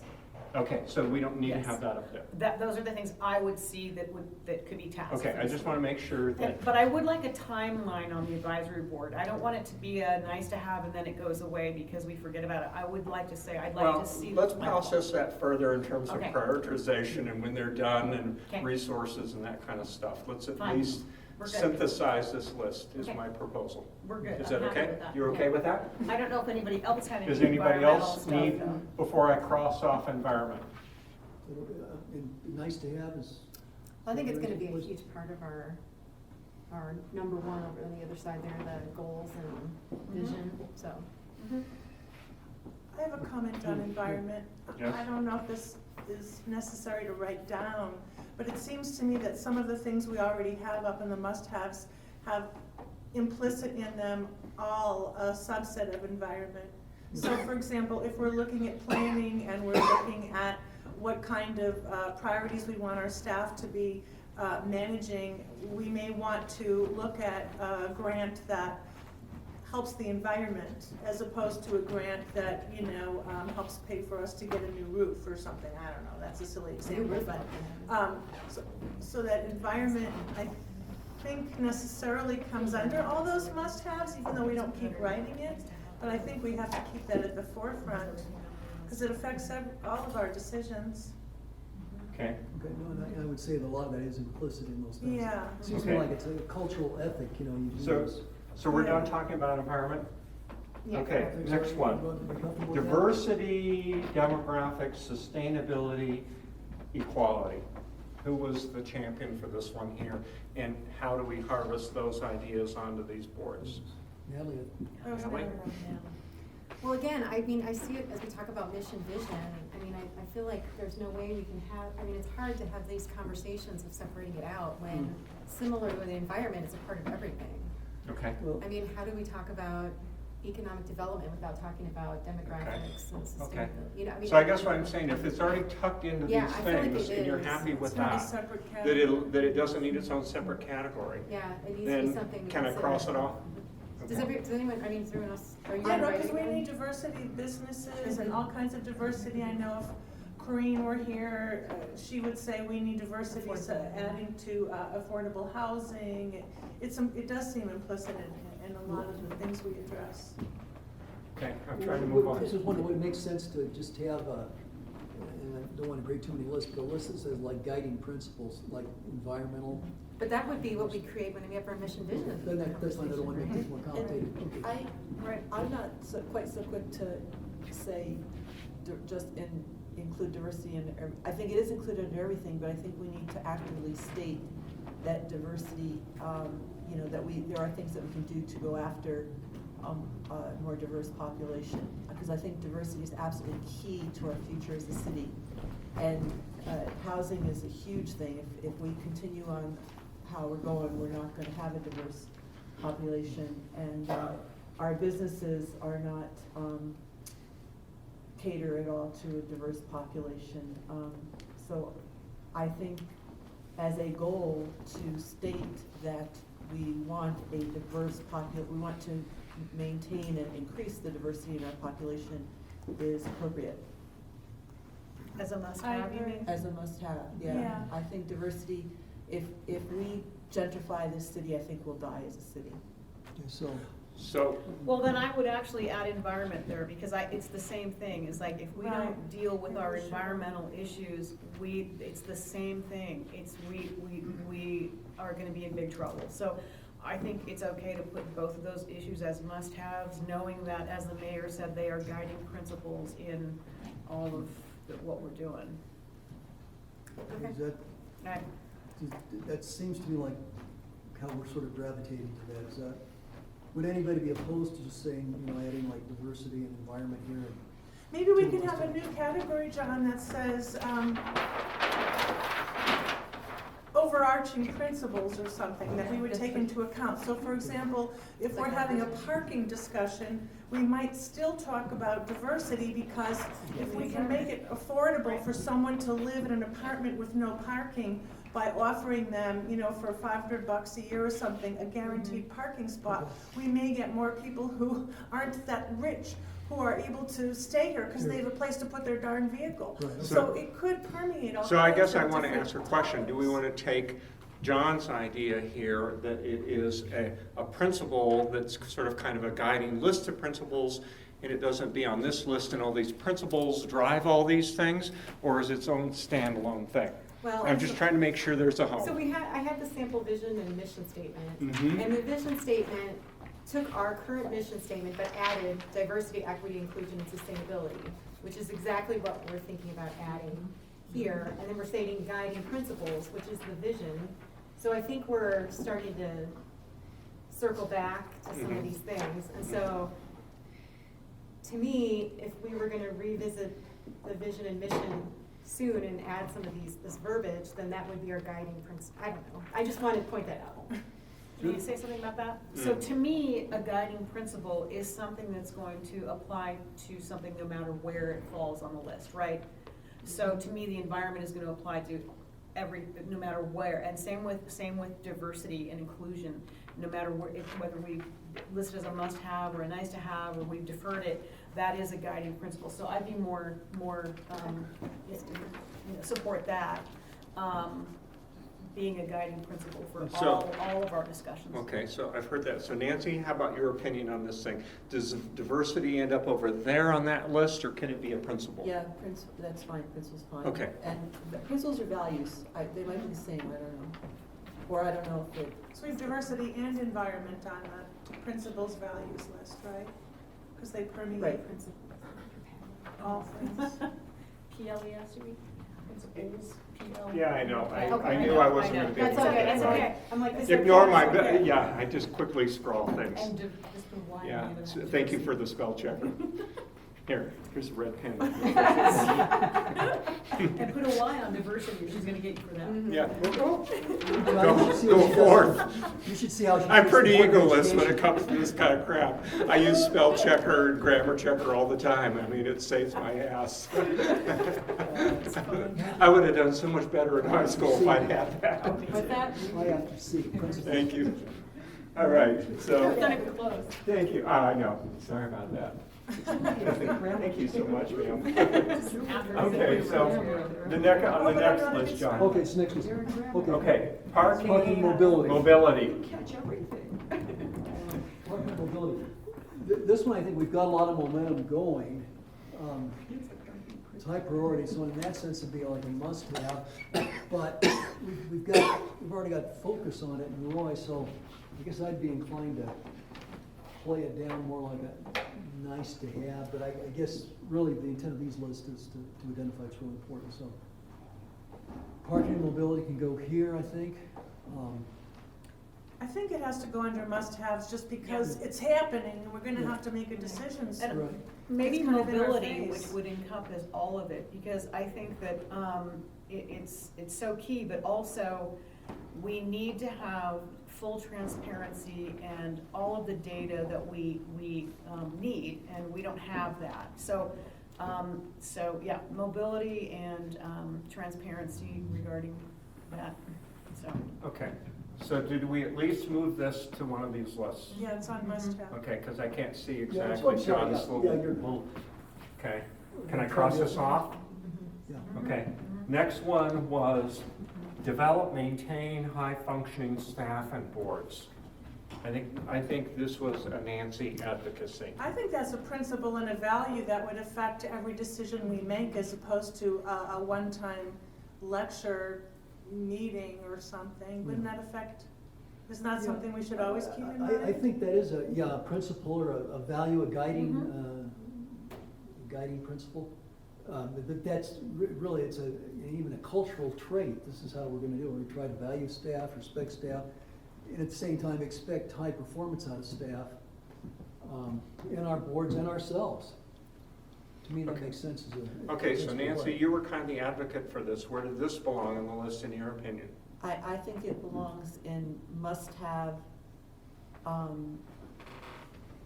because I think that there are a number of actions to implement, to realize, to guarantee that we have. So pay is one of them, communication is one of them, trusting is one of, figuring out how to trust them, allow them to do their jobs. How much work we put on them or expect of them, the guidance that we give them. I mean, there's a whole bunch of things that we can actively do to help ensure a high-functioning staff and boards. And Judith and I were talking the other day about, the only time council talks to the boards is when they come before us to ask for something or at budget time, and we probably should have more communication with them. So a very simple thing to do would be have a board a month come and brief us on what they're doing in their strategic planning, and something as simple as that to increase communication and faith and confidence between the board and the council. So to me, I like the idea of putting on one of these lists here, a board a month principle, Right. which kind of drives this high functioning thing, right? Yeah, I think that's a goal. Yes, And there's a whole right. lot of action steps that you can put in Right. both of the Right. goals, yeah. So I'm trying to make sure we get the essence of what you wanted on the right charts up here. Yeah, for me, I consider it a must-have. So, What if under must-have we said nurture staff and boards? Nurture's kind of a encompassing verb. And then we could put the meet once a month with, for occasion, boards. I see each of these must-haves as having a whole laundry list of action steps under Mhm. No, an action plan. Mhm. So mhm. I think as John wrote it up there, is develop and maintain high-functioning staff and boards is the goal.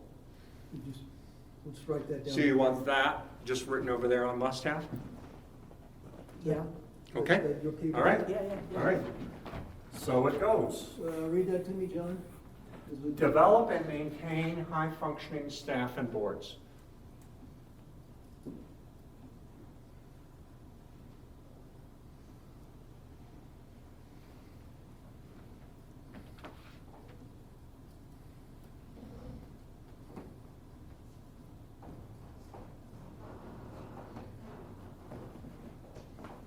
Okay, you read that one out, or can you mark it? Okay, so we're through with medium? Mm-hmm. Okay, what do we got under mild? All right, next one here is we have the words community, process. Let's just work on that first and maybe work on those sub-bullets underneath there. Community, process. People who were driving this, please speak up, embellish, or further. I was interested in community process. I was one of those people. Okay.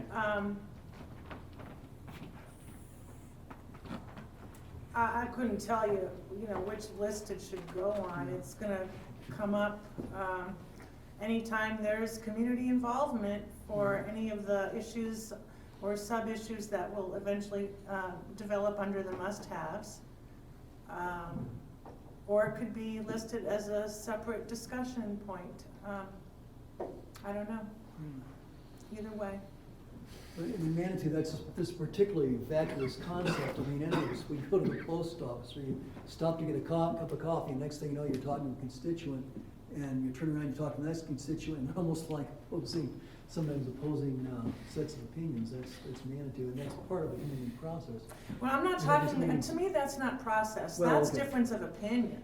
Well, We always have people with different, you're gonna always have people with different opinions when you've got 5,000 people, they're not all gonna agree. No, But I'm not suggesting that we come up with a process that will guarantee 100% unanimous opinions.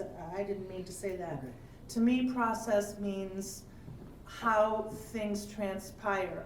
So, for example, when the community is told this is a community engagement meeting, we wanna hear from you, but then the RFP doesn't allow for the drawings, for example, to be changed, because he's already been, done what he was supposed to do, to be paid to do the 3 drawings.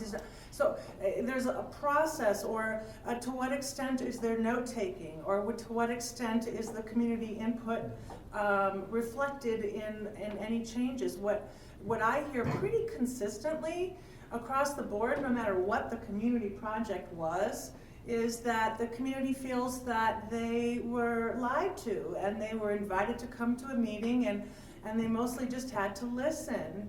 And their input was poo-pooed or ignored and never to be seen again in future iterations. So to me, process is different, John, than, well, of course you're gonna always have people disagree. I'm not talking about that. I don't know a better word for it than process, but maybe there's something better. So, I'm going to use the library as an example, but it doesn't necessarily have to be the library, so I'm not picking any one project.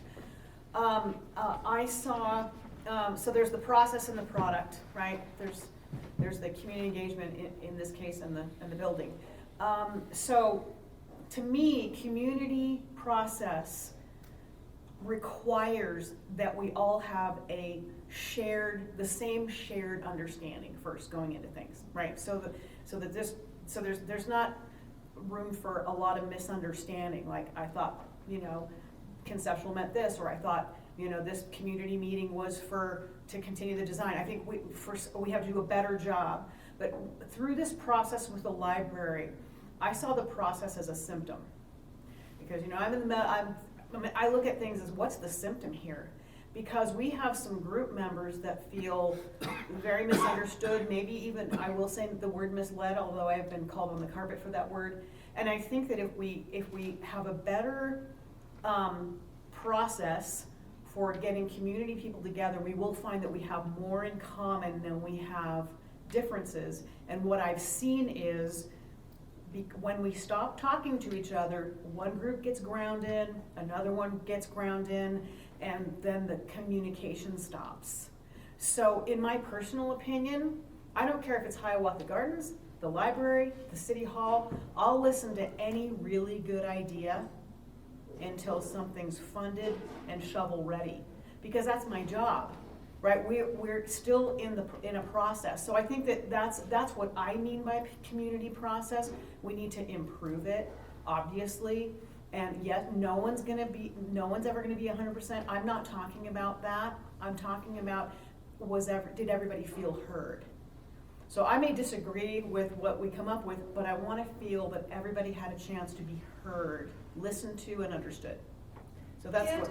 if I might add You know. to that, and not just to be heard, because I'll feel heard if you mirror back to me, if I give a 5-minute presentation and you repeat it verbatim accurately, I know I've been heard. But I want to know also that that there's an opportunity in the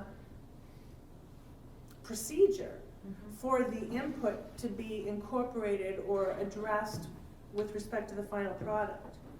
Like, I don't just need someone to say, oh, I'm so glad, I really understand how you feel, but too bad, the design is already done and I'm not being paid to do another one.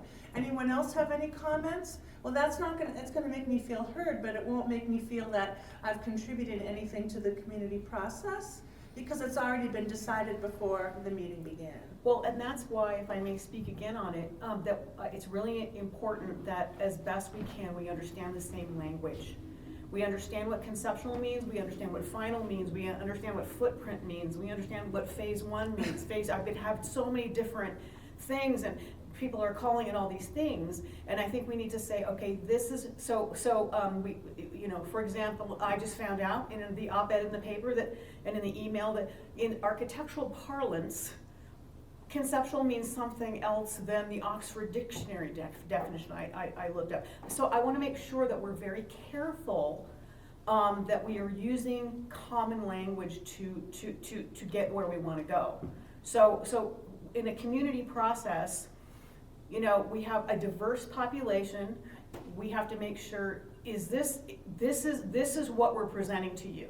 Because, for example, in the library process, in some community meetings, I heard the word, this is the final design. Then I heard the final footprint, but not the final design. And then I heard it's a conceptual design. So I was in a fog too. So I think that's part of what trips people up here is that. So in a community process, I just want to really make sure that everybody was heard, using common language we understand, which is why I think in our resolutions and our ordinances moving forward, we need to have definitions. I think, so that would be a must-have for me under that. So, but anyway, that's my weighing in on community process. Who's got a thought on this? Okay, so is this something that goes over on here? Or is this a principle and value? Or does it just, we've talked ourselves? It's a thing, it's not a principle. It's something that if this group wants to address it, would require some subparts to be discussed, and it's gonna be difficult because we're not saying you need to have 6 community meetings. We're not gonna say, you know, it's gonna go through HPC and there's an opportunity to completely redesign it another time in a couple we're talking about months. all community input. Yeah, so I think the idea is it's including definitions, it's, so Tracking who attends and who says what, and what the real community input was, all of that. But, you know, is kind of wishy-washy at this point. You know, to me, a lot of this community process, to me, has been, I think overall this community does a pretty good job of it. And I don't mean to use sort of any kind of a pejorative word or whatever, but I feel like kind of the community process has been somewhat retarded by this sort of kind of boxing in of, I think our whole culture did an experiment during COVID with Zoom, okay? And sometimes that worked really well, and sometimes that didn't work so good, okay? I mean, I think we all know that, you know, sometimes it's a whole different thing to kind of go to the doctor and have a real human being look at you, as opposed to somebody peering at you through some camera and trying to diagnose what's going on, that's a whole different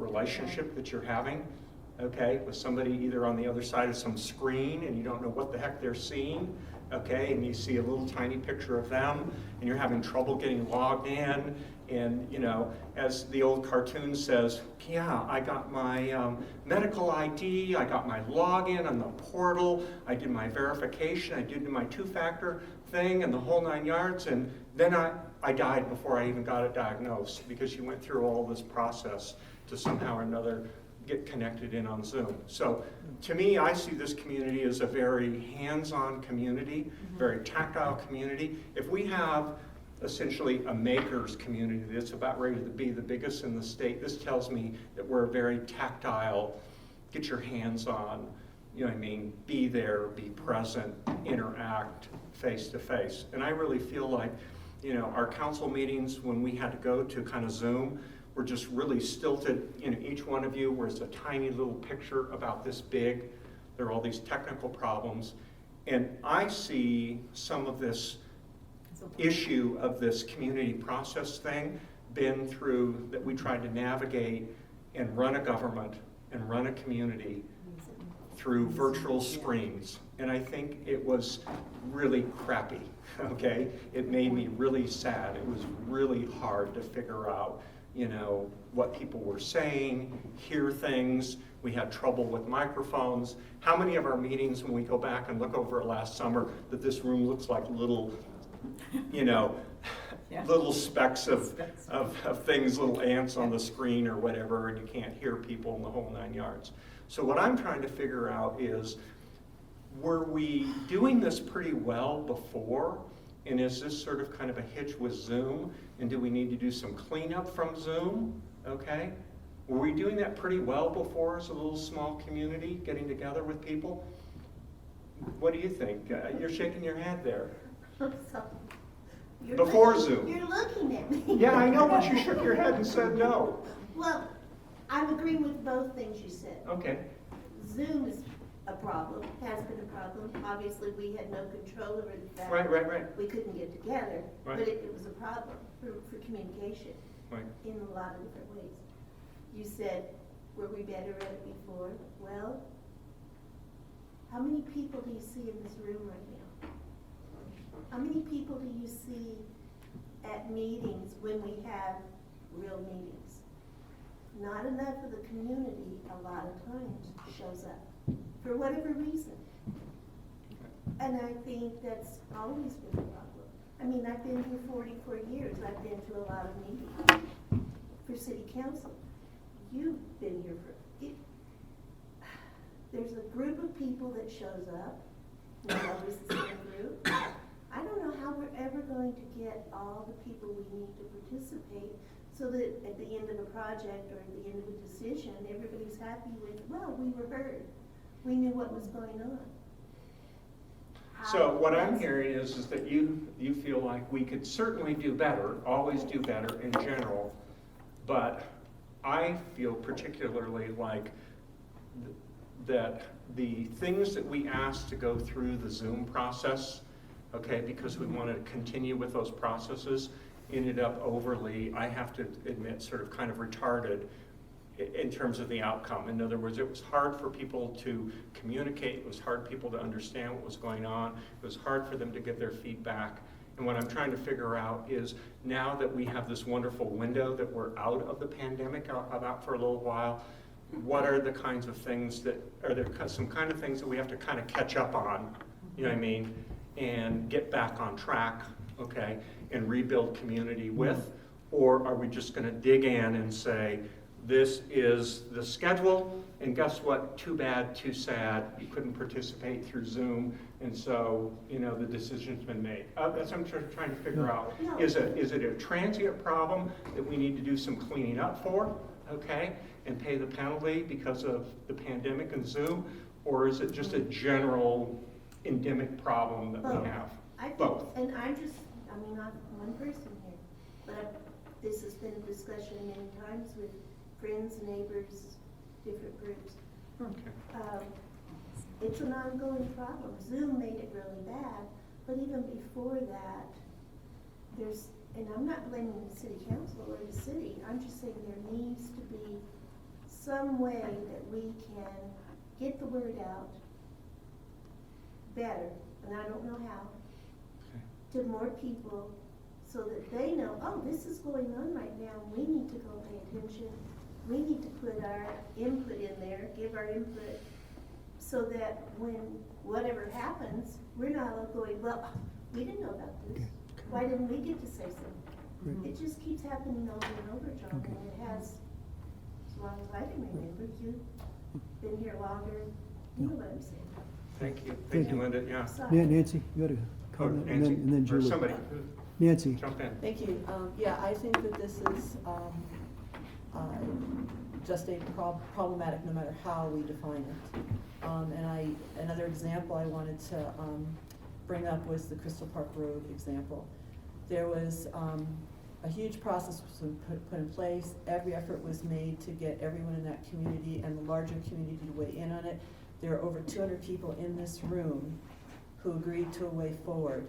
And then a small group of people came up with an alternate process, working outside of the process that the city had put in place, and completely derailed the plan that had been, and also it just went on way too long.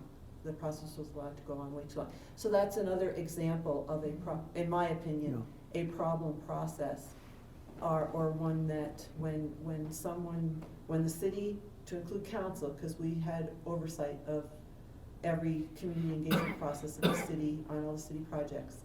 When we get it wrong, well, I'm not sure it's possible to get right. I'm not sure it's possible to get it right. Wait, to get what right, Nancy? To get a community process that everyone's going to be happy with. Oh, okay. I've just seen both sides when, we advertised like crazy for the Hiawatha Gardens community engagement last week. We had 10 people show up who were not associated with the process itself, and only 8 of them stayed for the entire 2-hour thing. And then at the last minute, after we've done tons and tons and tons of work, are people going to come in and just derail that as well? And I'm fully anticipating it. I have no idea what to do about it. I have no idea what to do about it. So if there's a magic wand that we can wave over community process, I'd love to see it. But I've just seen both examples of waiting until the shovel goes in, or feeling that it's going too fast or too slow. I've seen every example, and none of them are you get problems with all of them. The Crystal Park Road one, I always remember a neighbor said, before I didn't know my neighbors, and now I know them and I don't like them. Exactly. Yeah, exactly. I heard that a couple of times, yeah. And I've heard people who very much regret getting involved with the alternate process because it totally stopped everything cold. Yeah. And I knew somebody else who said, I wished I'd just moved. I think go through all the anxiety. Julie. Oh, thanks. I just wanted to comment that I don't think it's just a matter of getting the word out. I think Alex does a fabulous job of getting the word out about all kinds of things.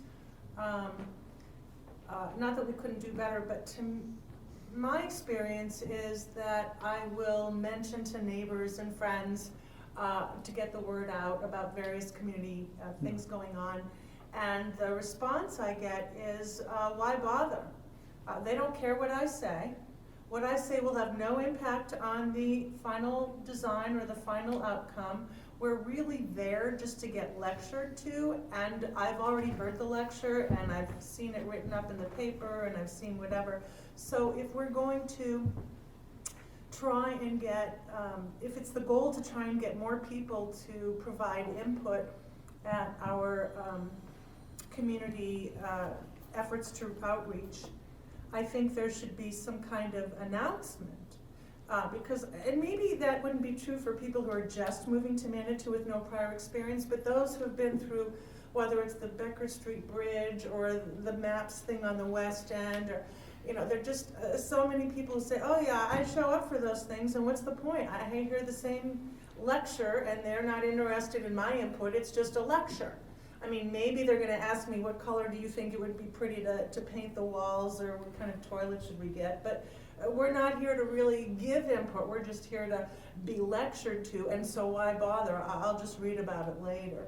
So perhaps if we do come up with a new system, we can, profile that and advertise that, the RFP in this actually allows, if we're dealing with the designer to come up with a different plan where we, don't eliminate as many trees as was on the original design, or maybe we don't have as many street lamps, street lights as the original, so that there's an opportunity for modification. Otherwise, what's the point of showing up? Yeah.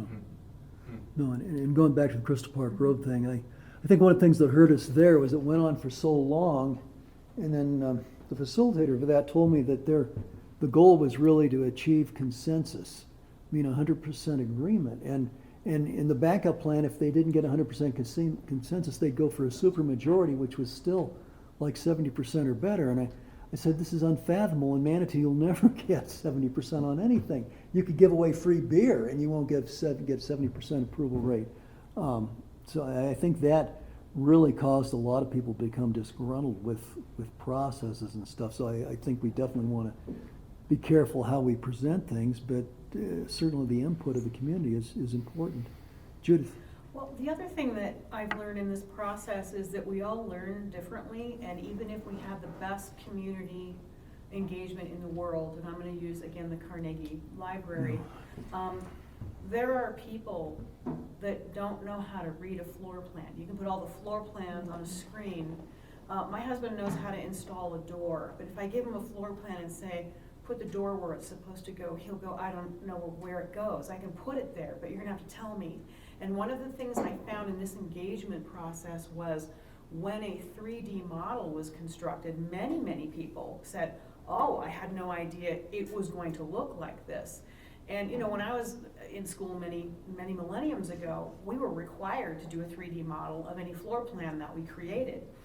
And so it's, everyone has, some people are spatial, some people are kinesthetic, some people are very visual. And I find that when you're looking, in this particular instance, and with Hiawatha Gardens and with City Hall too, we have to be very careful with these historic buildings, because once we do something to these buildings, it's permanent. And so I want us to take this tender, loving care and make sure that everyone not only understands the process, but I know that many of us have talked to individuals that said, I had no idea. And if somebody in the community takes many hours to come up with a proposed solution, I have a real low tolerance for people that just like to sit around and complain.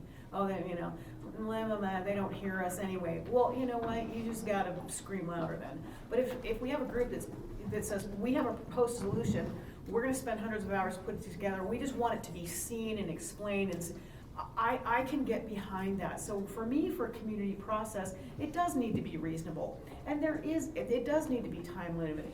But we need to also address our audience. And again, there were people that were very much engaged in the process. They came to all the meetings. They saw the presentation. They saw the floor plans. They saw the slides. They still didn't know what it was going to look like. So we need to be very careful in each time we have a community engagement need, that we tailor that need to the task at hand. Okay. So where does it go on the chart? Yeah, right. I would propose nice to have. Mm-hmm. Okay. Is that I for feel like now? the idea of deferred is maybe like revisited in 3 months and see if it needs to move to must-have. I could live with deferred too. Does that make sense? Because deferred to me is, I think this is more important than nice to have, but we don't know if we need it yet because the process hasn't Oh, I concluded. thought deferred was less important. I thought we were going in. Well, I don't know. I feel like misunderstood the deferred to labels, me I is guess. just, To me, we it's a need. must-have. Nice to have seems more compelling than let's talk about it later. Sure. To me, it's a must-to-have. To me, It's a must-have I'm in a for me. must-have. Must-have. It's a must-have, and to me, I I think we feel like really. we don't know yet. I don't know. We don't know if this is a Zoom issue or an actual. Nancy? I, She doesn't want on the list. Pass. Pass, I Come pass. back. Okay. I must have. We have 3 must-haves. Must have.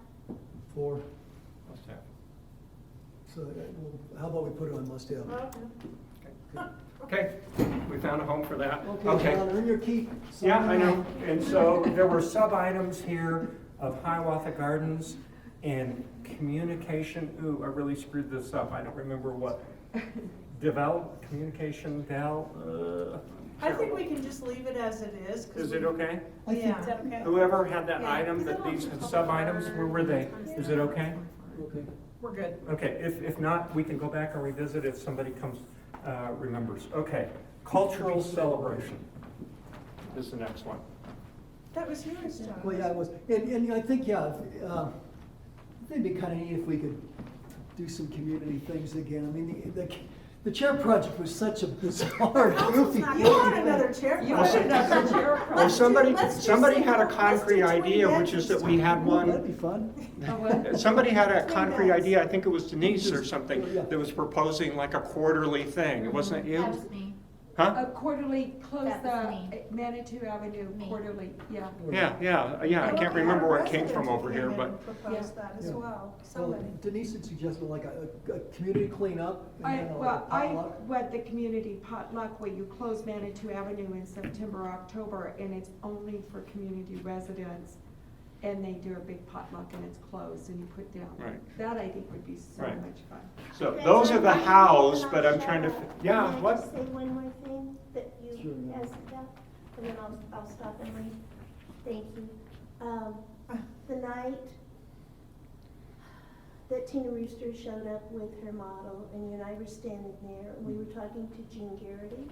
I think everybody knows Jean Garrity, longtime resident. Her comment was to you and to me that she was embarrassed, but she was surprised about how much she didn't know about what's going on. And that she thought something that might help get it out to the community so that more people can know what's going on and not say, oh, I didn't know about that, is if we post around town information and not just rely on social media or the newspaper that a lot of people don't read. And this is a citizen, her family's been here forever, she's very involved, obviously. I just wanted to, maybe that's a solution or something that we could look at, you guys could look at, is posting information somehow around. Sorry, I get all. No, yeah, we put it on the internet, Little info city's signs. website. Well, yeah, everybody because, doesn't read people that. over whatever age may not be that internet savvy. Right. Exactly. You know, like, I don't know how much, Jean probably spends less time staring at the screen than somebody who's 45. Exactly. You know, A lot some of it my may be neighborhood cultural. is my age and older, and I hear constantly, I don't go online. I don't, what, you know, they don't. And they don't read the paper. I would Well, argue maybe they that. don't read, period. Well, not No. the local bulletin, they don't read the bulletin, they'll read the Gazette, Well, I want to ask a question. Didn't we used to do a quarterly thing where we sent the paper out to everybody? So we're getting ready to do that again, where Okay. it's gonna be every quarter, we're gonna, maybe it's even monthly this time now, we're getting ready to post every meeting that's coming up and special interest things. So Alex is just getting ready to do it, we just contracted that with the paper.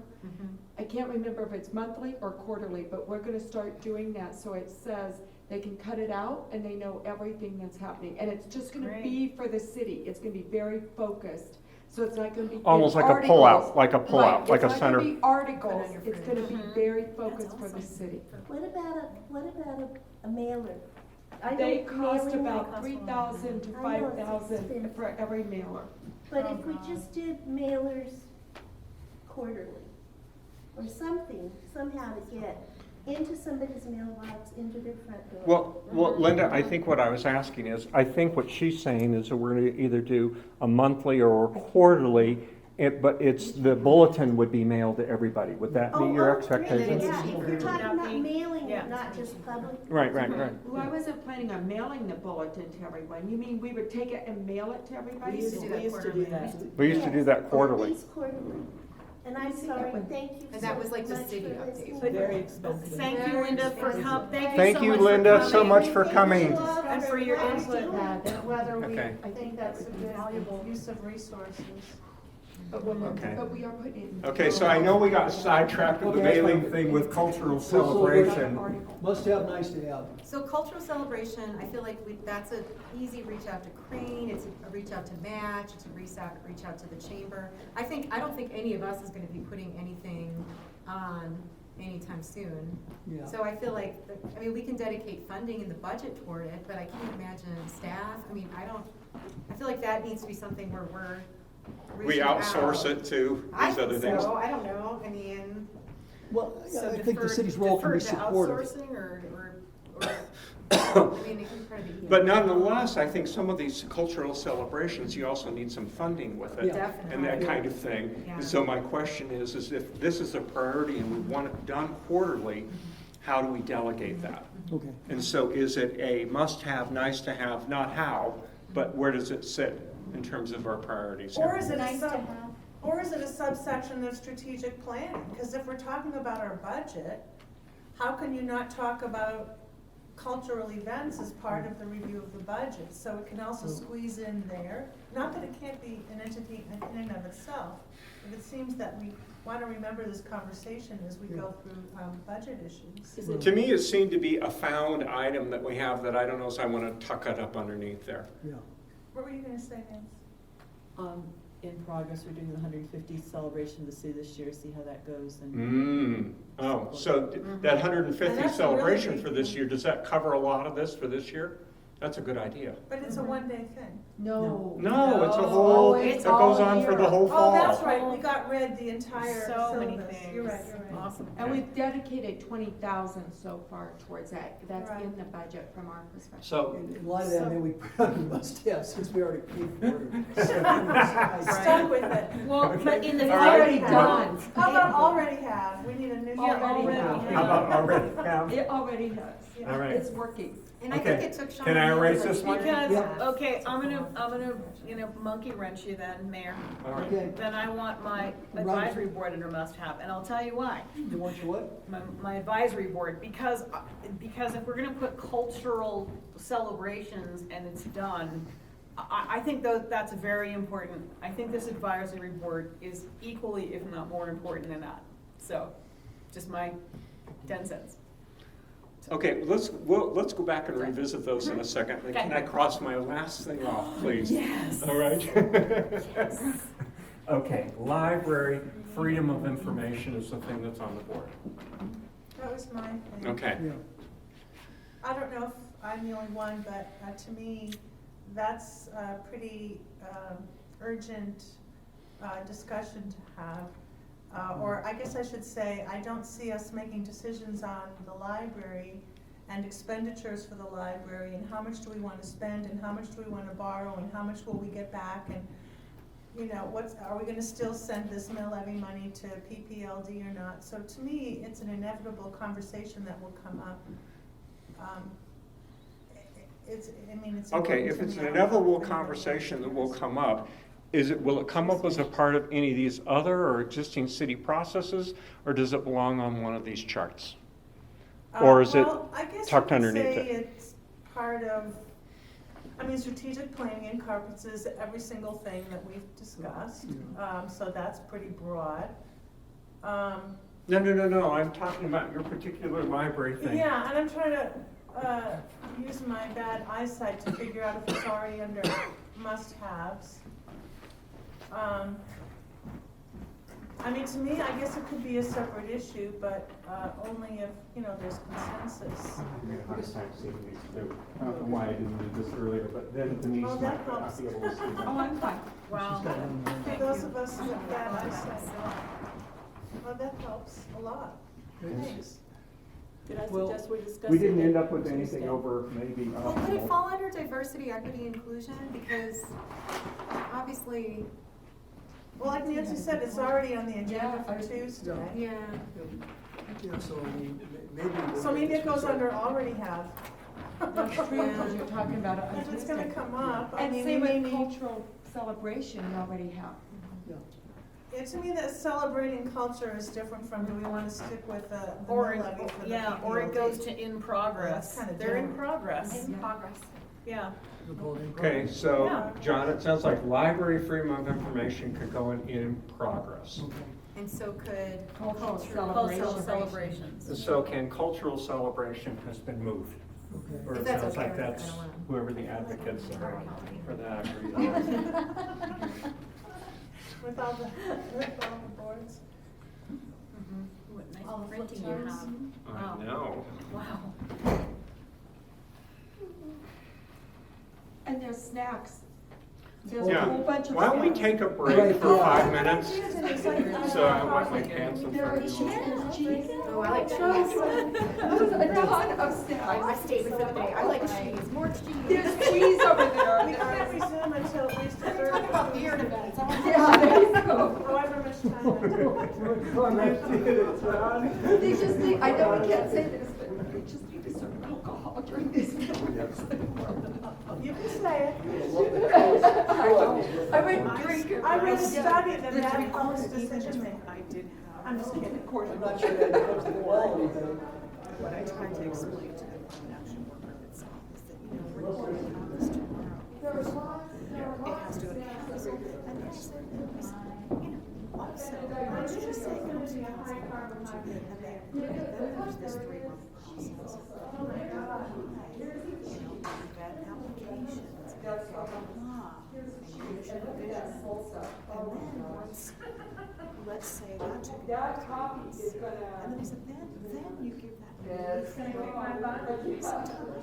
call you in the morning? So, to come back with, you know, to have some projects or and then seriously, even if this happened today, we're talking, and this year, and then we start recording, you know, we start shooting, that's that was my thought. So if we kick this can down the road again, which it may what my goal was, I will bring it and I'll for it.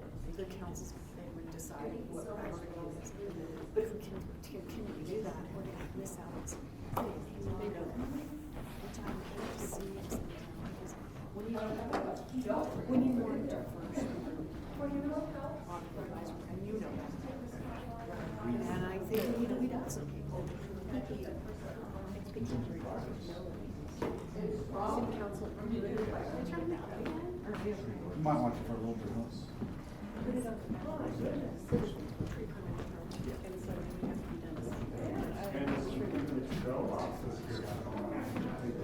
Is it warm outside?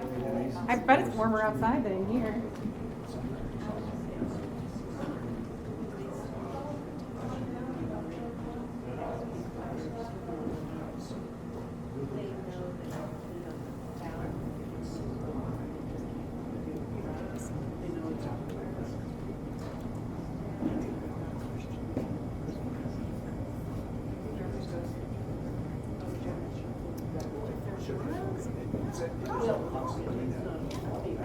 It's a question.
Come on down.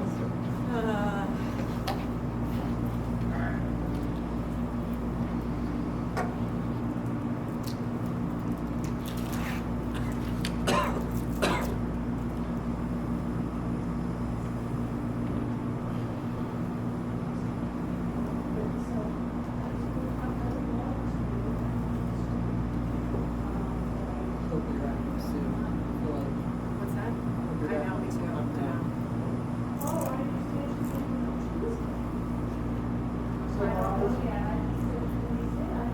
We have to be, I mean, I don't know why. It's pretty narrow down. Now it's kind of working.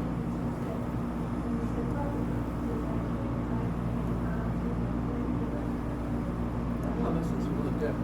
Yeah.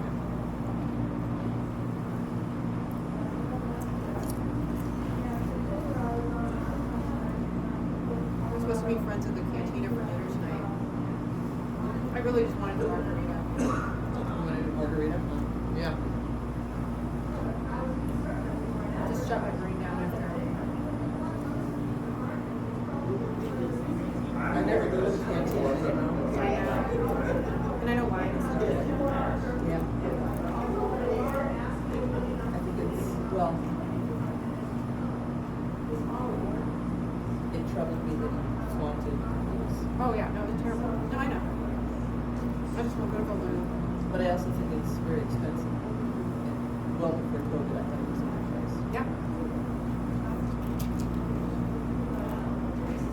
And I certainly haven't been since COVID.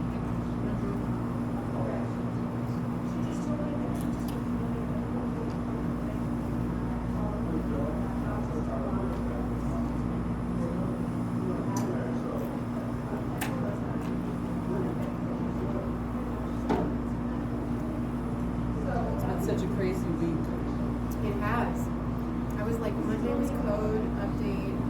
Tuesday city council. Wednesday was my art center one. It was Thursday. Thursday was something else I know. It was like so many in a row that I was like running meetings. Yeah. Look at my butt. I find out on Tuesday.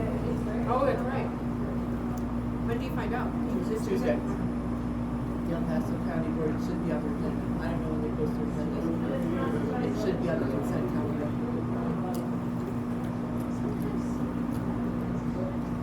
So, we'll see. I wonder if they got to have theirs. I'll look at it tonight, because if it's already posted, I'll see if my name is on there. If they chose somebody else.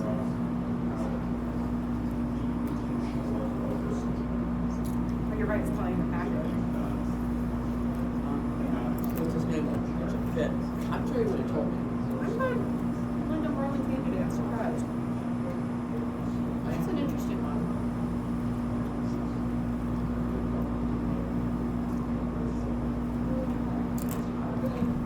So sweet, I was thinking we switched to seltzer water. We need music or something. So what's a good day for you?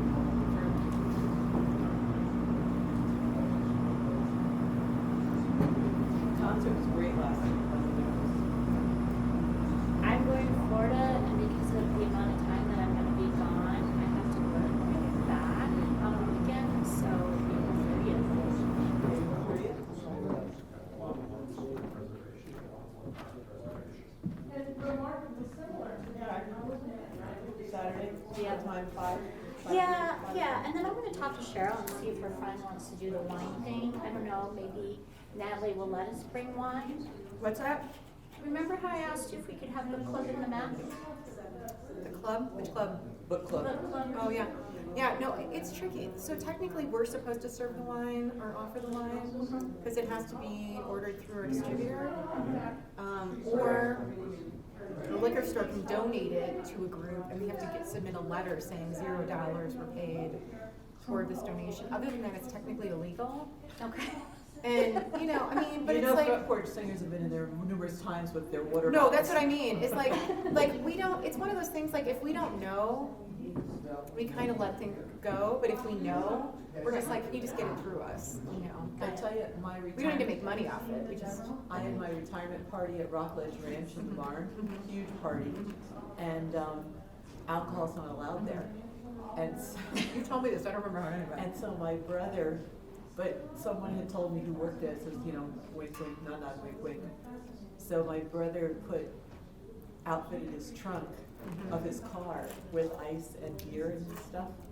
And everyone would just go out. I felt like, you know, prohibition. Everyone just Oh, went to that his is car. hilarious. And you get there, and it was funny because the deputy commander of Northcom was there.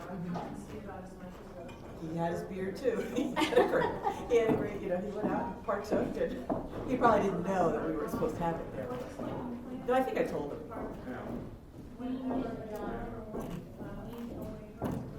And he ended up on the Joint Chiefs of Staff. So here we have a future 4-star general illegally drinking beer at Rockledge. We did, I remember, I was new to the arts firm, and we were working with some group we never should have had, because it was like a fundraiser, and they weren't, it was just what they wanted was like too big and too weird, like we didn't have enough staff, and they had said that they wanted like 5 bars throughout the arts firm. And we're like, okay, it's gonna cost you like $50 a bar, you know, so we were like, it's gonna cost you this much money. And they said, well, that's too expensive. So they said that they weren't gonna serve alcohol. And then they went upstairs into the conference room, and they put a bookshelf over the door we typically use, so we couldn't come in. And then they had their own bartender sneak up all this alcohol. They had a full bar going on, hard alcohol, whole thing. And so the event's like an hour and a half in, and I'm making the rounds because all this stuff's happening all over the place. And I go upstairs, and they're like, "Oh, you can't come in, the door's locked." And I was like, "Let me in this room." And I get in the room, and there were underage kids in there. It was a disaster, and it was all women that had donated money toward anything that were like in their 60s. And I walk in and I'm like, this needs to be shut down. This is not, there's a gazillion reasons why this is not okay. And they looked at me and they weren't going to do anything. And I thought, in my head, I'm like, well, I was going to call this, but I was like, I need to do it. Like, I was like, I bet if I lose it, this will stop. Become hysterical. And so, well, nobody worked, but it was like the bartender, somebody I knew, said, I got this, guys. And he puts his arm around me, and I took the beer out of his hand, and I threw it off the top thing onto the ground over the edge of 5 to 5, and I go, get the hell out of here! And the whole thing, they just like ripped it. I was so mad. And then they said, well, you said it's $17. And I said, yeah, for 5 bars. Those are the rules, thank you very much. You know? And they go, oh. I said, yeah, you asked for 5 bars. I gave you the price for 5 bars. You know, but yeah, it was crazy. But you're right, I should have just called the police, but I literally like, I was like, how did I get these people to do this? I was so mad. So the 30th at 5, right? Yeah. Okay.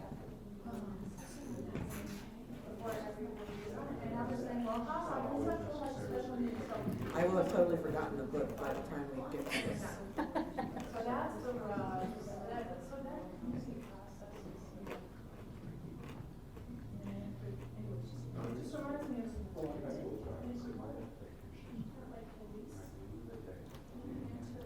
On my calendar.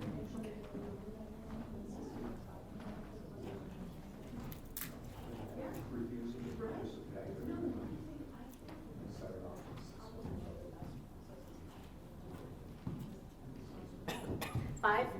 5, oh, I put 5, yeah. Okay, perfect. Actually, that night it doesn't matter because I don't have a concert that night. So if you want to change it to later, that would be fine too.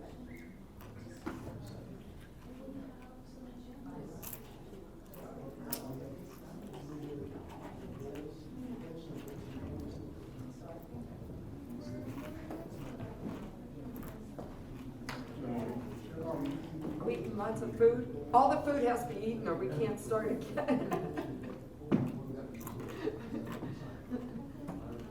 There is so much food. There's a lot of food. And I ran out of my creamer, so I can't do my Almond creamer, Roy, is all good. So you choose. It was my fault.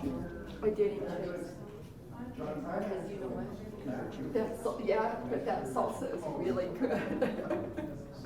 That salsa is like, oh my God.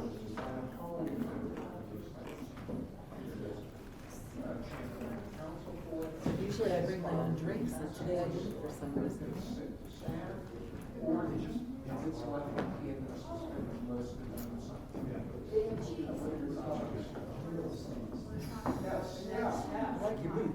Thank you. This last winter, one of my girlfriends, I saw her with like 2 different pairs of low cut boots. And then I was in Denver at one of the shops, and you know, their big mall. And I was like, oh, those are cute. Yeah. I'm trying to curtail all my clothing shooting coat shopping. I have way too many clothes. And I don't wear most of them. Okay. Clothing exchange coming up though, so that's good. Oh, when is that? It's the 10th. It's a Sunday from 1 to Oh, in April? 3. Mm-hmm. Can I just donate? Oh yeah, it happens all the time. Okay. Yeah, but we're trying to do it. We want to see if we can do it outside, so that's why we picked like 1 to 3 in the afternoon. We'll see what happens. But Because I will be out of town that day, but I'll put that. yeah. Can we go ahead, we'll get started and then I think we're coming up into wrap up. Okay, that's fine, please. Yeah.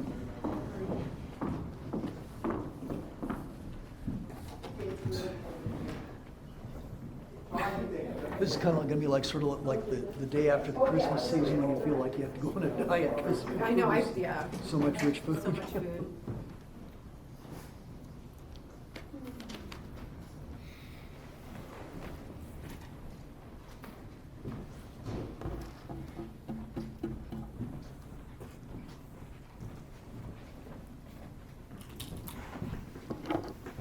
Roy, just to acknowledge your efforts on the parking under in progress as well. I mean, it lives in both worlds. But Yes.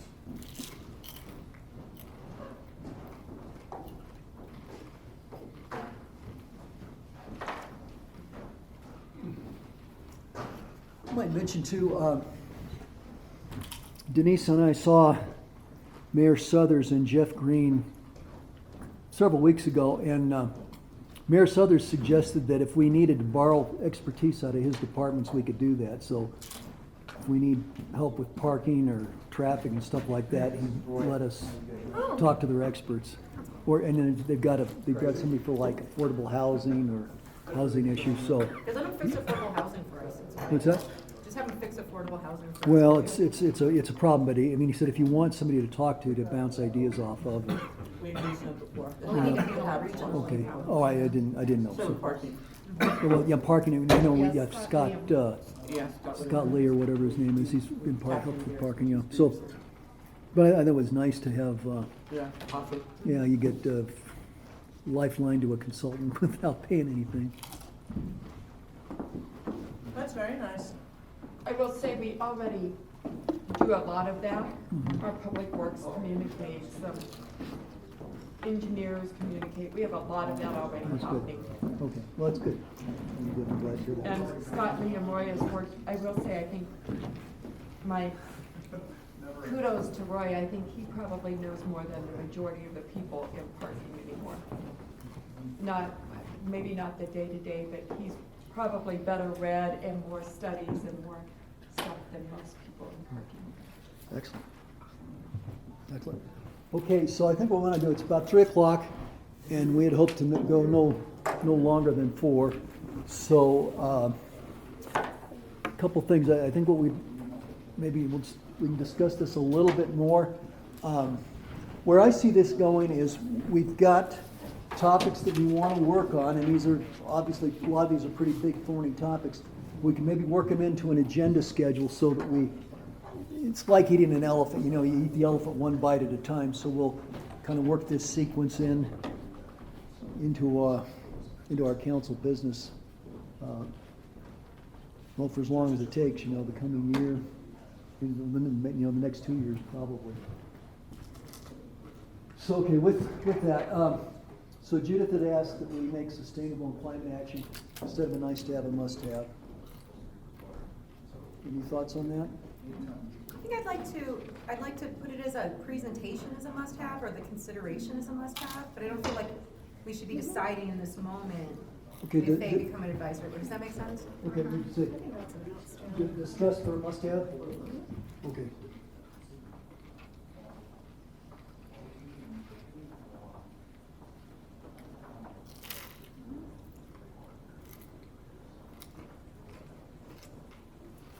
Okay, so one of the other things,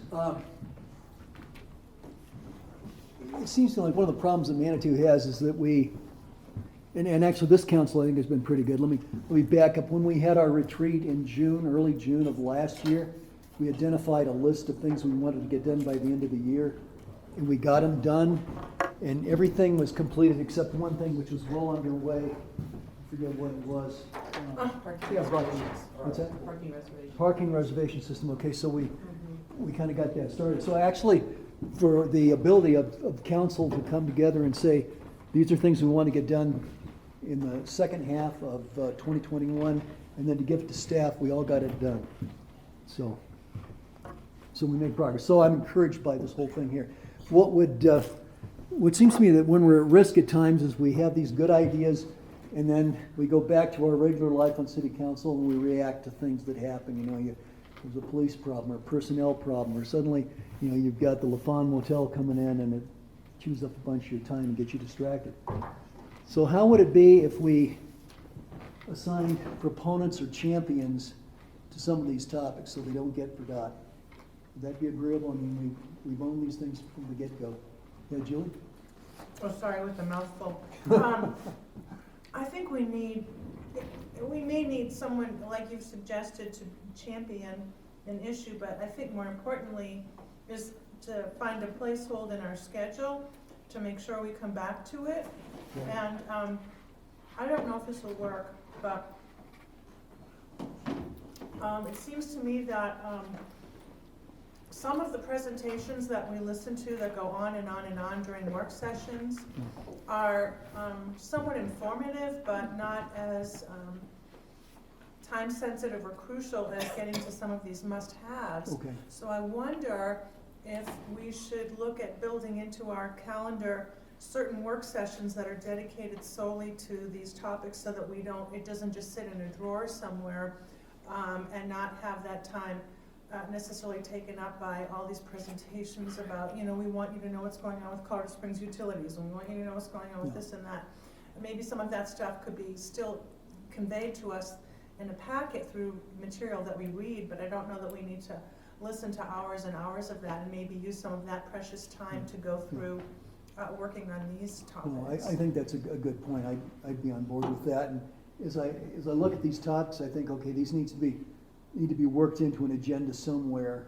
You know, I mean, in some cases we need to give staff time to get things together, but you know, we find a time, we say it's going to go on the calendar here. We'll discuss it on this night, and then probably follow on, and we'll just keep working that project, well, for the next 2 years until it gets done, or you know, until it gets handed off. So I get that. So eventually here, so our goals turn into a strategic plan, a strategic plan turns into a work plan turns into results. That's the high level, somewhat delusional, somewhat, I should say, not delusional, but optimistic approach to the whole thing. So, well, that said, does anyone want to volunteer to be a champion for any of these topics here? What would the champion do, John? Can you elaborate a little on what you're thinking? The champion would basically not let us forget. Oh, That's, if you I just get it in think. the calendar, then I'm done with my champion job? Well, in a sense, but then you have to make sure that if something happens, okay, if Manitou catches fire and we all have to run out of town for 3 weeks, and we come back and we recoup, you know, it takes us a couple months to get cut back up. You say, by the way, it fell off the calendar, you need to get it back on it. You just need to show tremendous resolution. You need to be a bulldog for the idea. Oh. That would be my thought. I'll take cultural celebration. Cultural celebrations. Come on in. I can see. Okay. So that's in a working, so that's the one that we're working on? Yeah, Right, but that if got we, moved over? but Okay. if we want something like quarterly, Okay. I mean, 2 L's? Michelle? Yes. Thank you. Can you read Can I that? give you a better pen? Yeah. Okay, Because, how about Hard to this say. blue, a blue And then- pen over here maybe? okay, blue, okay. Yeah, I think that, Will this that's be like emailed almost to us also? Illegible. I'll never remember. Yeah, I'm gonna have to take pictures of it Thanks. and I'll have to, We can just take a picture with our phone. yeah, but that other color would never show up on my phone. My Okay. phone's a little more challenged color-wise. Okay. so can I ask a question from a staff perspective? How much support are you gonna need? I mean, some of these I think are pretty staff-driven and others are not. But I'm needing to look at what you're needing from a staff perspective on this, because we are pretty tapped right now.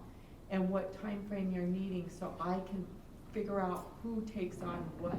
Okay, Denise, I have a question for you. Okay. So under budget analysis, Denise's list and capital improvements, is that already underway? You already have that? We started it, but we're gonna bring the financial planner and really start working it in great detail. Okay. And so my goal would be, I would ask you, when do you want us to bring this all back to you? Okay, And, but what you're saying is that's already underway? yes, So, 3 months? How much time would you like? 5 months?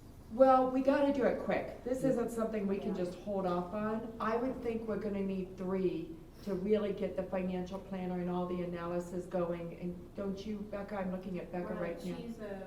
She's still benched at this time. Until April. Until mid-April. Right.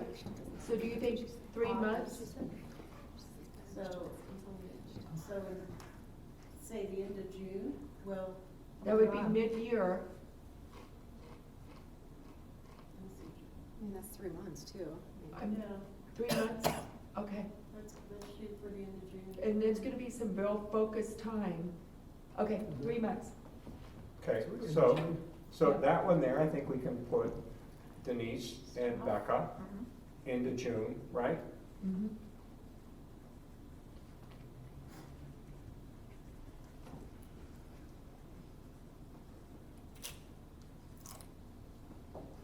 That's done. Of course, and you'll have Robin more in with that. Okay. I'm interested in the economic development, economic sustainability piece, but I don't really, I think we need to talk about it more before I have an understanding of what. Okay, So then does that go onto an agenda, For a work session? a work session? Is that the I think logical so, how yeah. for it to go? That would Yeah. be my thought. And Okay. is that something that would involve the chamber? Yeah, it's gonna involve a lot, I Yeah. believe so. I mean, I mean, Okay, You have to all put right. Leslie on there. I'm just trying So to make Leslie- sure that it gets a actionable home and a owner. Okay, so we've got Natalie and Leslie, okay? So Okay. what's the time frame for that? I think if we're just getting together to have a conversation and determine next steps, we can do it anytime. If you want us to present on something, I think you're gonna need to present, don't you? At least some information. Maybe Leslie could present on what she's doing and what she's done in the past and And what she what does or others- does not want to continue doing. I don't know if that might be a start. And what Well, other cities well, might maybe be doing. Natalie, you could contact the people you think Okay. need to be stakeholders in that Uh-huh. and find out what their schedules are and what their commitments to this. as long as would you're be. okay with me kind of, Yeah, I just trying to Being figure a out little a creative champion on and a this. home for it. okay. Now, Okay. Denise, are you thinking that Robin Moore will also have significant input? Nope, we're gonna let, Natalie's leading this. So Okay. if she needs support, she'll call me. Okay. Otherwise, she's taking it. Okay, I'm sorry, do we have a kind of a timeline date, or? 30 days should be plenty. Okay. So where are we? And, so. Let's see. And so I guess so why don't you and Denise talk about what Okay. agendas, what. May 10th is Something? what I would think it would work on right now, as I'm looking at the agenda calendar for work session. Okay. Yeah, I mean, the main thing is we get started on this stuff and not let it grow cobwebs. URA? Well, we don't have Ann with us anymore, but I would guess someone from the URA to come and present to us what plans they have. The last I heard was their only plan was to improve the area right on the on and off ramps for the highway. Okay, yeah. But they might have other projects in the Understood. works, so maybe someone from URA to come and tell us what their strategic plan is going forward, and then we can discuss from there. Okay. Well, maybe that sort of kind of fits under this we want better contacts with board and commissions in terms of what they're doing, thing that we seemed to be a thread earlier, and maybe that just needs to have a home on a work session agenda So, whenever that comes up. Okay, Jim Reese is the executive director, he might be. Debbie Sagan, or Jim Reese is the executive, Debbie Sagan is the chair. What if I tentatively put it on May 10th, because you're talking about economic development, URA, those two feel like they're Okay. about the same. Okay. And Right. strategic plan, and we'll ask them, so I'll just put it. So we can invite them to come on Yeah. May 10th. Well, Natalie used to be on the URA board as well. Okay, Is that okay, Natalie? Yeah. and, okay. And so I've gotta reach out to Mrs. Denise Okay. to reach out. Mobility, parking, traffic congestion, I mean, Roy's doing that all the time. Like, you gave us an update, and You're talking about it again, 29th, we're talking. March 29th. March 29th, okay. So, Yeah, March 29th, Roy. What day of the week, is that a Tuesday? But That's would a you, Tuesday. but would you have that COG data available for them? Is that, I mean, or some of it, is that? Okay. Sure can try. Okay, what's the next one? Okay, Develop, maintain high-functioning staff and and boards. I mean, that's a long and. That's Nancy's project. That's again. Sure, I'll come up with If you something. could maybe come up with some ideas and some ways to approach this. Okay, Nancy? So what time frame, Nancy, could we put you on, and I know everybody wants everything tomorrow, but we've gotta kind of spread Yeah, things yeah. out. How about June? We have the culture survey should be done in June, we're hoping to present it, so maybe about that same time, would that work? About June? Yeah, I don't know what else is already on your agenda. so- Well, we have, right now, for the June 14th work session, we have, only the culture survey, so that might be a good fit with that. What do you guys think? Nancy, would that work for you? What was the date, I'm sorry, June? June 14th? Sure. Flag Day.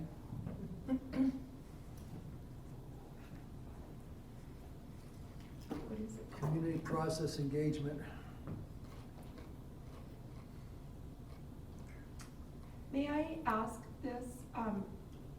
I'm hoping to have a planning director on very quickly, and that might be something really good to test them or at least be involved with. Because planning usually does most of the community engagement and look at it and what has happened. Do you think that's a good fit, or do you want something else? I'm just asking for That's a great fit. thoughts. That makes sense. I think, Certainly start there, especially if the person has any experience with community engagement. And if this person comes in, they have a tremendous amount. you So, know, I think Alan Dovich might have some interesting points on that too. Oh, yeah, that's a well, good and they would suggestion. be working with. Yeah, let's He's put working. Alan's name on there, so he. Because he's not here. This is not here. his assignment. Yeah, and I'd love him to teach me about Susan that. and Tweed. Yeah. What's, we find, Susan and Tweed are phenomenal The too, best that's another community community. engagement. I don't think they're doing anything. They're very Retired good. now? So could They are, but would you they're guys, working hard with the does breakfast that they're feel doing. like the right fit if everything works, and if not, then we'll have Well, to come back and Well, I say- think it's an initial start. I think it's a good Okay. place to start. I don't have a date yet, but Have I to be will, flexible if that will be something my comes up. job to do that. okay. And date to be determined. Yeah, Denise. Okay. Cultural celebration, Michelle. Okay, some of that, the dates are already in work. So you could even look at 2023, I mean, there's nothing to say. The strategic planning The goals. one that we missed, that we Well, skipped. the strategic planning goals, so John, you had asked for, you wanted to look at like, what somebody else had done, some other community. I know Denise had sent me something at one point with the city of Yes. Fountain, I think maybe. Fountain has a really good one, PPACG had a very good one, so there's some very good examples out there. I sent a couple more out that I don't have, but the one I liked about Fountain, not that it's the right one, it was 2 years only. It wasn't 10 years, it was 2 years, and here are very specific things. So everything we brought to council had to feed up to that strategy. And if it didn't, you had to explain why, so it really kept it focused, but that's just an example. Well, I guess I'm kind of feeling that, and John and I talked about this in general in terms of how many times we want to do this a year. Was this a once a year, or once a quarter, once every 6 months, right, John? Yeah, right, Okay. it's kind of what. So council what I'm wants. wondering about is whether that fits in whatever that next cycle is, that topic. Absolutely. Strategic planning? Mm-hmm. Yeah. So you think it should come after the budget analysis so we have more information maybe?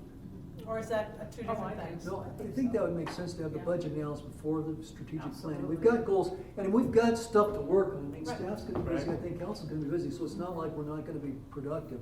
We can get some things underway and So I knocked guess out. what I'm wondering about whether that couldn't be a, you know, late August.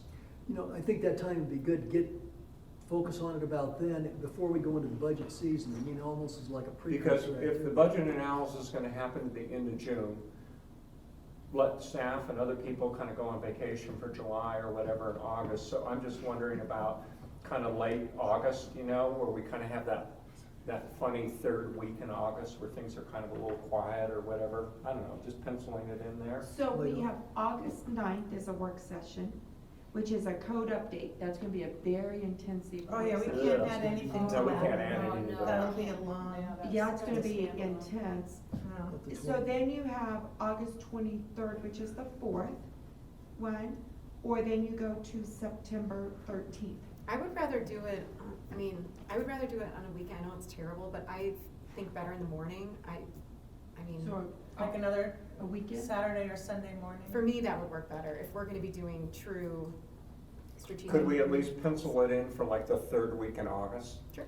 Can we? On a Saturday? Can we like look at our Sunday? can we look at our calendars and let you know by this next week? Yeah. Cause I think I'm so. starting to race, Oh, or okay. will be. Okay. So I've got late August 24th, that's a Tuesday. Well, we were or gonna do a weekend. Saturday. Yeah, I know Saturday, but yeah, you and I said that agree after I with wrote that. it would down, agree so. with Natalie on Saturday. I can't erase it. Yeah. My brain's So works we're better. looking at maybe August 20th is a tentative. Okay. That is a Saturday. She's got August 20th there, John, instead of August 24th. Yeah. September. Oh, that's right, it's going to September. Okay.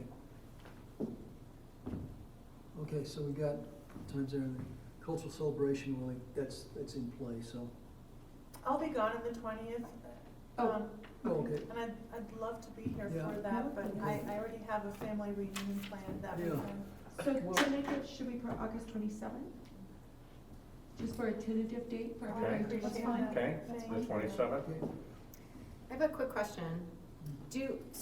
So the vision statement I suggested today adds diversity, equity, inclusion, and sustainability. Is that something we'd wanna do? Is anyone motivated to do that faster than August, or is that fine?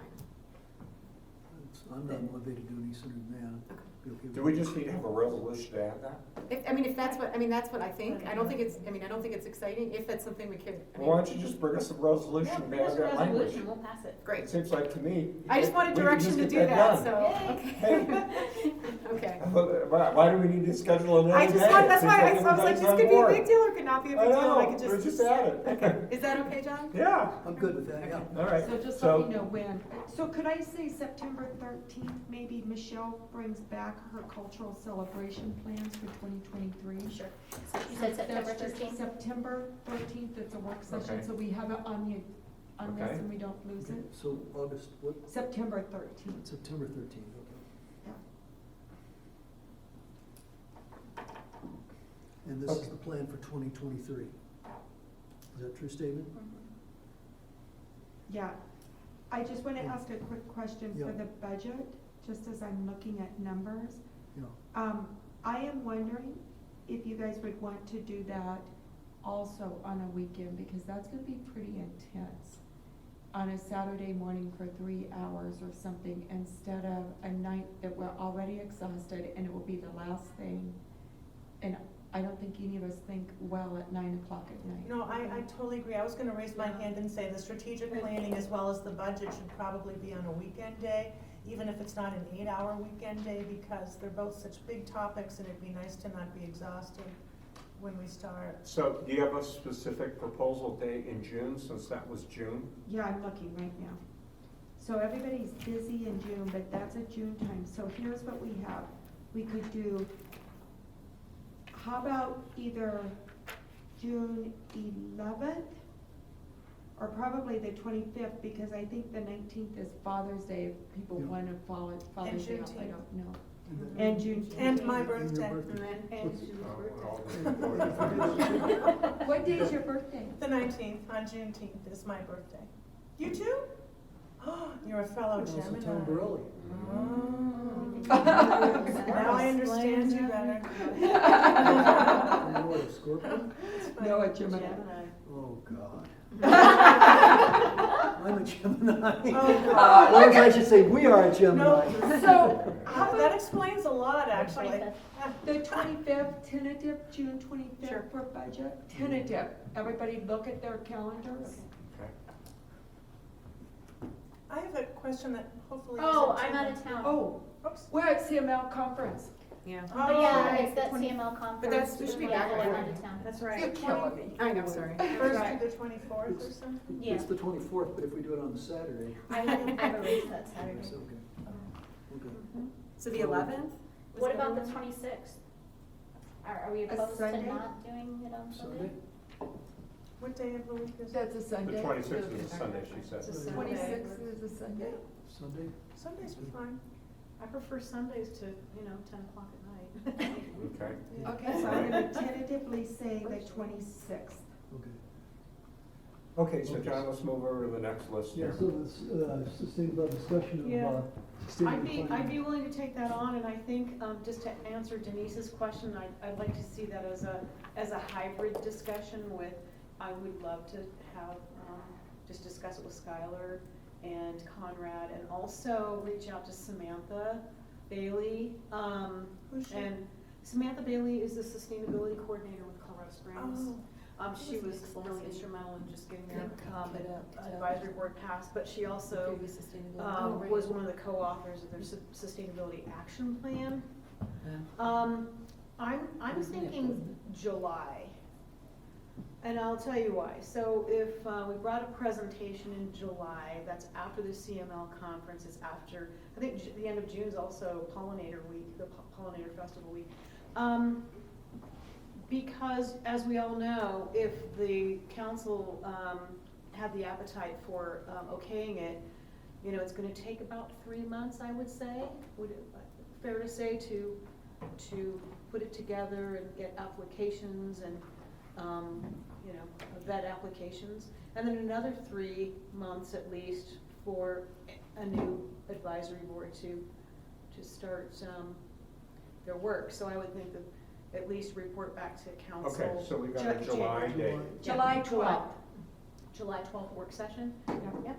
Okay, Okay, so we got that. and then the rest are fine. I Sure, think that's they're in all progress. either in progress Okay. or Or later. they're tucked under other things or deferred. Okay. So I think I have meetings, I have dates for every one of these, right? On the calendar, okay.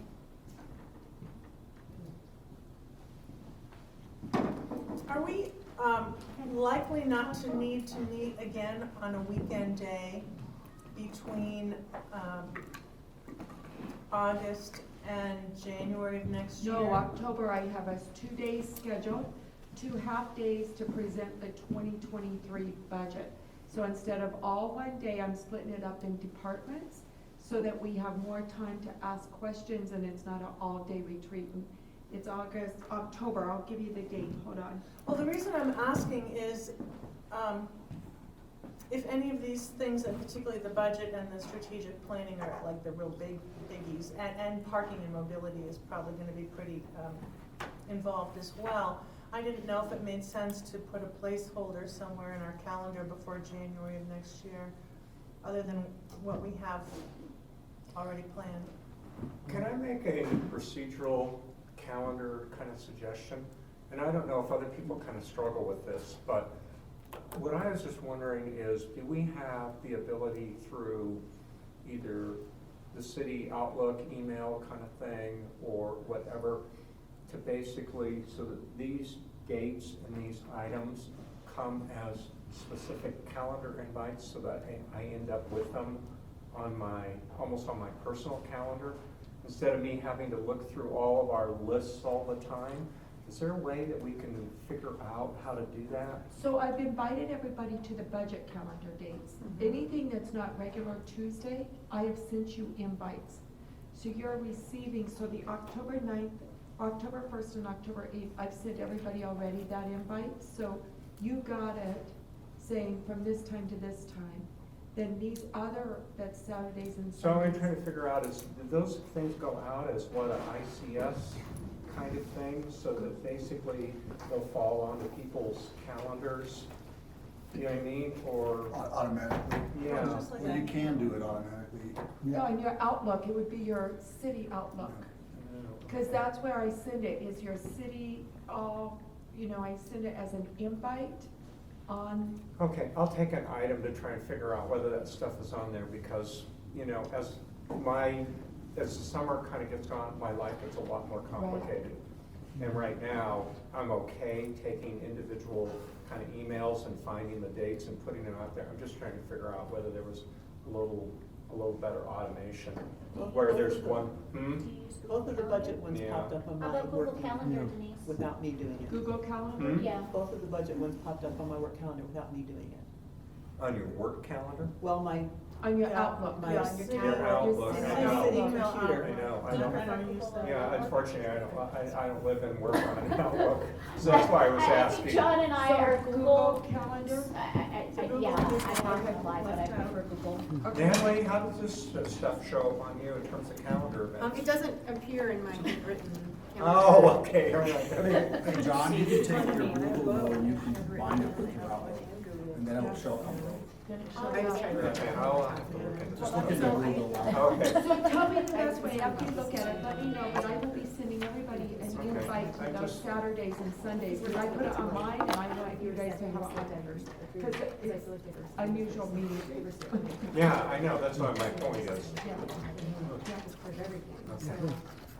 I think that pretty well sums up what it's maybe a little more than John and I had hoped to get done, so this is good. So, can we, since this is the synthesis of all of this, who can take this and at least send us, an outline of this?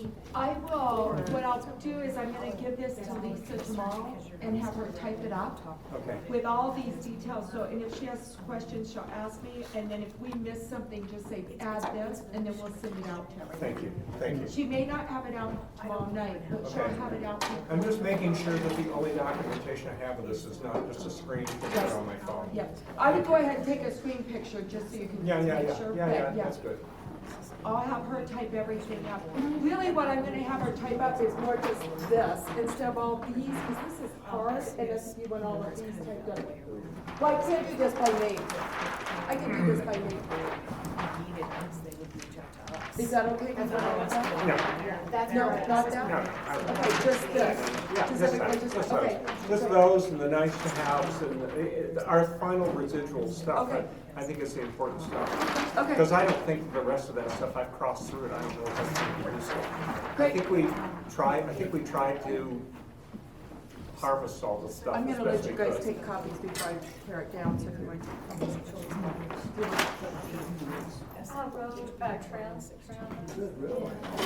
John, do you want to wrap this up or what? Oh, yeah, okay, so, that's striking. Okay. Such a nice day. I think this is productive.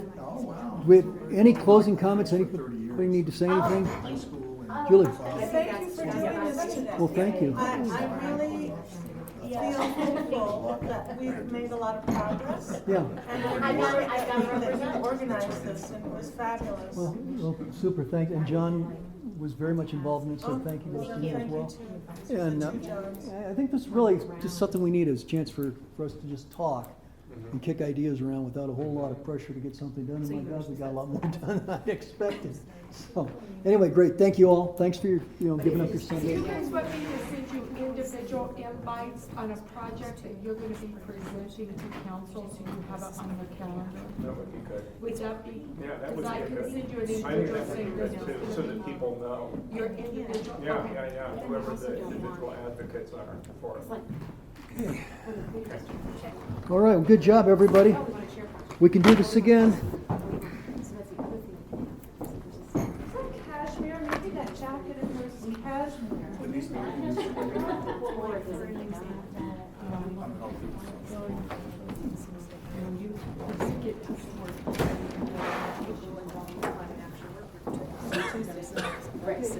I'll be checking.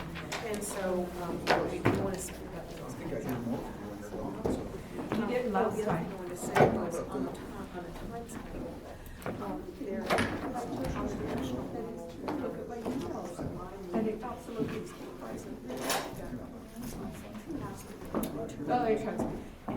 Remember, we said that we're gonna consider this a success. We didn't say so long ago. We have their hair on fire. No murders, no Nazis, no name calling. Yeah, it's, I think we have pretty civil. And, I think about the only comment I heard from Natalie was she was hoping that we were a little more in a common table together. So I think that's the only comment I heard. And so maybe we'll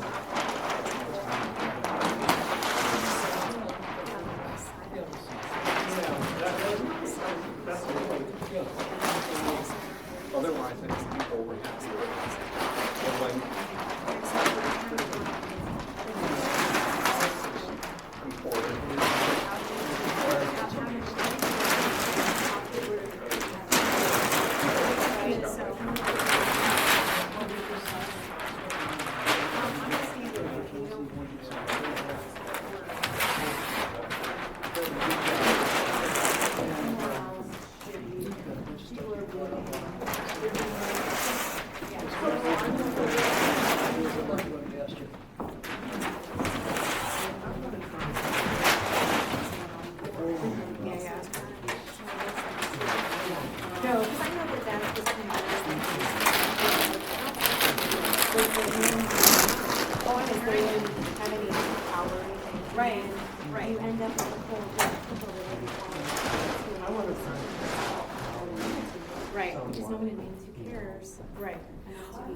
But I don't know that it gets any more, I mean, I don't know that it gets any more here either. Right, yeah, well, you know what, but that was, those are just my concerns, but it's because I think it needs to be a part of everything, and I don't.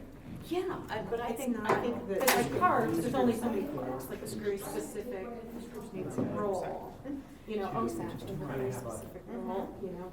And I think the council can really help define that, you know, but I hear you, all very valid.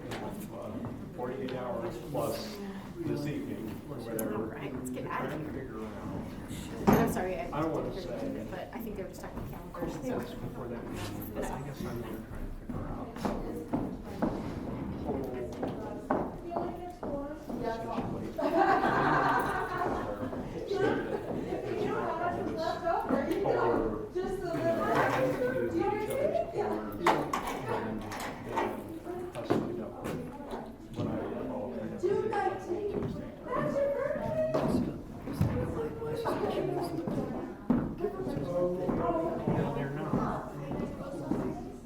I keep looking at this, and I keep going, you know what, we are down to only about maybe, you know, 5%. No. Yeah. Nice job, you two, thank you. Thanks, Natalie. I this library.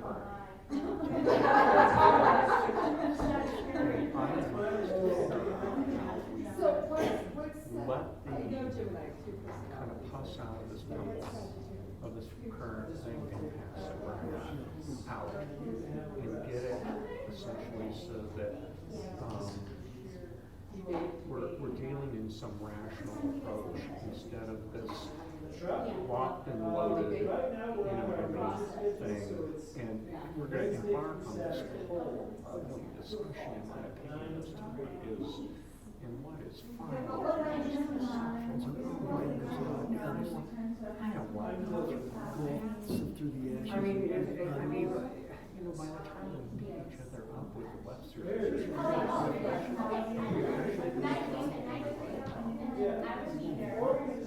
That's what I'm trying to figure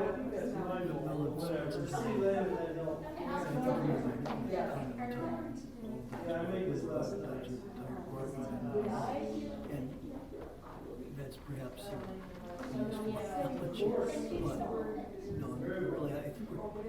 Well, I guess, and you know what, this is what I noticed too. Sometimes when they take more than one and whatnot, certain officers are like, oh my gosh.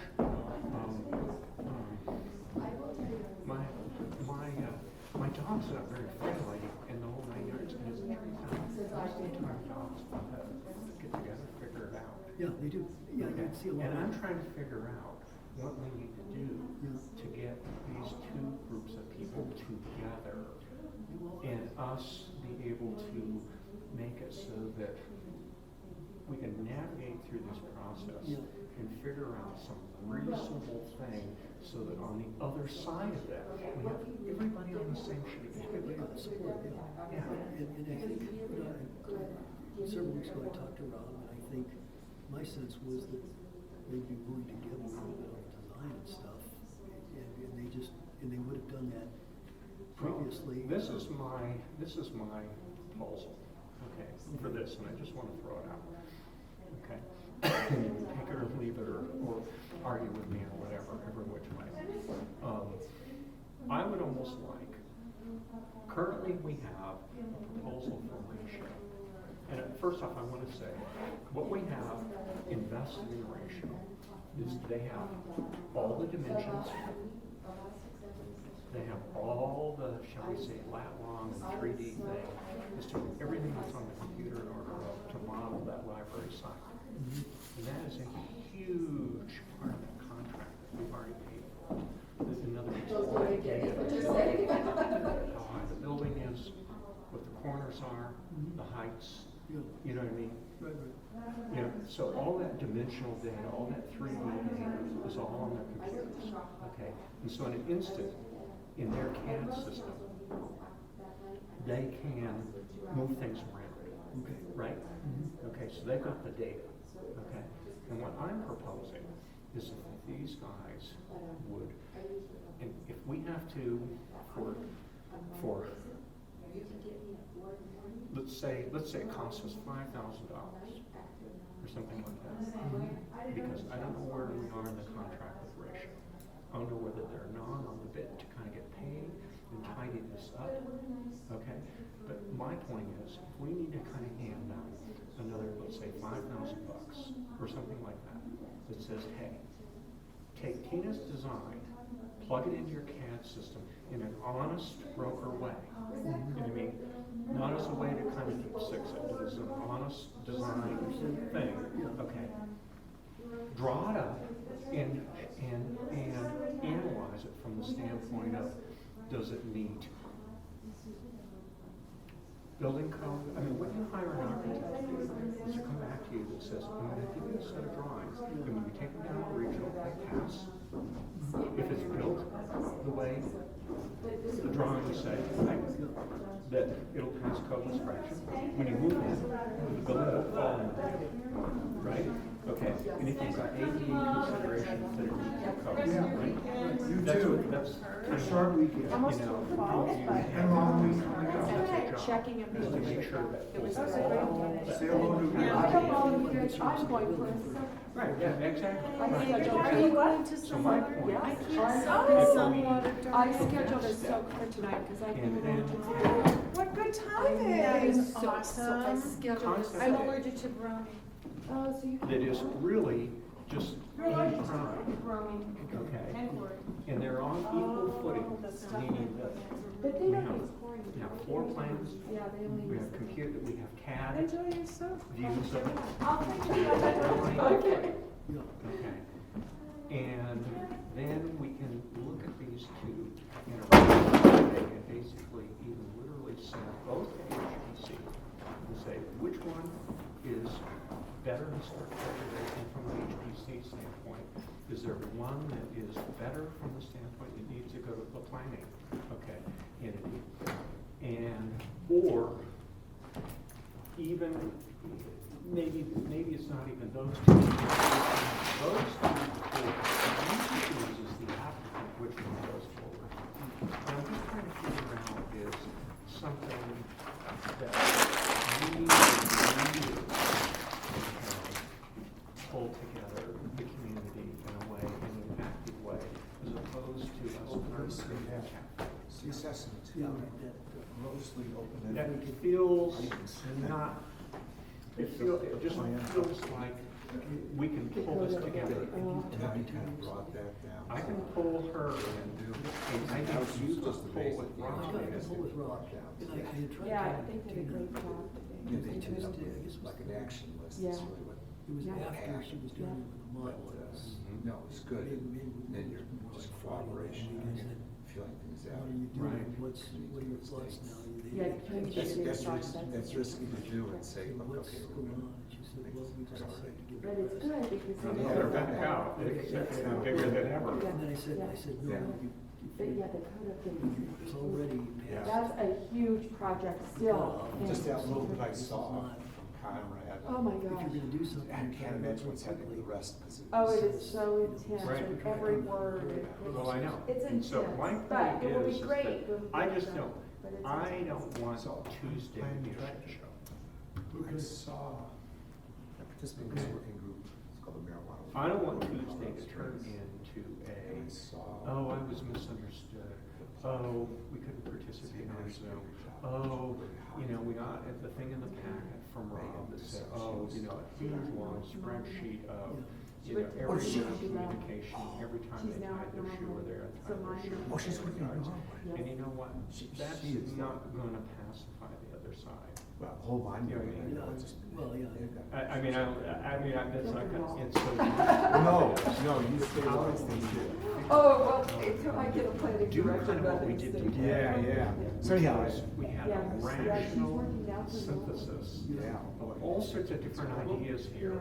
And we didn't eat each other alive, and we ended Oh, up in yeah. a great place. And knows everybody and everyone. And, yeah. I mean, she knows everybody. They Yeah. do a smart room. I don't know what they paid her to sit up in the room, but Martin And they is could talk just about really things, struggling. 'cause I know, and that's what I'm saying, So much and of it, maybe because you they and I have be some- there to make sure they're. You know, come on, that's code. You're right, exactly, we can moderate this. Okay, well, I'd be, Yeah. I mean, they had a real space and it was huge. we're gonna So- tomorrow. Yeah. Yeah, it's a tough one, but you know, we all go through it. It happens, thanks. Yeah, I just Thanks for want, attending. I want, John, a fantastic library card. And I feel like we are down here to the last stupid little 5%. Close to a touchdown. Okay, we are. Yeah. And I don't wanna end up with a big doo-dah, okay, on Tuesday night, where we're arguing over dictionary definitions of what's final and what's conceptual. To me, I don't see that going on. No, I don't. And the end result, what I see is, I don't think either side will be convinced. And all it will do is engender even more bile. Yeah, and that's. And I don't wanna see that, I don't wanna see that. That's how things. And that'll just snowball into more dysfunction. Yeah. You know, I'm not sure if Rob's in town. Let's see it. So what I'm saying is that even if we can't get these people between here and Tuesday, I wouldn't mind taking those two gnarly things and even postponing them to another meeting if we thought we could kind of do some behind the scenes negotiations here and get this ironed out Well, without being a big. and I think that's probably our best bet, and that is What I don't want to see, John, here, is a whole room full of people of, you know, this group and this group, and how many hands are, which group is bigger, and which group can pound their canes more, and which ones can clap louder. I want. No, I'd like to get it resolved. Exactly, yeah, I want to get it resolved too. And I want to get it resolved in a way that basically, you know, both sides feel kind of respected. Yeah, no, And, that's the best plan forward for the community, for success, for exactly. Take some. Because you know what, I am uninterested in this turning into, and you know, the Pikes Peak Bulletin doesn't usually create these sensational stories. I mean, it's more of kind of a, you know, It's pretty nicey bland. kind of, nicey community paper, Yeah, which, it's bland at times. yeah, exactly. It's not very spicy. They'll avoid controversy. Yes, exactly, if they can oppose it. Yeah. And my point is, I don't want to precipitate a thing in which, you know, that type of a newspaper writer would write this up, that would make it look like I don't think we're a dysfunctional community in the least bit. I really do believe that, you know what, there are just times that we get to kind of these prickly moments. Yeah. And to me, I think community leaders need to step into these prickly moments. Those okay, and sort things out. Agreed, yeah, I think we could probably get, sort of make a good try. No, I'm just throwing it out. Yeah. Well, I mean, ideally, 1 o'clock tomorrow would be if we could get them together. I mean, I think Rob's in I don't know if he's in town or not. The last time I talked to him, he was in a conciliatory mood in terms of the design. I mean, I think he felt like,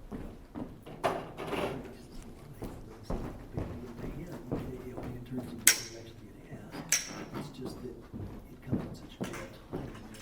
Yeah, I want to just, the problem with it is that, you know, I would rather have this be a successful project and figure out how to close the gap and take the investment of 30 days to figure out how to do that, than allow this to continue to just propel in negative directions.